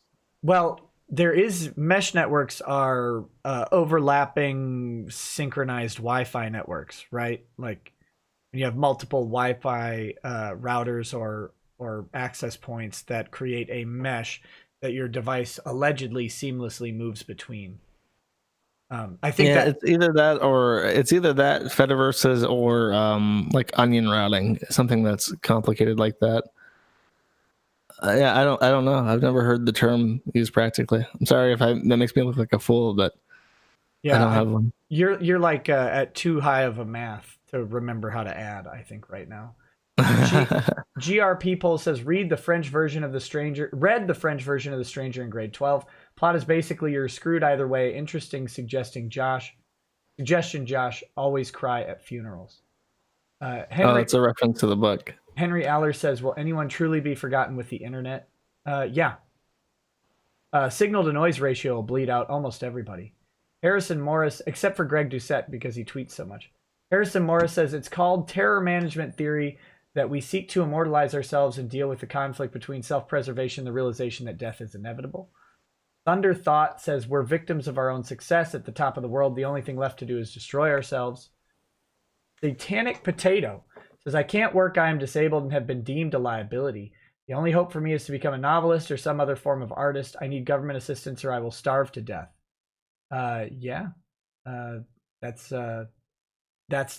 That's the problem with the purely ANCAP solution is what happens to the disabled in it. And, there's some good debate over it. Indie Visualist says, to qualify for HUD housing, you sign a statement allowing a landlord to query banks for your wealth, so the poor refuse to have bank accounts. Felix1942 says, Null loves Yang's Wang. Fluffy Side Up says, Styx literally wrote a song about having too much time on your hands and what could happen. What's the saying? The devil finds time for idle hands. Yeah, Idle Hands is a great movie, by the way. Asia Frazier says, I work at a trade school / Job Corps. It's ineffective. And then she follows up with, students are too busy trying to find their next baby mama and daddy than actually learning a trade. Bad students wear down good students into bad students. Dustin Fritz Farr says, to build off Josh's arguments, the compulsion to be seen, remembered, and unique, I feel is the biggest drive for all the weird and dangerous people, including transvestites. Asia Frazier says, trade schools are too busy trying to keep numbers in order to keep government funding, so they keep kids who need to be kicked out instead of those willing to work. Austin Heartless says, if Josh were to join the Navy, would he become Sailor Moon? Yes. Wait, so hold up. Did somebody just say that government funding created more problems and it's fixed? Oh my god. Yeah. Oh my god. I can't believe that. That's unbelievable to me. You won't find disagreement from me either. But well, it's like with I had a family member who worked in a hospital, and they've worked in hospitals for many, many years, and after Obamacare got in, Obamacare gives money based on patient satisfaction of the facility. So they and the number of UTIs, like that's the two big ones, is all patients now wear diapers instead of catheters in U.S. hospitals, because in U.S. if they get a UTI, they lose money from the government, a lot of money. So now instead of just wearing a catheter, they make you wear a diaper so they can change you like a baby, because that reduces the chance of getting a UTI, because that's what the government checks for. And they are overly concerned with patient satisfaction over actual medical care, because that also affects how much money they get. So all these grants are bullshit, and they just break what isn't broken. Asphyxiation says, speaking as Rekieta Law's glorious autism expert, Josh is 100% autistic. Welcome to the tribe, pal. Also, I'm still pissed you doubted me meeting Licklecare and him telling like me care. And him telling me about the CWC tribute. He's a nice guy, by the way. Bought me dinner and booze. He's mad that you doubted him. You autism. He called you an autism. Winged Paragon says diversity of races is greater in the UK than US. I don't know that that's true. Commonwealth being part of the EU with free migration, with which none of EUs took advantage of, hence Brexit. Racism exists, but access to weapons to kill. ... DCV Titan says a disabled guy beats Sekiro. Get good. Plane 20 says, I got distracted at work, forgot about the stream, bashed John Michael Kelly, and argued about public figure doctrine for 2 hours before realizing I was late to the show. D-Man Dog 056 says, Nick, can you recommend any 40k games? Video games, I assume you mean. Space Marine is a lot of fun. It's hard to support, but Dawn of War 1 and Dawn of War 2, those are the best two. Really, there's nothing else to say. Blaine 20 says, I've long said that I'll never go to Dunkin' Donuts because it's famous for its coffee. Lithuia Serb says, do you think people need hobbies to stay happy? I think hobbies help dramatically. Really do. Yeah. It's something to do. That's the whole thing. Ultra 6 and a half. Sorry, I was just going to say, I always feel better when I have a reason to get out of bed. If during long slogs where nothing's happening, I'll sleep way too long.